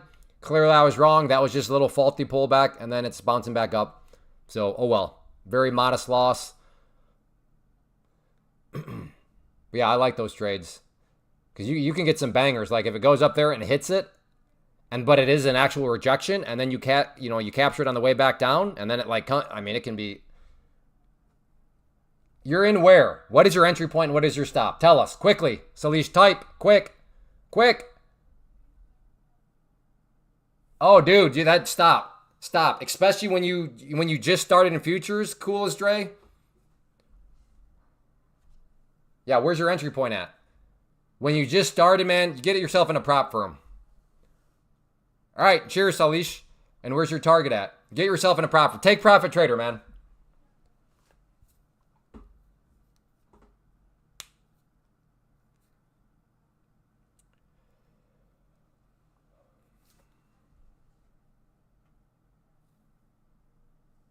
Oh, no, no, no, no, no. Garbage. You didn't get in at 692. No, no, no. Don't, nope. Why did you wait so long to say I'm in, and then you tell us you're in at 692? That was minutes later. No, yeah, exactly, Caleb. Thank you, Caleb. I'm not crazy. Yeah, nope. Nope. No, thanks. All right, I'm not crazy. Caleb, you just said the exact same thing. How convenient. No, no, no, no. I believe you got in there. That's fine. But you waited to see if it went in your favor before you told us. So I fully believe you got in right there. But the mere fact you waited that long to tell us is because you were waiting to see was it going to start to go in your favor or not. So, sorry. No bueno. Dude, I can't. Yeah, to Caleb's point, it was like 5 minutes later. No, that's fine. We know, we all see what you did. You got in, you waited to see if it would go quite a bit in your favor, and then you told us you got in. That way, had it rolled over, we would have never known that you had gotten in. That's why it's so important to tell us right away. But Caleb noticed that right away. Like, giving calls 5 minutes after he... Exactly, it's 5 minutes. I can't type that fast. You know, we will understand that, but I mean, 5 minutes, dude? Come on now. I don't care that you were bullish. Irrelevant, dude. We all see what you did. And if you're intellectually honest, you'd be like, okay, Clay, that is, I got in, but I did want to see first if it would go in my favor. And then I would tell everybody so that I already knew it was in my favor. It's all right, man. It's all right. That's hilarious, though, because as I was thinking, come on, man, Caleb literally said what I was thinking. Apex sent me this scammy email about 5 days, trading another video today. Yeah, no trading until, yeah, no, I hear you. I hear you. That's why I never recommend a beginner there. You better be like an advanced prop firm trader because, yeah, it's kind of a rigmarole. Well, brother, that's what you did though, Salish. You got in, and for some reason you waited 5 minutes to tell us. So it's all of our theory. Well, I don't want to speak for everybody, but it's my theory that you got in, and then you're like, all right, well, let's first see if this goes in my favor before I tell people I got in. And then when it did go in your favor enough, you're like, okay, now I'll tell people. Because had it not gone in, had it gone down, would you have told us that you got in? I don't know. I don't think you would have.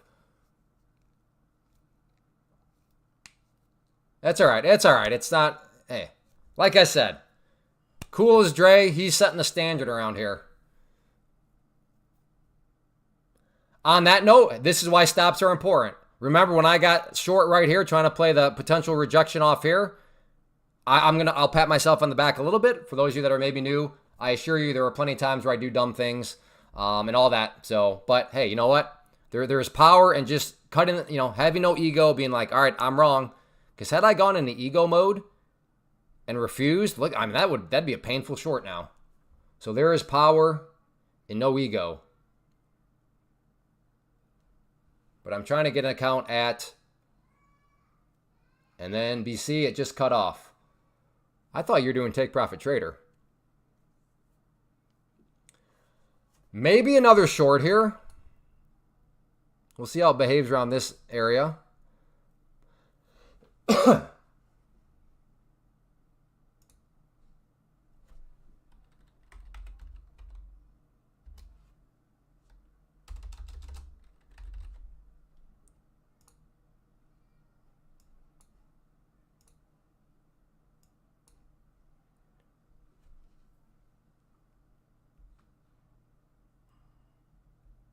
Well, when did you join, BC?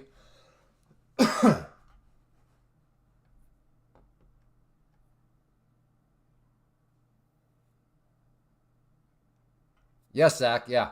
That's how it works. I apologize, my friend. I don't know how to explain what I've already explained to you. But yes, that's how it works. The Sweet Angel is having a much better day today. Ooh, this is, let's see. Oh, I got plenty of wiggle room.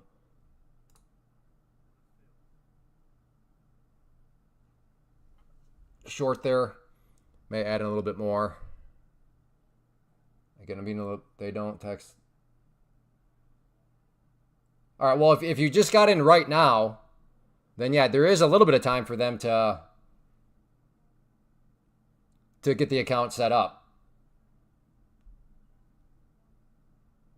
So at least you've said your piece, we've said ours. Next time you got to give us all that stuff a little sooner than 5 minutes after it all happens, brother.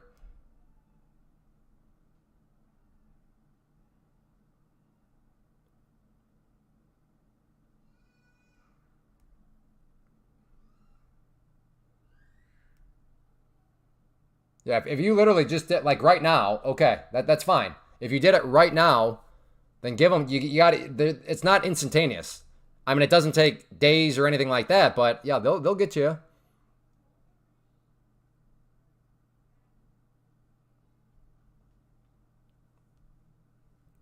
I am short, seeing if it wants to get rejected off this area. Had the spinning top candle here right at the previous.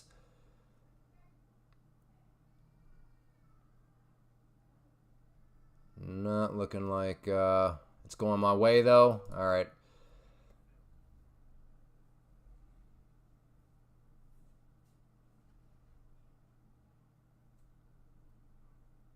Oh, yeah, you don't have to apologize about the caps. That's fine.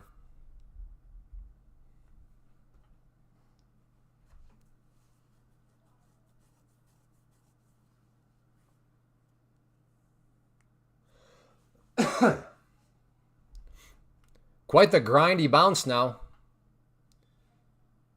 You said that's how.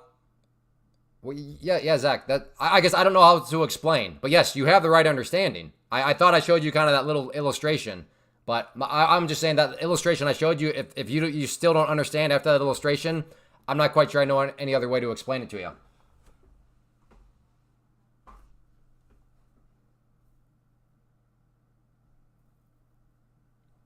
I'll be shorting at 778, and where will your stop loss be, Nero?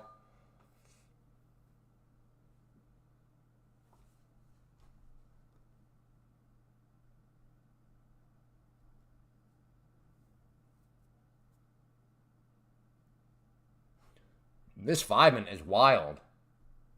4 points? All right, that's a tight stop. Tight stop on a day like this, but we'll see if it works for you, brother. Hammer?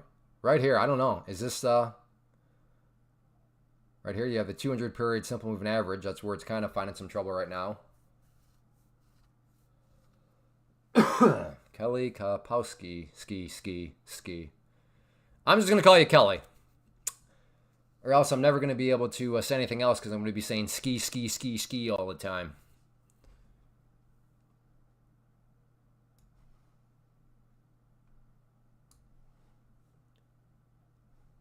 I might be interested in trying again at that 200. But that was nice. So I took a short here, failed. Took a short here, failed.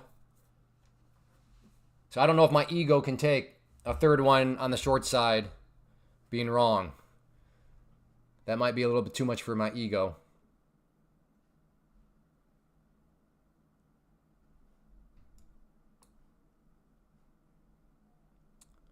That trade, which, again, I know it means nothing in hindsight, which is totally fair, but I really like that. I had the trend line in place. I just did not take it.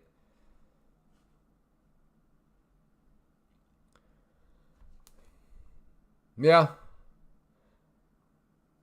The weird thing about live streaming that I've learned is, I have introduced new voices into my head. We as traders, we already have a ton of voices, but like the live streaming voice derived from the ego is like, all right, if you go short a third time and you get stopped out again, you're going to look like such a fool. Don't do it.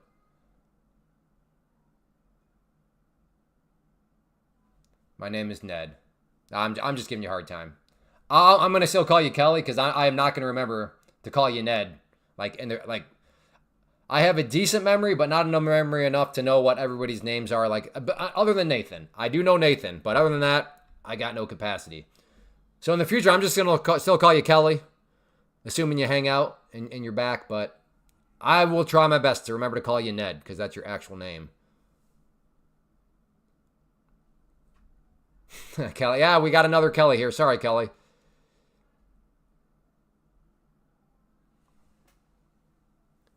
You can call me Mikey. Don't I already call you Mikey? I mean, if you want to change your name to Ned Rec the Redneck, then I can remember to call you Ned. But all I'm saying is if you show up tomorrow, I'm not going to, I make no promises or claims, and I'm going to remember that your name's actually Ned. I'm going to just call you Kelly.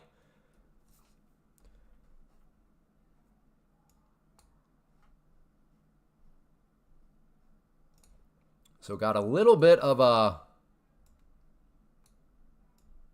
bull pennant here. But that 5 minutes just got me too freaked out right now. I am too freaked out to go long. As I watch this on the 5 minute, too freaked out.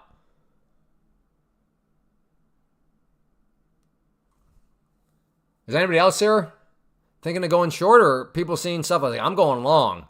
I just can't go long after this. This is still in a downtrend. As an FY, this is just and look at that candle right there. All right, if it comes back up here anywhere close to that pink line and then starts to come back down, I will hop in.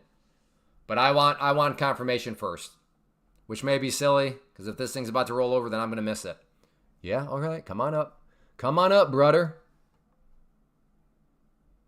Because the 5 minute now, I like it for a short. I can get myself a nice tight stop again. But step one, got to come up to 74. Yeah, so if it can go up above that crosshair and then come back down, I will hop in.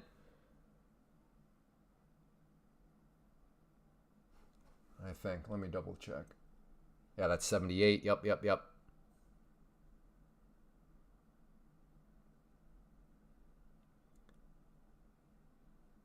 Yeah. All right. Let's see. Want to see it poke its head up a little bit above that green line, mainly basing this off of the 5 minute. So I want to watch how the 5 minute looks. I want to see the 5 minute get closer. Okay. It's hitting. Okay. I would have rejected. All right, let me put another one.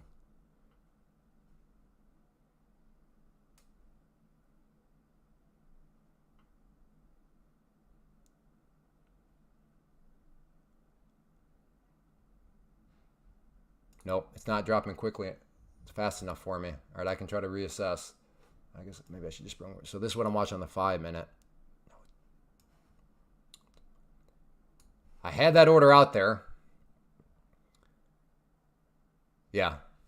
Right now, a little spooked because this one's hanging up. It broke through, and it's not automatically getting smacked right back down. So that has me worried a little bit. No, I do not trade oil. Tell me more about yourself, Zach. I thought you were a total newbie based on these questions, which is fine, but I would not expect a total newbie to then be asking me, do I trade oil? Like, I would expect a total newbie to not even understand that you could trade oil. So what's your story here, Zach? You officially confused me.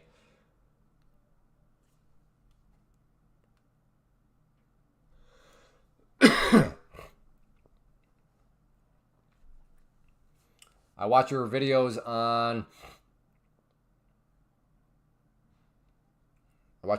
top 10 stocks that come in every day at exactly.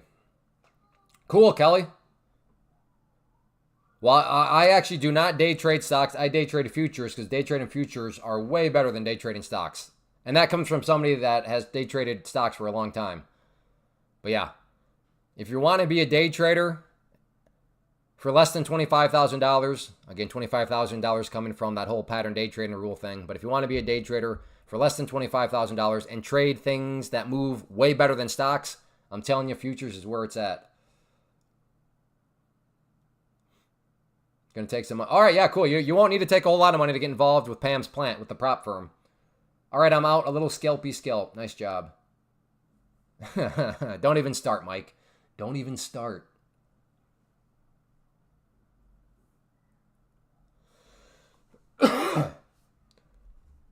This really seems like a short right here. I mean, we are right on, again, on the 5 minute. We are right at that 200 period. We have a nice candle right here, but is this one of these just things that's going to keep on grinding?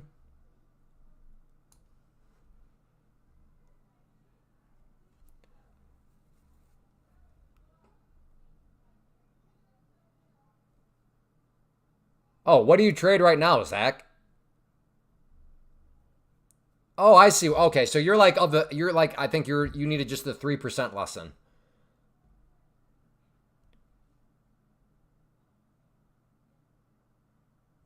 All right, hey, cool as Dre. Don't be giving us that nonsense.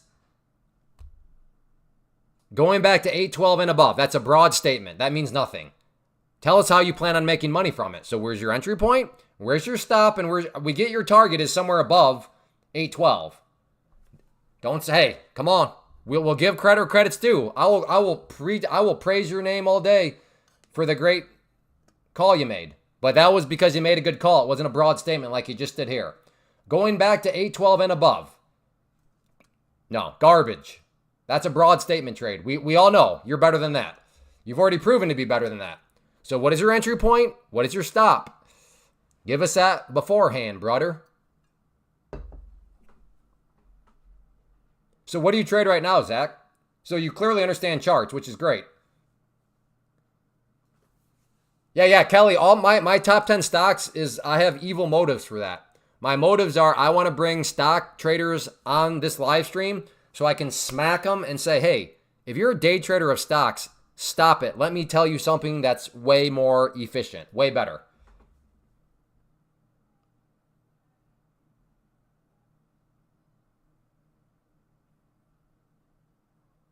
I am so confused, Zach. As somebody that trades, why would you think that? Why would you think that you're capped?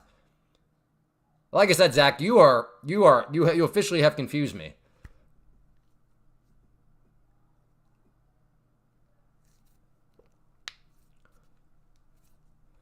So yes, I still do the top 10 stocks because I'm trying to bring stock traders into this, or options traders, because I know some options traders will use those videos, but bring them to the live stream so that I can try to convert them to Pam's plant, because Pam's plant is actually a good idea. Triple R, good strategy with the top 10 stocks. You wrote me in the futures. And are you glad that you're doing futures, Triple R? Like, are you glad that happened? Well, I guess probably, since given you said good strategy. Well, you didn't say it was glad that you just said it was a good strategy. Oh, Fairchild. Yeah, maybe that's what they're asking about. Are you asking about the prop firm cap, Zach? Oh, thank you, Fairchild. Yeah, that's probably what they're asking about. All right, that makes more sense. I just thought they were talking about like futures just in general.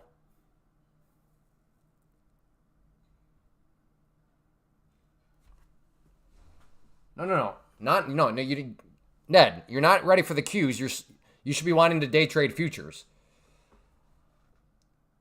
But I mean, you're glad that you're trading futures, Triple R, because what you were trading before futures.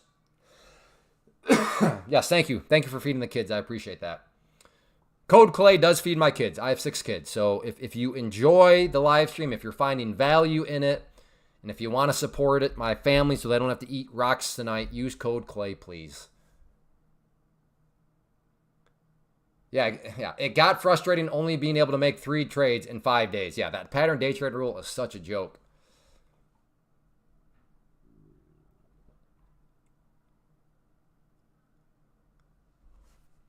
Well, hopefully Zach speaks back up because I want to help him, but I'm still a little confused on what angle he's asking from.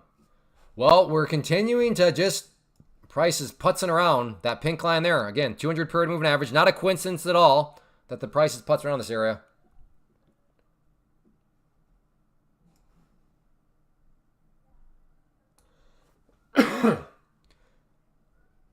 I haven't traded anything yet because I'm trying to figure out the point system. If you could.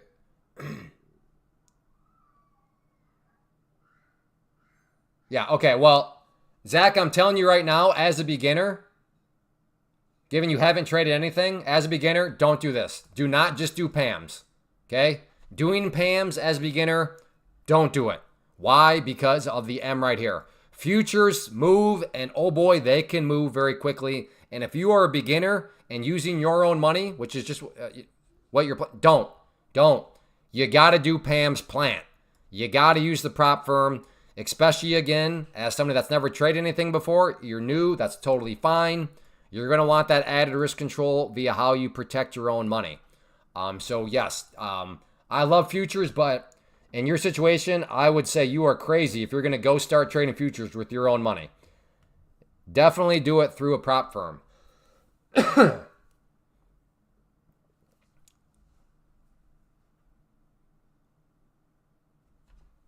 Are you open to doing it through a prop firm?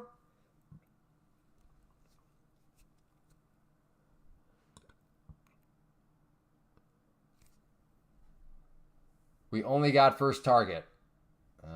Lynn, let's go back. Lynn. Okay, well, where is Lynn's entry point? Lynn. Lynn, I may be blind, but I'm not seeing any entry point that you gave before the price got there. I see targets from you, but I don't see any entry points or stop losses from you.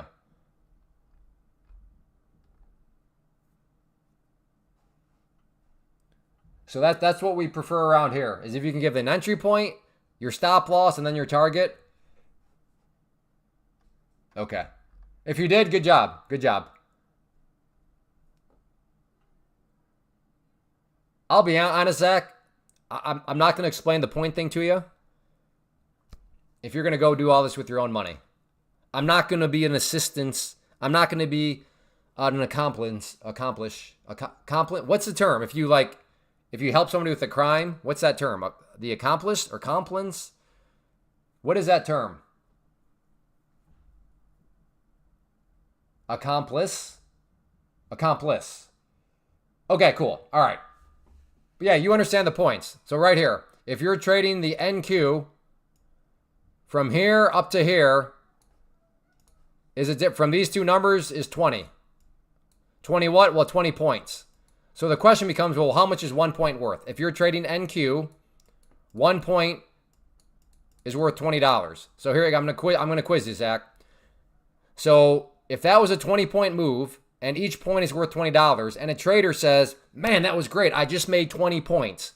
How much dollars and cents did they make? This is per contract. Again, 20-point move and they made and it's $20 per point. And this is per contract. So how much did that trader make? And I'll open this up to anybody else that's maybe been thinking that futures is vastly complex.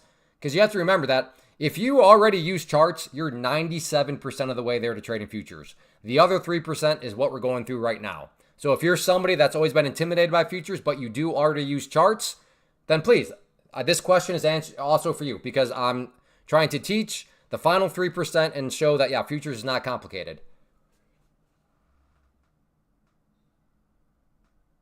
Zach, where'd you go, brother? Good time for this quiz, though, because right now we're just chop. Thomas, you don't have to answer. You already know this, Thomas. You already know this, Thomas.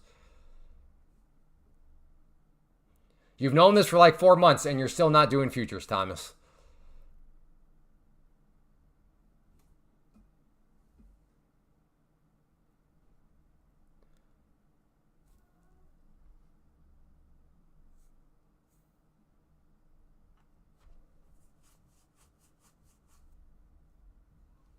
This is interesting. I got plenty of wiggle room. So I might actually get kind of aggressive on this. All right, well, we'll have to come back to that. So because I may get aggressive, I better just start at 2. Because if it comes up here, it gets rejected by the VWAP, I'm going to hop in with 2. But if it pushes back up, I'm going to add another 2 at the VWAP, another one right here, and then my stop just right above. All right, so let's see if we can get it to hit VWAP and come down. So if I'm wrong here, yeah, it won't be it will not be a pleasant loser, but I'll still be green on the day.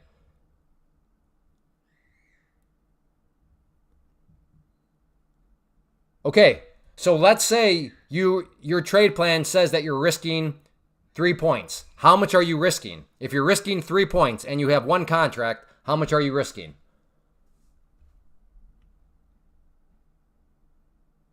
Again, 1 point is worth $20. So if your trade plan has you risking, 3 points, how much would you be risking? Shoot, I missed it. Doggone it. All right, yeah. Hey, there you go, Ned. See, Ned, you're already learning futures. You already got it. There you go.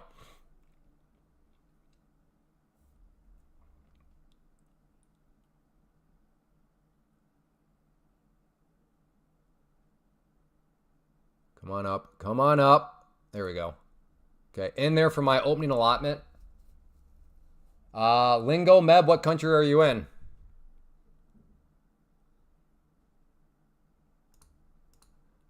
Doggone it. All right, well, only got 2. We'll see if I can try that again. I wanted quite a bit, or not quite a bit, but I wanted more than 2, but Sweden. All right, I'm pretty sure yes, but let me just double check. If you see your country on this list, that's not good. You do not, I repeat, not want to see your country. All right, so a lot of S's, and we're looking for what country? Sweden. I do not see Sweden. So you would be open to this. So yes, the prop firm that would be open to you and that I would suggest is the link right at the top of the screen. Take Profit Trader. They are the best in the biz as far as I'm concerned. Clean set of rules. They have the best payment policy. You can get payments in day 1 of your pro account. And you can request money as often as you want. If you want to request money every single day, you can do that. In other prop firms, they only say, no, you can only request money every couple weeks. And if you make $5,000 in 2 weeks, we're only going to allow you to request $2,000 of it. Now, to be fair, those prop firms, you will eventually get paid everything you owe, or everything they owe you. But that's kind of just a little bumpy payment system. Take Profit Trader is like, no, if you start making money as soon as you pass the test, then we will pay you in any amount you want, as often as you want. Why are futures better? Well, what do you trade right now? Futures are, well, and what are you a day trader or what? Exactly, Zach, $60. So that's a point system. Simi, we're not going to go through what we did with you yesterday. You know what you're supposed to do here. So until you do that, ain't nobody impressed, brother. Well, okay. Oh, yeah. So, I don't know. So what did you trade today, stock-wise? And what share size? I'll show you some quick math. Yeah, you're a day trader of stocks. Fantastic. Very inefficient. And this is coming from a former day trader of stocks. Very inefficient way to go about day trading. Very risky way to go about day trading. Yeah, and then how many shares? How many shares did you buy of PLTR? Man.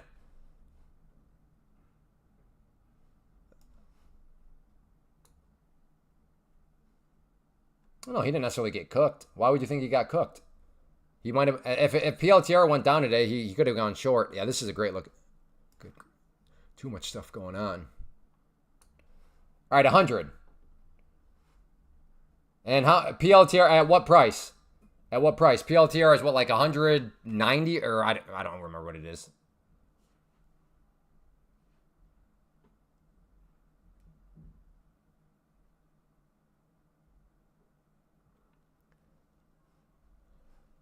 Is anybody else here a day trader of stocks? Hit the number 5 if you're a day trader of stocks. If there are several people here, then I have no problem explaining it at all. So is there anybody else here that's a day trader of stocks and you're curious, like, wait, why is futures better than day trading stocks? Okay, thank you, David. You trade SPY. Ned. Okay. This is just a great looking setup right now. All right, yeah. Let me just do this while I go and explain stuff. And if I'm wrong, I want to just get short. So be it. But I'll just do one, just so I'm in the game.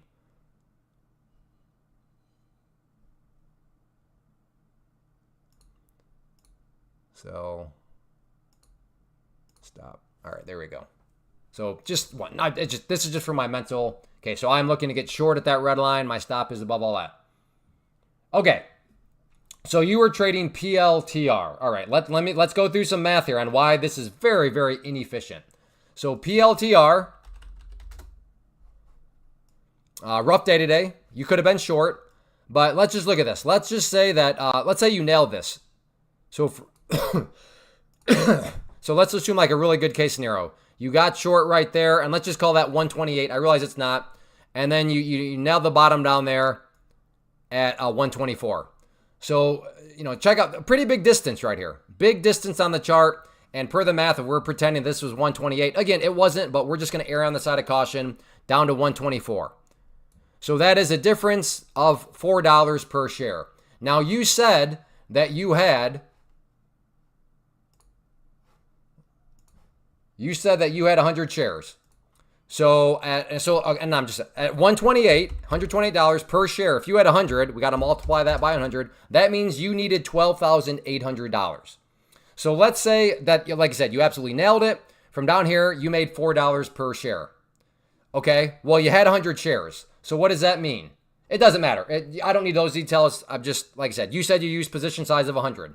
So you needed $12,800 in order to get 100 shares. And then let's just say you nailed it for a $4 per share move. So that means you got $4 per share. You owned 100 shares. So you made $400 needing over $12,000. So you needed $12,000 to make $400 on this sort of pretty big movement right here.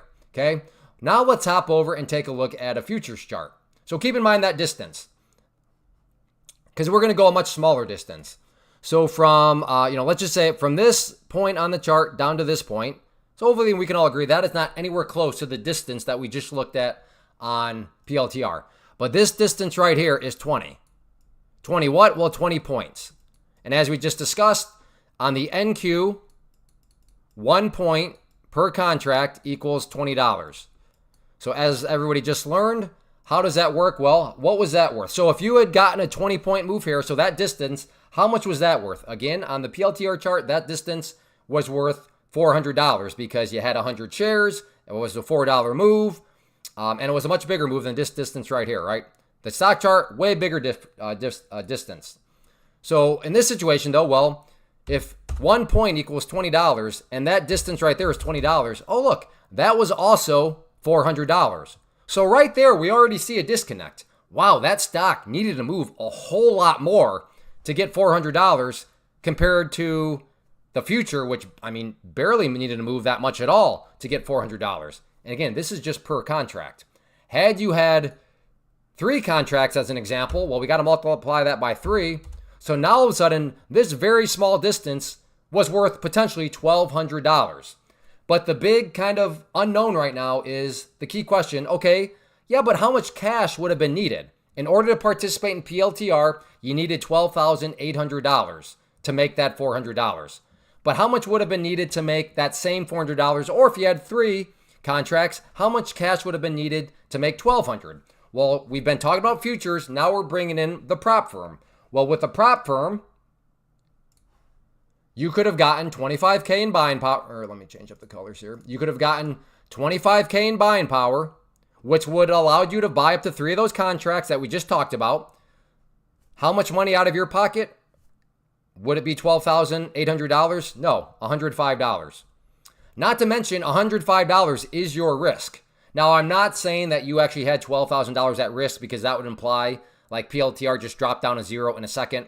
I'm not saying that, but what I am saying is if something goes wrong, you own 100% of that risk. If you go on tilt, if you revenge trade, maybe you just get stuck in a crazy move, it's not going to be your entire account, but I mean, it could be $1,000, couple $1,000, just like that.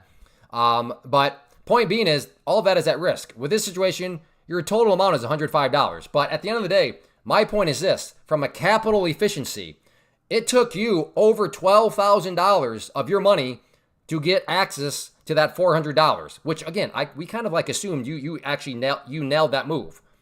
Where here in futures, a very minimal movement gave you $400, if not more, for 3 contracts. So that is what I mean by very, very inefficient use of capital. Does that make sense to the people? Because I got, let's see, to David, to D, to all those that were wondering. Do you see the inefficiency of capital? These contracts expire. Yeah, but it's not like options. There's no theta. There is no theta attached to these. All right, I'm going to cancel my order out because this thing is it's now consolidating too much. Why would you not want to use a prop firm, David? Explain that to me. Why would you want to why would you want to put all of your money at risk? Yeah, exactly. Unknown. Yeah. Why would you want to do that? I can't think of any good reason. No, you do not have to use a prop firm. I think a prop firm is, you can go put $1,000 in your futures account. and you can use $1,000 of your own money. But because of this right here, the movement, that $1,000, and you don't have to take my word for it, people in the chat can explain, but that $1,000, poof, could be gone just like that. Because of this, I'm telling you, futures move. That's why I laugh and be like, well, I trade low float stocks. I trade small caps. I trade penny stocks. I get short squeezes. I'm like, that stuff is a joke compared to futures when you think about their movement. Not to mention, if you buy multiple contracts, then holy smokes, that P&L can add up. Again, it can go against you too, but that's the whole point of why if you're day trading futures with your own money, that $1,000, couple $1,000 could be gone just like that. But within a prop firm, the way your money is shielded is this. If you go, so again, let's just say you have the $1,000. Do I want to use $1,000 for mine or for the prop firm? Well, if you're like, I'm going to use $1,000, okay. But the other person says, well, I'm going to take that $1,000 and I'm going to get this. So I'm going to spend 105 to get the account. So we got to subtract out 105. Both traders experience the exact same bad situation. And it's boom. It causes it causes a $1,500 loss. Well, this person that's using their own money, well, their account's gone, right? Because, I mean, it was their account stopped at 1,000. This one, $1,500 against them. So they're gone. So their journey is over. Their $1,000 gone. But what about this person? What are their consequences? Well, their consequences are they did lose their account because the rule of the account is you can't lose more than $1,500. So because they lost $1,500, the prop firm says, nope, take the account back. You're done. Now, you can't always try again. Now, think about it. Can this person try again? Well, yeah, because they still have $895 left. The other person can't. Their account is gone. Their money's all gone. So in this situation, and the nice thing here about Take Profit Trader is when you reset the account means you try again, it's $100. Now, this situation doesn't seem like a big deal because it's only 105. But like if you're doing the 100K, then yeah, when you reset it, instead of $231, it would only be $100 for, and again, this is for 100,000 purchasing power.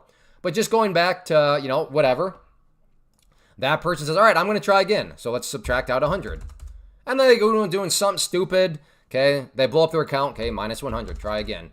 Then they revenge trade. Okay. Blow up their account. Minus 100. Then they FOMO. Okay. Minus 100.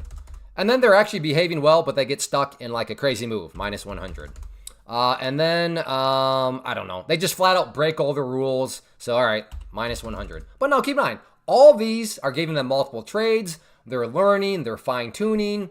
And then all of a sudden, after all these failures, maybe they find a little bit of a groove. They go on a hot streak. They pass the test. They go into the pro account, and then I don't know. Let's say they make $1,000. They get $1,000 of in prop firm lingo payouts. So they get $1,000. So we got to add 1,000. What did they start with? Well, they started with 1,000. So we got to subtract out the 1,000. So look at that. After all of that failure and boneheaded moves and FOMOing, they're actually up $295. Where the person that was like, no, I'm not using a prop firm. I'm using my $1,000. Well, their journey ended just like that. Now, I do want to be very clear. I am not saying that a prop firm guarantees success. All I am saying is that a prop firm is going to be more efficient to learn with because you can get more opportunity to trade. As the math just showed, you can fail over and over and over again, and you can make that $1,000 stretch out quite a bit. Again, that doesn't mean you're ever going to find success, but you're going to give yourself more opportunity to learn, to fine tune, to tweak your strategy.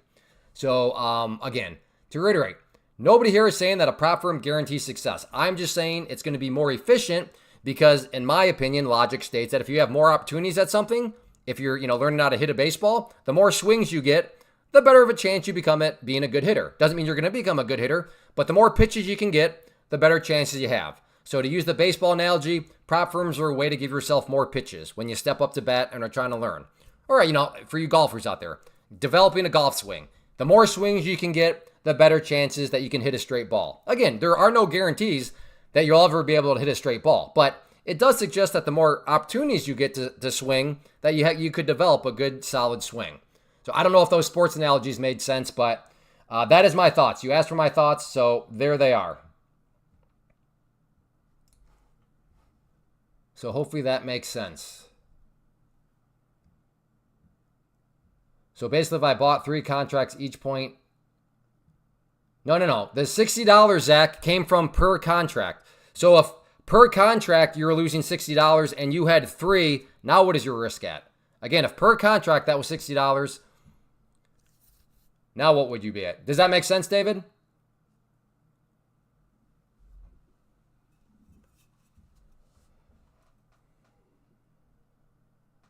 Good, good. But yes, as you said, you day traded SPY. I'm telling you right now, you try trading futures, you're gonna be like, why was now I am assuming no stop loss in futures. Oh, there's stop losses.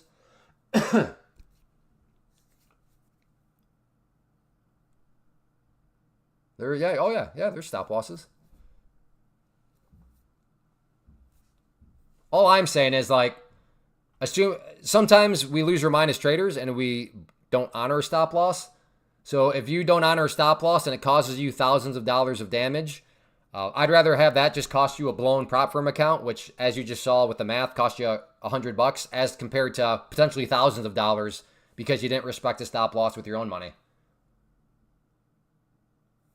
No, you have to figure. Watch, David. Like, if I don't know, if I want to buy, I'm better come down here. If I want to buy right here, so click buy, and then right here, if I want to stop there, then I would just click sell stop. There you go.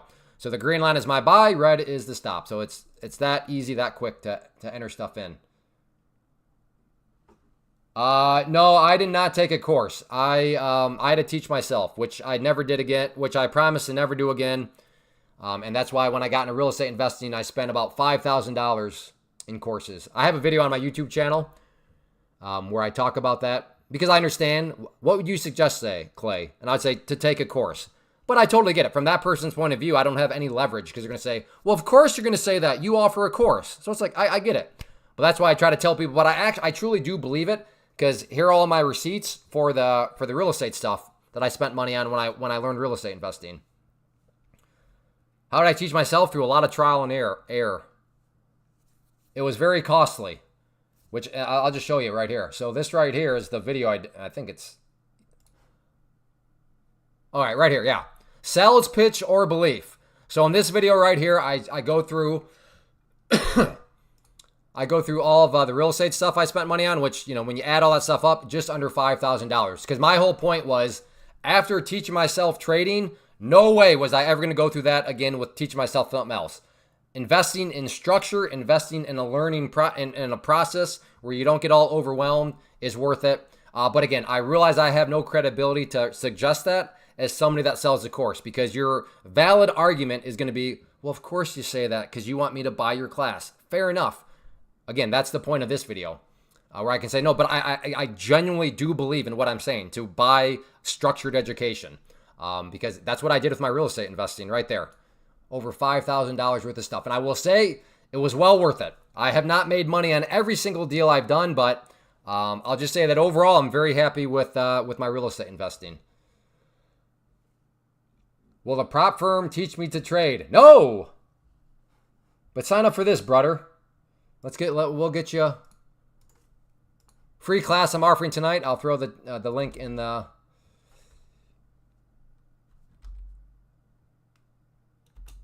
Is D gone or? All right, D, I tried to tag you, wouldn't show up, but D, put that link in there. That's for the free webinar.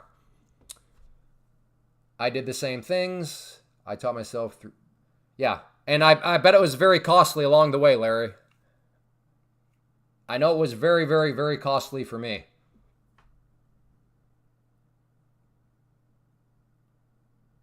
Larry, when I was trading options, found out about futures, I always say, why was I trading options? Exactly, Larry.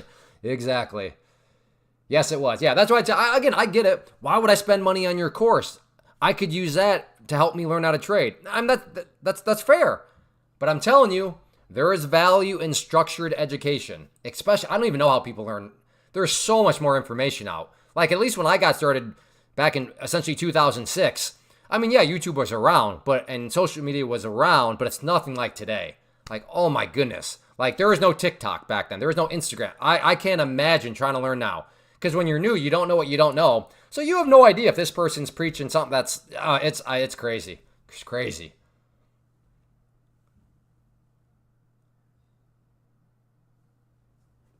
Zach. Okay, one contract is not $60. The $60 came from the points. If you put together a trade plan, Zach, and let's just say you're looking at your trade plan, and your trade plan, you know you're risking 5 points. You know you're going to have one contract, and you know that if this is on the NQ, you know that 1 point equals $20. So what is your risk on that trade? Again, beforehand, you know your risk is 5 points. You know you're going to do one contract, and you know that 1 point is $20. What is your risk on that trade?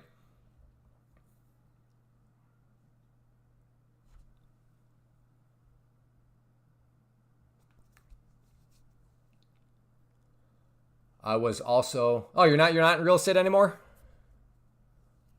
Or did you go the other way? Did you start off in real estate and then go to trading? Good job, Ned. Zach, stop overthinking. I am telling you what to focus on, Zach. You have all the information right here. Again, Zach is putting together, here's Zach.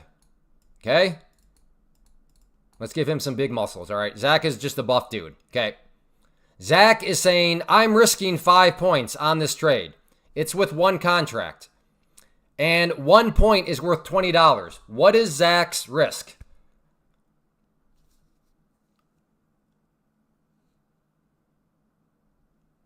M23, I'll get to that in a second.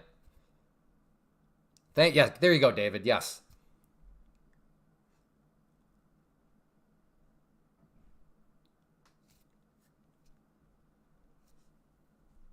There you go, Zach. Stop overthinking everything. Exactly. $100. Now, that is per contract. Let me change something really quick. Let me change something very quick. Let's say that now you're not going to do one contract, because this is that $100 was based off of one contract. Now let's say you are doing 3 contracts. Now what is your risk on the trade? If for one contract it was $100, but now you have 3, what would your risk be?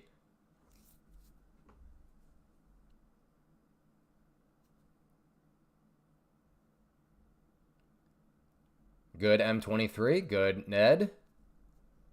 Again, this is what I'm doing here, because I know a lot of people, they're convinced like futures are awesome. They're like, oh crap, I don't want to have to go and learn how to trade futures. And I say, wait a second, do you already use charts? And they're like, well, yeah, I use charts to day trade options. And it's like, okay, then you're 97% of the way there to futures, because instead of using charts to day trade options, you're now using charts to day trade futures. But there is a final 3% you have to learn. And this is what we're doing here. Just how the point system works. Very basic. Come on, Zach. I'm doing this for you, and you take like 3 hours to reply. Come on, brother. Let's go.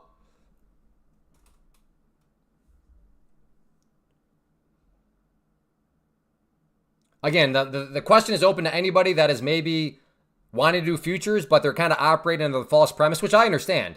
Of, oh, I don't want to have to do futures. I don't have to learn how to trade futures. You don't have to learn anything. Well, this is what you have to learn, the final 3%. Because if you already use charts, you're good. So this is the final 3% that you have to learn, which is why I'm trying to teach it to you right now and prove that it's not hard.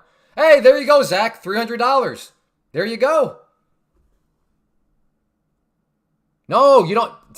Any basic future book about, wait, huh? Any basic futures book about options. That sentence makes no sense, Lingo.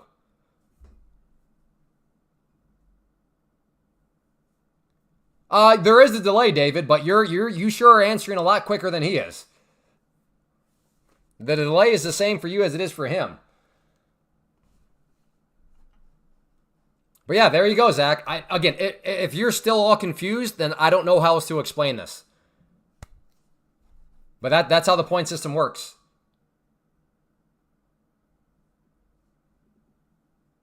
Oh, Joshua, that's a great question.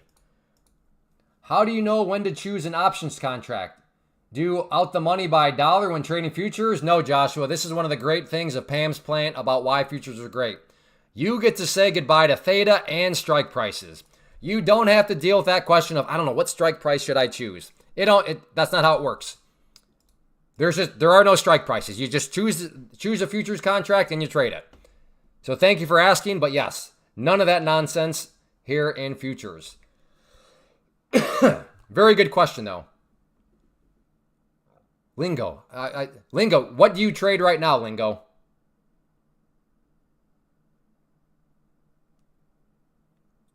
Quite the rollover here. And yes, why didn't I just go? Well, no, okay, never mind. I was going to say, to be fair to myself, I did try to get short. It just never came up and filled me. I forgot about that. I was thinking, why didn't I get short? I was bearish, but then it dawned on me, that's right. No, I did put an order out there to get short. Okay, and what do you use to trade options with in your decision-making process? Are you using charts to make your decisions?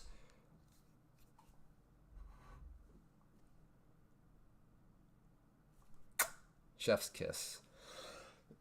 Okay, so then you're 97% of the way to trading futures because futures is all charts anyways. So you do not need a book to learn how to trade futures. If you already use charts, use those chart patterns that you like on options, use them with futures. The other 3% is what I just explained with that math. And if I remember right, Lingo Meb, you were getting all those answers correct with the math. So there you go. You already know how to trade futures.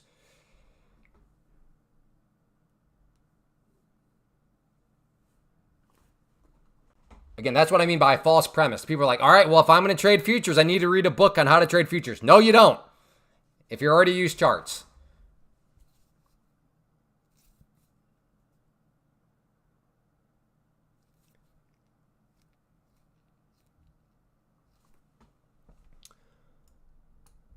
All right, is this maybe a long down around this area here? Make it simple. I did. That's as simple as I can make it. Joshua, are you day trading options right now? Is that where you're kind of at, I'm assuming?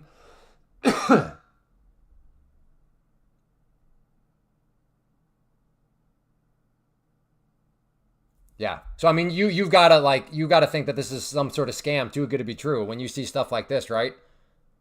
And when you say goodbye to theta, there is no theta in futures. They are contracts, but there's no theta.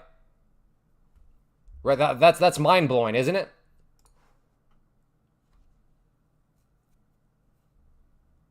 Yeah, exactly. So Joshua, you really have no excuse, man.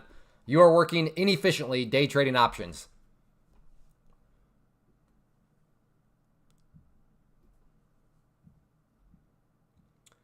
New to futures trading. Just signed up using code promo Clay. Thank you, Matthew. Wondering what platform is the best. There's no best platform. That's definitely case by case. But what I use and what you see here doesn't mean that it's the right one. But I use Tradeovate. I like Tradeovate. Oh, I'm sorry, M23. What was your question? You did ask a question. Would you mind repeating it again? I don't really want to scroll back up and dig through things. But yes, you did ask a question, and I totally forgot. What is the significance of the 712 line? This was the overnight low. And the overnight low is kind of one of those almost self-fulfilling prophecy points within futures. Hey, Clay, do you know if I have a blown funded account with TP, then have successful ones up to 4, does my blown account still count as my... No. You can have up to 5 pro accounts at once. So if you're on 4 pro accounts right now, then you can get another one to go up to number 5. Oh, okay. The difference, M, is so 1 NQ point. So per point is $20. Whereas 1 MNQ, M standing for micro, that same point is worth $2. So let me just show you. I'll just show you. So I'm going to do the bare minimum of volatility that you could expect within future. So I'm going to put on a trade, and I want you to watch that number right there. How am I doing the bare minimum? Well, I'm doing an MNQ. M standing for micro, so this is the much less volatile contract. When I say volatility, I mean from a P&L standpoint. And I'm only going to do one of those. So the question becomes, what... Okay, I don't know if this is the best spot to do it. But anyways, the question becomes... it is what it is. What are your thoughts about this number down here after I take the trade? So I'm going to get one. So this is the bare minimum of movement that you could expect. Okay? And I will say that if you look at this, you're like, dude, that's what? Why are you wasting your time? That's nothing. What? There's a solution. And that's actually one of the massive benefits of futures. So, all right, let's get one in play. I'm doing this strictly for educational purposes, so let's buy. Okay, I'm in. Watch this number, and what are your thoughts? Huh? Dude, it's fluctuating by like a couple bucks at a time. What is the point? Again, this is the minimum volatility that you could expect. So watch that number and just ask yourself, what do you think about it? Again, if you're like, this is stupid, this is worthless, what are you doing? That's fine. I'm not offended. I'll give you the solution. So right here, this is 1 MNQ. Just watching how it moves. What are your thoughts on it? All right, so I'm going to take that out. Now, maybe you're watching that number and saying, what in the world? Futures are a joke. No. That was bare minimum. We were at 1 MNQ. So, again, going through the prop firm, which is what I believe you should do. This is what you could have done. So, if you have $105, you could purchase 25K in purchasing power. Now, what does that actually give you? Well, that contract that you saw fluctuating at 1, you could take that as high as 30. So this is where futures are amazing. Yes, they move great, but you have the ability to control it. How? Well, you just saw. Well, you could raise your position size. You could have done more contracts. Now, maybe you're saying, Clay, this is irrelevant. You can do the same thing with stocks. If I buy 100 shares and I want my P&L to fluctuate more, why? I can just buy more shares. That's true, but what does that require? That requires literally more money out of your pocket because, well, you have to buy more shares. Not so with futures in a prop firm, because with a prop firm, they're just flat out telling you that for the 105, you could start at 1 contract like you just saw me do, and you could work your way all the way up to 30 at no extra price. There's no more money needed. There's no more money out of your pocket required to add to your size. It's just that $105. So that's the big differentiator. You have total control over how your P&L fluctuates. Now, maybe you're even saying, well, Clay, 30, that's still kind of not. Okay, the other end of the spectrum. You could go up to 150K in purchasing power. So for out of your pocket, $252 for 150K, that number that you saw at number 1, if that wasn't fluctuating around enough for you, well, you could have taken that number, in theory, if you want, as high as 150. Okay, so do you see the ultimate control that you have within the world of futures, and more specifically, your ability to control it?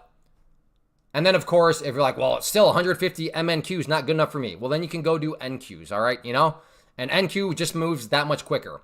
But that is the difference, is the MNQ, that fluctuation is not as quick because the points are worth less. But that's also the beautiful thing, is you have so much control. And that is exactly why someone like myself that is not a good afternoon trader.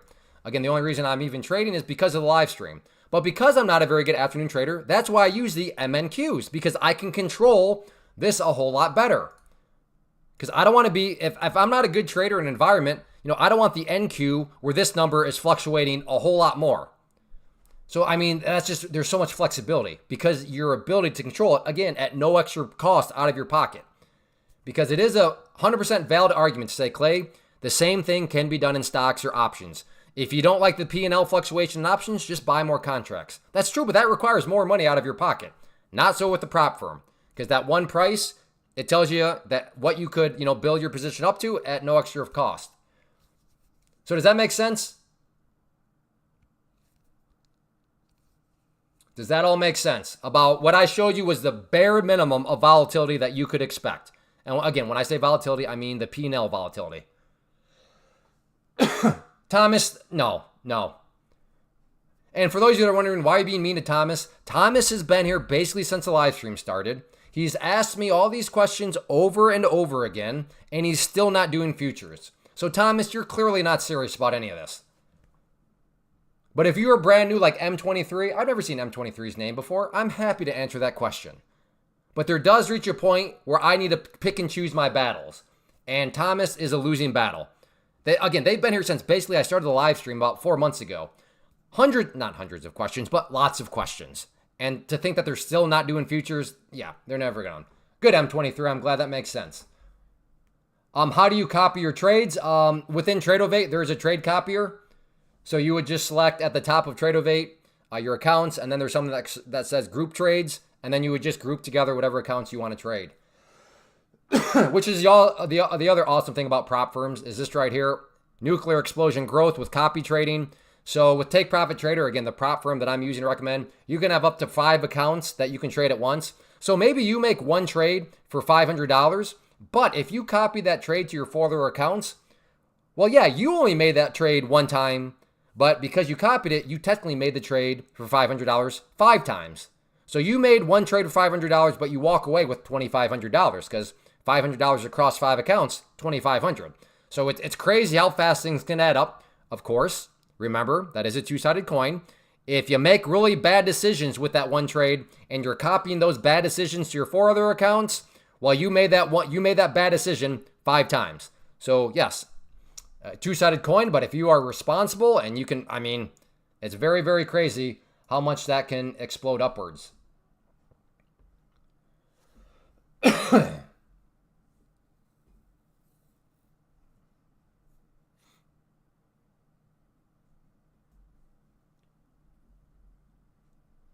No, don't change your name. But why are you being like that, Thomas? Why? I mean, think about how selfish that is. Let's say you do change your name and then you start asking all these questions and I answer them when you're not going to use the information anyways. Like, dude, that's so selfish on your part. Like, you're taking away time from other people that are actually serious. You really are a troll, aren't you, Thomas? Like, seriously, reflect on that. You seem like a good guy. So, like, reflect on that. Are you really going to change your name so that you can ask a bunch of questions you've already asked before, take away from other people? Just, I don't know, man. Please, seriously think on that. Yeah. So Pam's plant, usually the thing that converts most people over, because most people, especially when they're getting started, they don't have $25,000, which is very important in stocks and options because without $25,000, you fall into the pattern day trader rule, which just makes a mess of everything. But in futures, yeah, that pattern day trader rule, there is none. There is none. So for literally as low as, this side right here, as low as $105, you could literally become a day trader. Day trader being defined as having the ability to buy, sell, buy, sell, buy, sell, buy, sell, buy, sell as much as you want every single day. Whereas if you're stuck under the pattern day trader rule, you're only able to make 3 day trades. A day trade being defined as you buy and sell in the same day. You're only allowed to do that 3 times every 5 days. An asinine rule. Garbage rule. But in the world of futures, that just rule doesn't exist. So you can buy, sell, buy, sell, buy, sell. You can make as many day trades as you want every single day. And you don't need anywhere close to 25,000. And with this prop firm, you need 105 because that's the cost of the account itself. So yes, that is a good question. I always forget that that's blocked up there, but so there we go.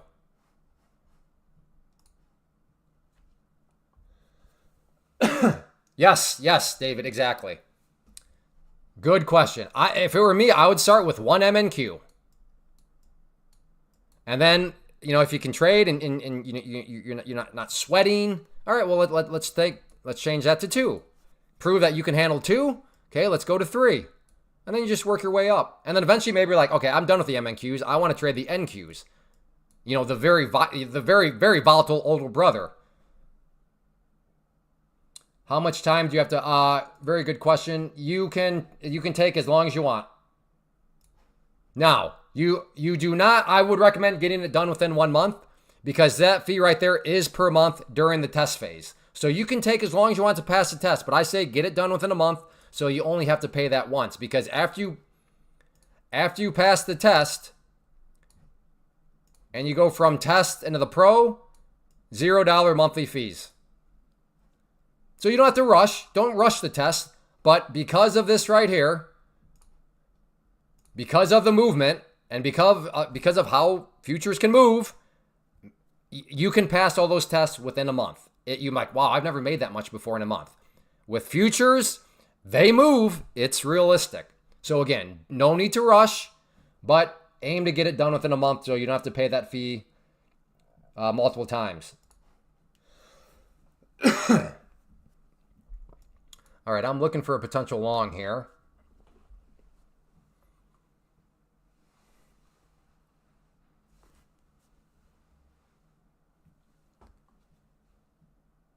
Boom, M23. Why can't everybody be like you? Why can't everybody be like M23? Exactly. Perfectly said. Perfectly said. So that's why I say it's an argument of efficiency. It is very inefficient to put yourself in a spot where you could lose, you know, your all your cash in a couple trades and then your journey's over. Or, you know, at least be able to stretch out that because you can try again with the prop firm.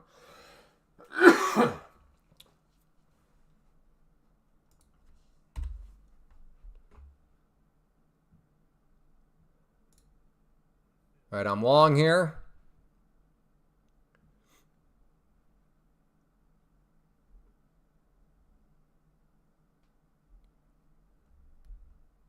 If you think I'm intense when I teach, man, I'm guessing you didn't play sports growing up, huh? Which is fine. But the people are like, man, why are you intense? Man, huh? You must not have played sports. Because I assure you, if you think that was intense teaching, you didn't experience my coaches growing up. And football and stuff, holy smokes.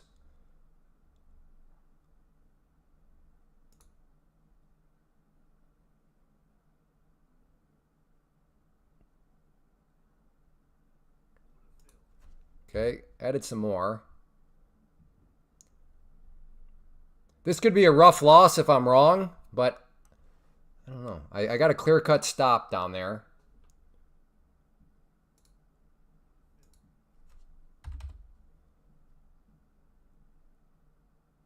Like I said, I'm getting very aggressive here, but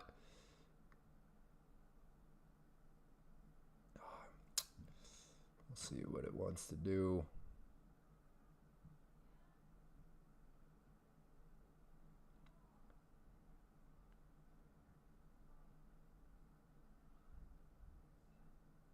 Blue line is my average entry.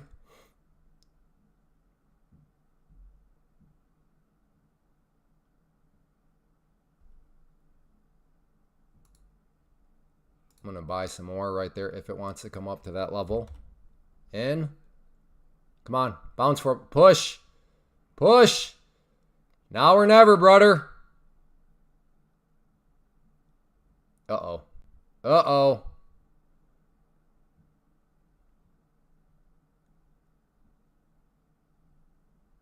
Come on, brother.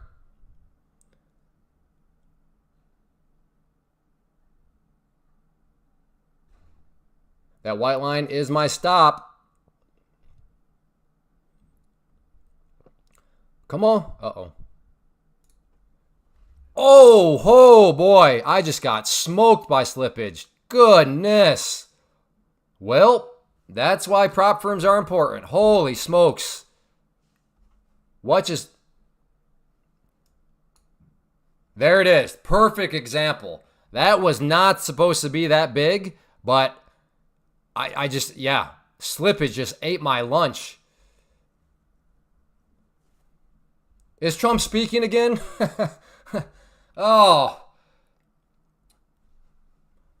Well, so you would think that we scripted this all up. I've been talking this whole time about the power of prop firms and how sometimes, you know, but that's one of those moves right there. Yeah, that was such a... So again, right here, what have I been talking about? Movement.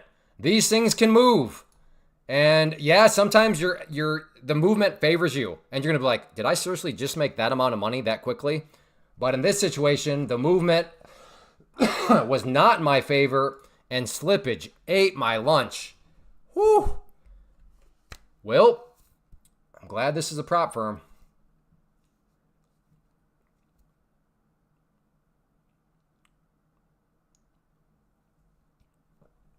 Printer Brothers, don't be a... I can't stand people like that. If he wasn't cool 95% of the other time, I'd ban him. I can't stand people. Like, you know it's not fun to take a loss. So when someone takes a loss, especially when they get slippage like that, I faded you, dude. Okay, cool. Like, you know, I am a human. Like, I don't exactly enjoy losses, even if it's a controlled loss. I mean, that's never fun. But when you get your lunch ate from slippage, I am a human. Like, that was a very irritating comment.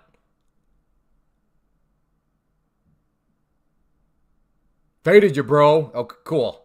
Thanks. Congrats. My stop loss was the white line.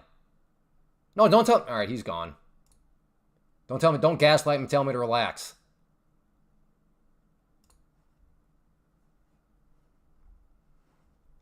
Where my stop loss was the lows. So there used to be a white line there. The white line represented the low of the day. So it was a mental stop. I didn't have a hard stop in, but I was just watching. And then when it broke, I hit the exit, but then it spiked and just bam. That's the thing. Like, now, to be fair, I do understand that from your point of view. Like, I'm just somebody on the internet. Like, so whatever, say whatever you want, say all this sort of stuff. But like, I'm actually a human. Like, and I'm like, I guess I can't speak for everybody, but for any of you that like don't like to take losses, even if it's controlled, like it's never fun. Like even a good controlled loss, it's never an enjoyable experience. It's like, ah, bummer, you know, we don't, because you do lose money. You don't want to lose. It's not fun. But then when you experience that kind of loss, and I compounded it because I was getting aggressive. Like I had bigger sizes. I'm like, all right, I think we might be able to get a bounce. So when you have that compounded with the bigger, it's like, it wasn't fun. So like, I am human. The last thing I want to hear is, I faded you and made money. Congrats. I had 24, yes.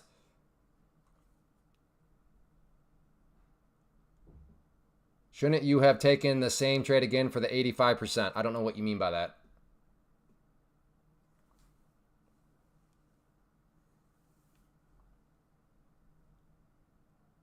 Thomas, again, worse. Let's just say that account, let's just say that this had gone down and then I lost more money and, you know, account gone. So let's say this was you, Thomas, and that you didn't even honor the stop. Let's just say that move, poof, $3,000 gone. Let's say that's you, Thomas. Did it actually cost you out of $3,000 out of your pocket? No, Thomas. This is why I don't know what else do you want me to say, brother? You don't listen. The fact that you don't know this. So again, let's just say, because you were doing, let's just say you're doing $100,000 purchasing power. And then that trade, boom, spikes against you, but $3,000 gone. So yes, you violated the rule. You lose the account. But what did you say? Well, I don't want to blow all this money. You didn't blow $3,000. Your risk that you lost out of your pocket was $231. Like, I don't know how else to explain that. Some of you here, you're so annoyed because I keep explaining the same things over and over again. But then we have people like Thomas that don't listen. And yes, I'm cranky right now. That was not a fun experience. I don't like, because I was like, all right, here we go. Let me get a little more aggressive. Let's get that bounce. If I'm wrong, all right, I'll still be green on the day. But yeah, then the slippage happened. So yes, I'm cranky right now. I'm a human being. Did you take, all you got to do is scroll back. I don't know. Grab the little, the scroll bar, scroll back. I don't know. We'll call it 10 minutes and you'll see what happened.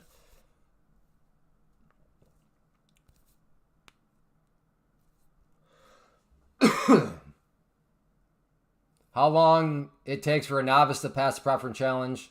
I don't know lingo. I have no idea. Everybody's different. Don't worry about averages. The reason why I hate giving averages is if you all of a sudden are beyond the average, then your mind's going to play the game. I guess I'm below average. And it's like, no, just go at your own pace. Don't worry about averages.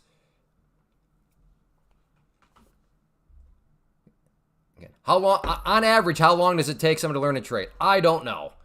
But even if I did know, even if I did have an average, I would not tell you the average because all that's doing is opening up the opportunity for the voices in your head to start to play mind games with you.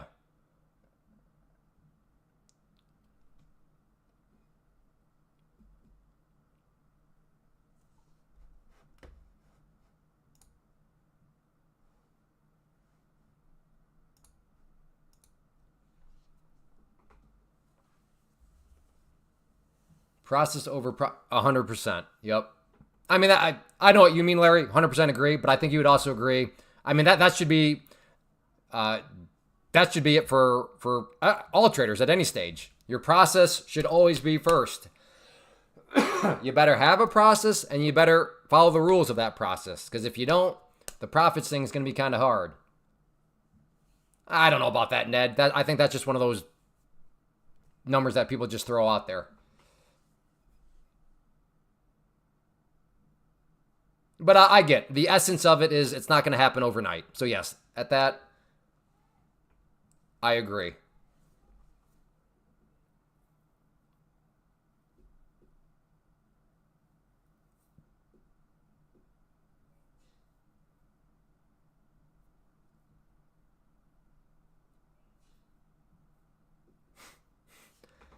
Now it's really want to send me on tilt.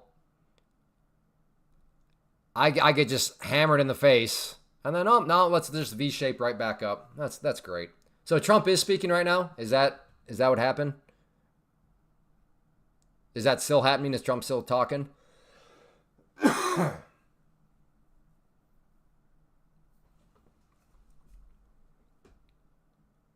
I say 100K, then loss for a tax saving of 10K. Okay, happy days. All right. You do whatever you want to do, brother.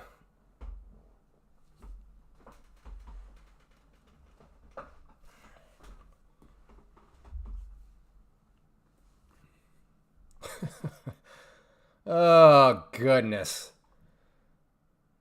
The timing was impeccable. Because I've been spending so much time just talking about, hey, you got the protection, crazy moves can happen, and then boom, just like that. And then it goes right back up.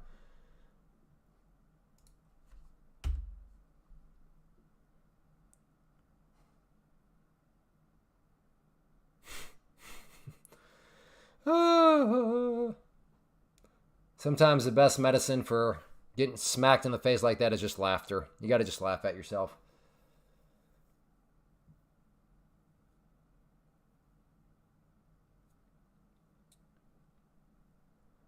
I look at it this way. When I first started my job, I have to learn my job before I could do my job. Trading the same way. Yep. Well said, Larry. Like those Trump clown candle reverses quickly. Was lucky enough to buy the wick and ride it. Sorry about your... See, thank you, Candle. Like, that's like somebody that like understands how to interact with other traders. Like, Candle basically was like, yeah, man, I kind of did the opposite of you. And I made money, but he did it in like a way that's like, okay, like, it makes me want to congratulate him. Like, good job. But like, I faded you and made it. And then when dude, relax. No, what do you? That's where we call the people that have a stick in one hand and then the victim card in the other. Poke, poke, poke. When the person is irritable, which I fully was. I'm a human being. That was not a pleasant experience. And then when I get a little irritable back, they pull out the victim card. Dude, relax. Don't play that game. Those are the people I cannot stand. If you are someone that walks around with a stick in one hand and a victim card in the other, I can't handle that. Maybe you can handle it. If you can, please feel free to share any tricks with me, as I'm open to learning in that regard. But I can't mentally deal with people like that. But Candle Sniper, a perfect example of how to explain to somebody that you made money on the move that caused that person to lose money.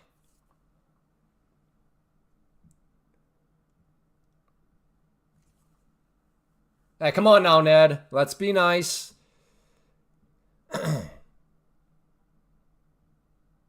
But I'm being serious. Like, I am totally open to the idea that, oh, the bot attacker's back.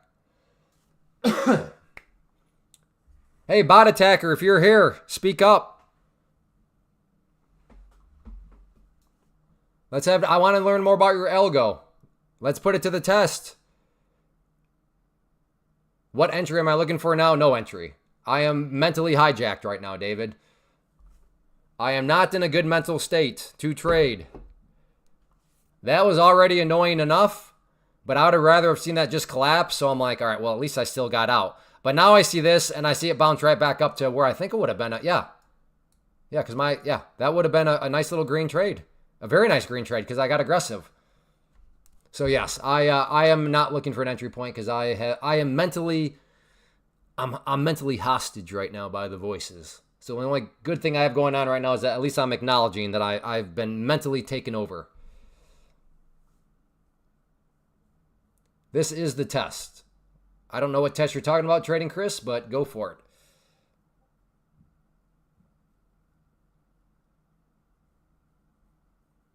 No, that's what I'm saying, Ned. Be nice to your wife. I know that you're saying that about your wife. I'm saying don't say that about your wife. Be nice about your wife. Be grateful you have a wife.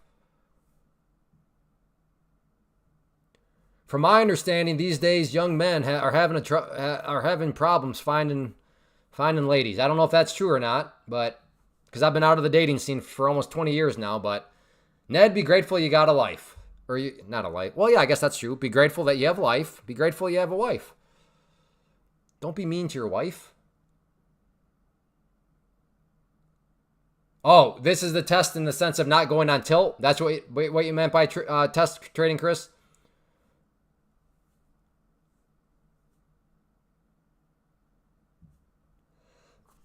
So yes, if you're wondering, whoa, why are viewers spiking? Because the bot attacker disappeared for a while, but apparently the bot attacker is back. Oh, now those bots. Gotcha. They are testing here. Well, what do you mean? What are they testing? I'm not sure what you mean by they are testing. What are they testing?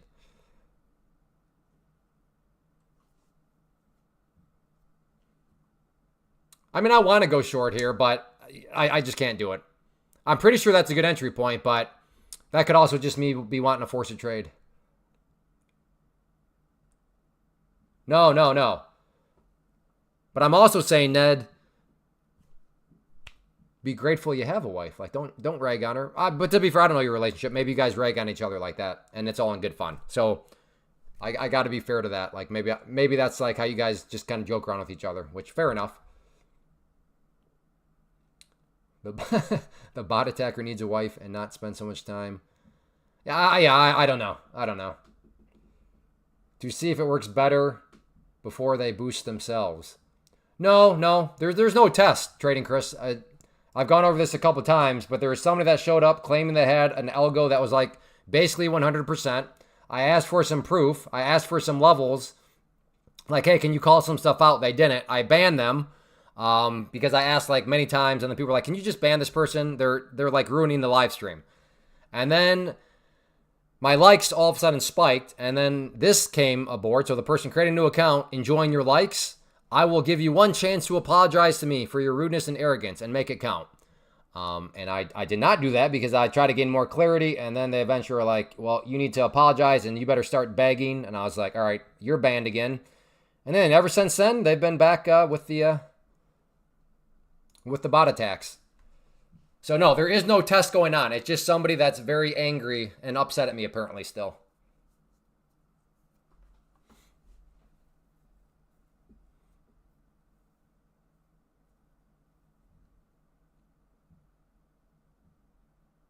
Good. All right. Good.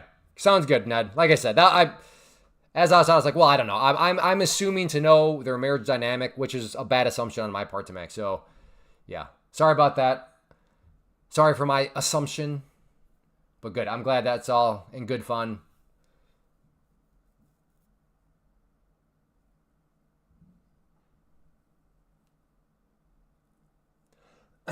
Remember, Ned, through the prop firm. Are we on the same page there? Through the prop firm? Do not grab your funds and throw them in. Don't just do PAMs, right? Doing PAMs, especially as a beginner, which you are, very, very dangerous because of this right here, because of how they move. You want to make sure you do PAMs, plant, because you want to get yourself in the prop firm for all the reasons we've already discussed. Are we all clear on that, Ned? When you're excited to get started with futures, you mean through the prop firm, right?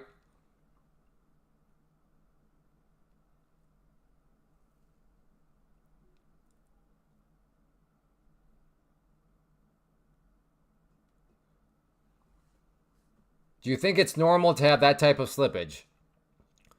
Nero, I think you can answer that question. Think about that.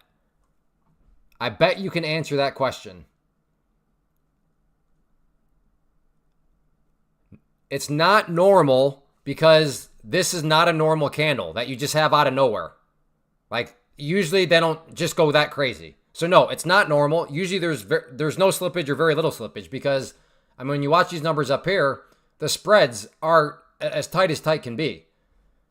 So no, it's not normal to get that kind of slippage because those moves are not normal, which is why I'm so irritated because, of course, I get aggressive. And remember, I was actually, if you remember back, I was actually in the green a little bit. I was in the green and we were right there to potentially get into this thing to bounce more. I was loaded up nicely. I got aggressive. So it went from me seeing green, getting ready to see more green and a bounce to a non-normal move. Prop, yes. All right, good. Prop. No. Not Robinhood. Don't do it in Robinhood because that's your own money, Ned. You're scaring me, Ned.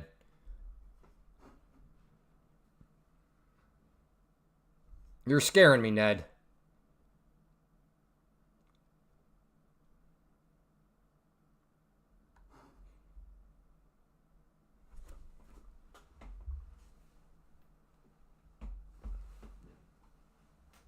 Hey, lady, you're scaring us. Anybody name that movie quote? If not, I'll add in a little bit more context. But, hey, lady, you're scaring us. Little movie trivia quiz. Anybody, can you name the movie? Incorrect, Matthew. I think. Maybe they do it, but not the movie I'm thinking of. Okay, let me add in a little bit more context. I made him extra sloppy. Hey, lady, you're scaring us. A good guess, Nathan. High probability guess, Joshua. Good job. It's at the top of the screen, Kelly. Or you can just go to the pinned comment at the top of the chat box. Click on that. It'll go to the link. Take Profit Trader is the name of the site. And then, yes, code Clay.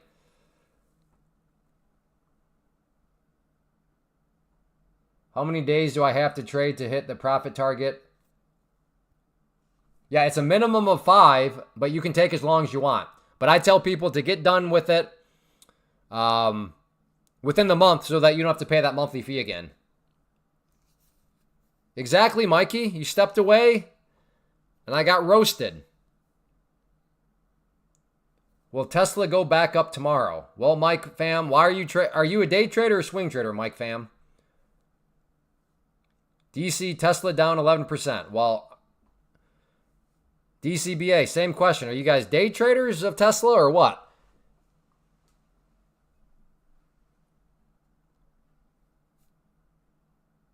Day? Why are you day trading Tesla? That's a very inefficient way to use your funds. Oh, Mike fam, long term. Well, Mike fam, you have a faulty understanding of technical analysis. If you think that anybody using charts can tell you if Tesla will go back up tomorrow, yeah, charts are not a crystal ball. Nobody knows. Nobody knows if Tesla will go back up tomorrow.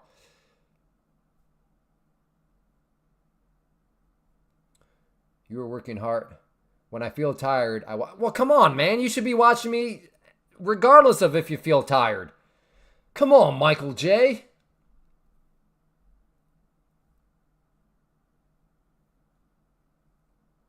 Whoa, now look at this. What just happened here?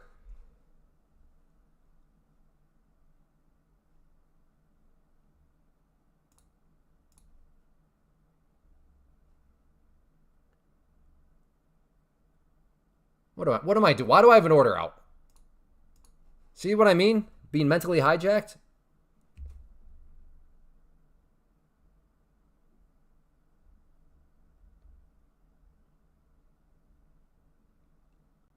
Oh, that makes sense, Ned. Well, you see it now, brother.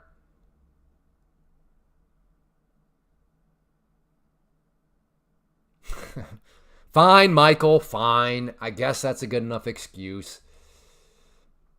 If it was a snake, it would have bit me. Well, hopefully it wasn't a poisonous snake. It won't go back up. DC, I'm still wondering why you're wasting your capital day trading stocks, man. Do you understand how inefficient you are using your capital? Come on, brother. Is that purple line an EMA? No, it is the 50 SMA. 50 period simple moving average.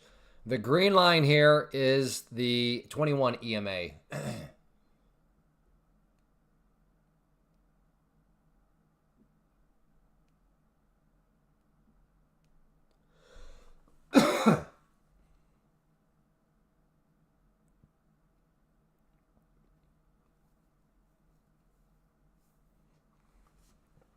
Is good gold for scalping?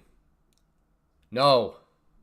I vote start on MNQ and NQ.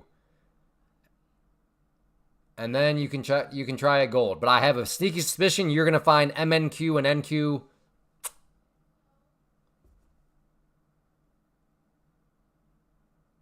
If I make only make five. Okay, I think you mean if I make only $500 on day one.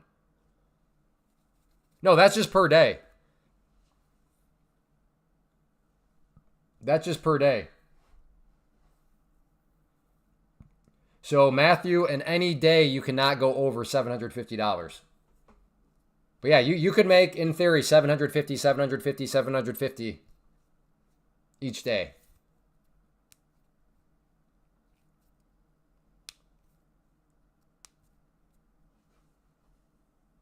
Salim Sar Sharf. A1 movie. I'm thinking they might be a bot.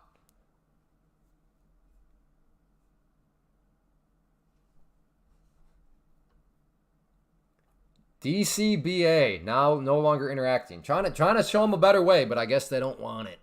They want to keep going inefficient. And for those of you that were here for our PLTR discussion, you saw exactly how inefficient all that was.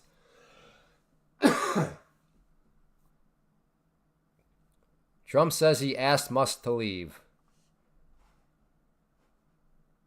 And so this is the hilarious part. Like, this is why, so Tesla's going, okay.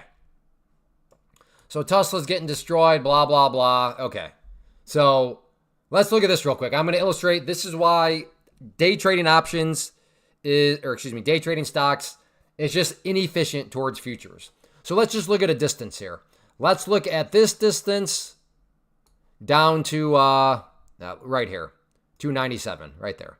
So keep in mind this distance right here, 306 down to 297. That is a difference of $9.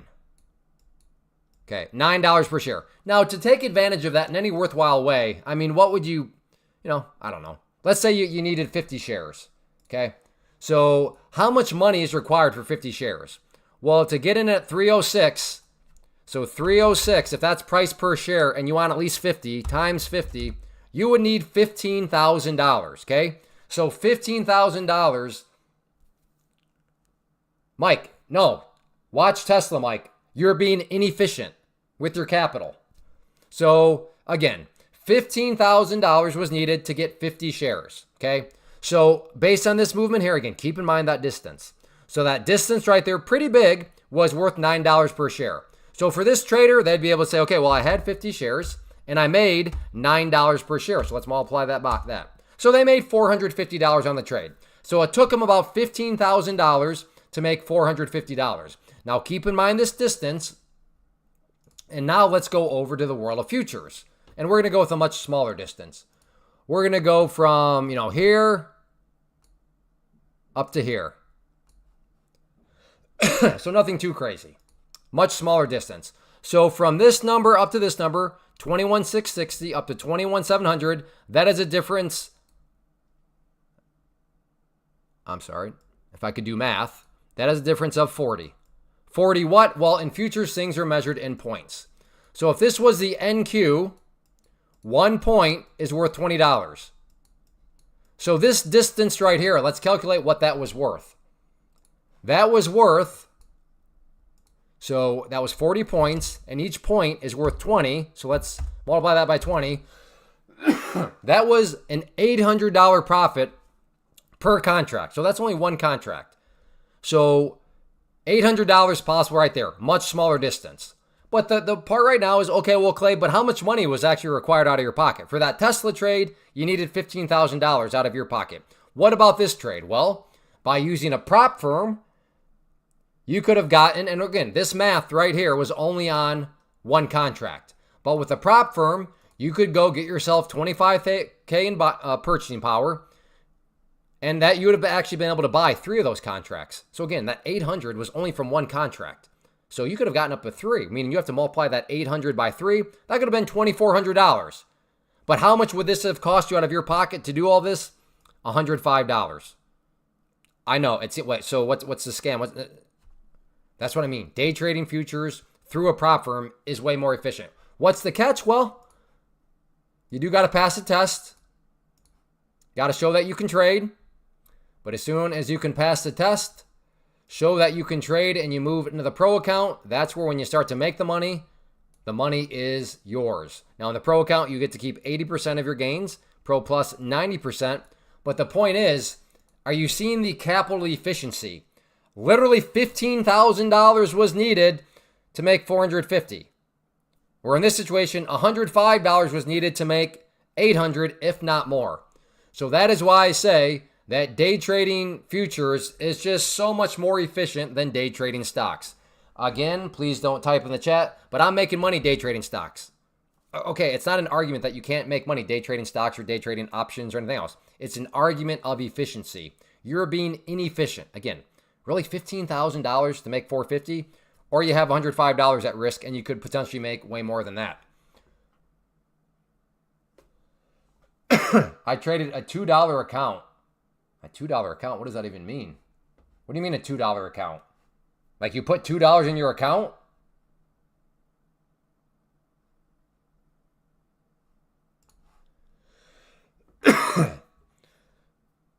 So there you go, everybody. That is that would be my explanation of why I would say day trading stocks is just inefficient. Now, if you're in the category of investing, oh, I love stocks. I invest in stocks. So this Pam's Plant argument, day trading futures through a prop firm, is only in the category of day trading.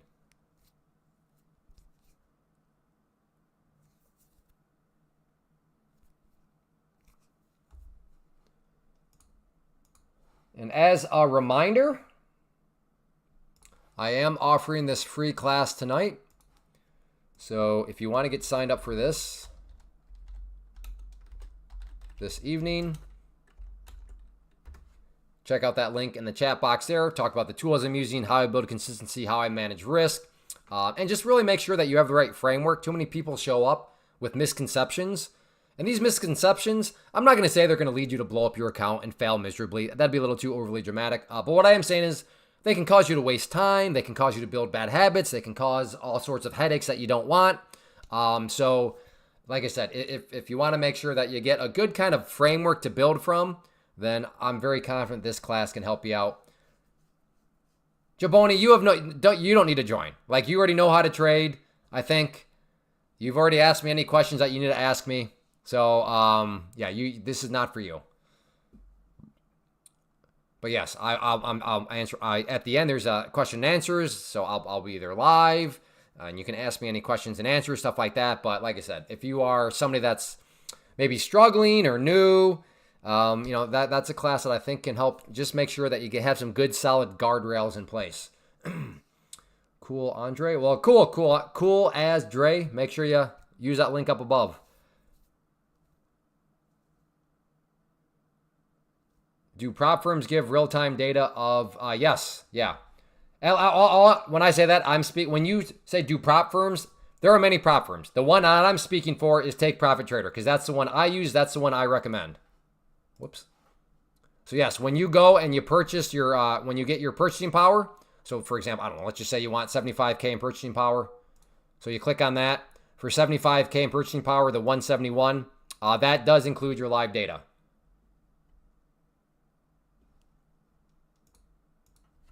I really don't understand market analysis.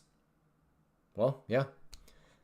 That's market analysis is how you make decisions. If you can't analyze the market, then you don't know what decisions to make. And if you don't know what decisions to make, you're going to find yourself not having too much success.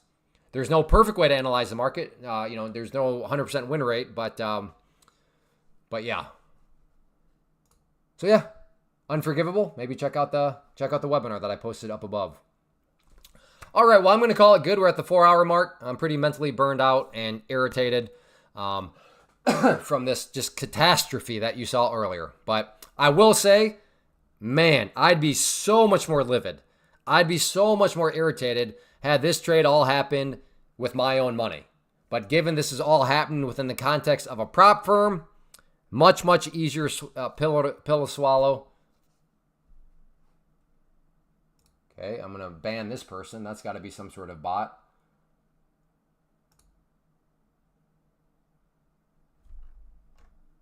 Yeah, what was that?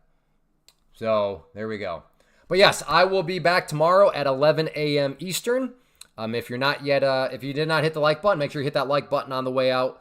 And also make sure you subscribe and turn on notifications so you know whenever I go live. Usually I'm here 11 a.m. at the very latest, but sometimes I show up early. So if you want to know when I show up early, or just kind of when I do go live, that's where turning on that notification bell works. So yeah, make sure you subscribe, hit that notification bell. And I think that's it. So yeah, get signed up for that live webinar again tonight if you have not yet. And hopefully I'll be seeing you there. There we go this evening. I'll throw it in the chat one more time, just in case anybody missed it. So get signed up for that.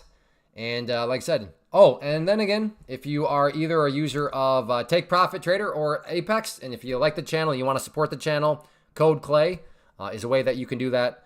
And again, make sure if you're any category, Take Profit Trader, they're the best in the business. But if you're a beginner, Apex is not for you, okay? But if you're an intermediate or advanced prop firm trader, then yeah, I could see Apex not being totally overwhelming for you. But for those of you that are just getting involved with Pam's Plant and prop firms, Take Profit Trader is where you want to go. So like I said, if you want to support the channel, use code CLAY, and I thank you in advance for doing that. So take care, everybody, and I will see you back tomorrow at 11 a.m.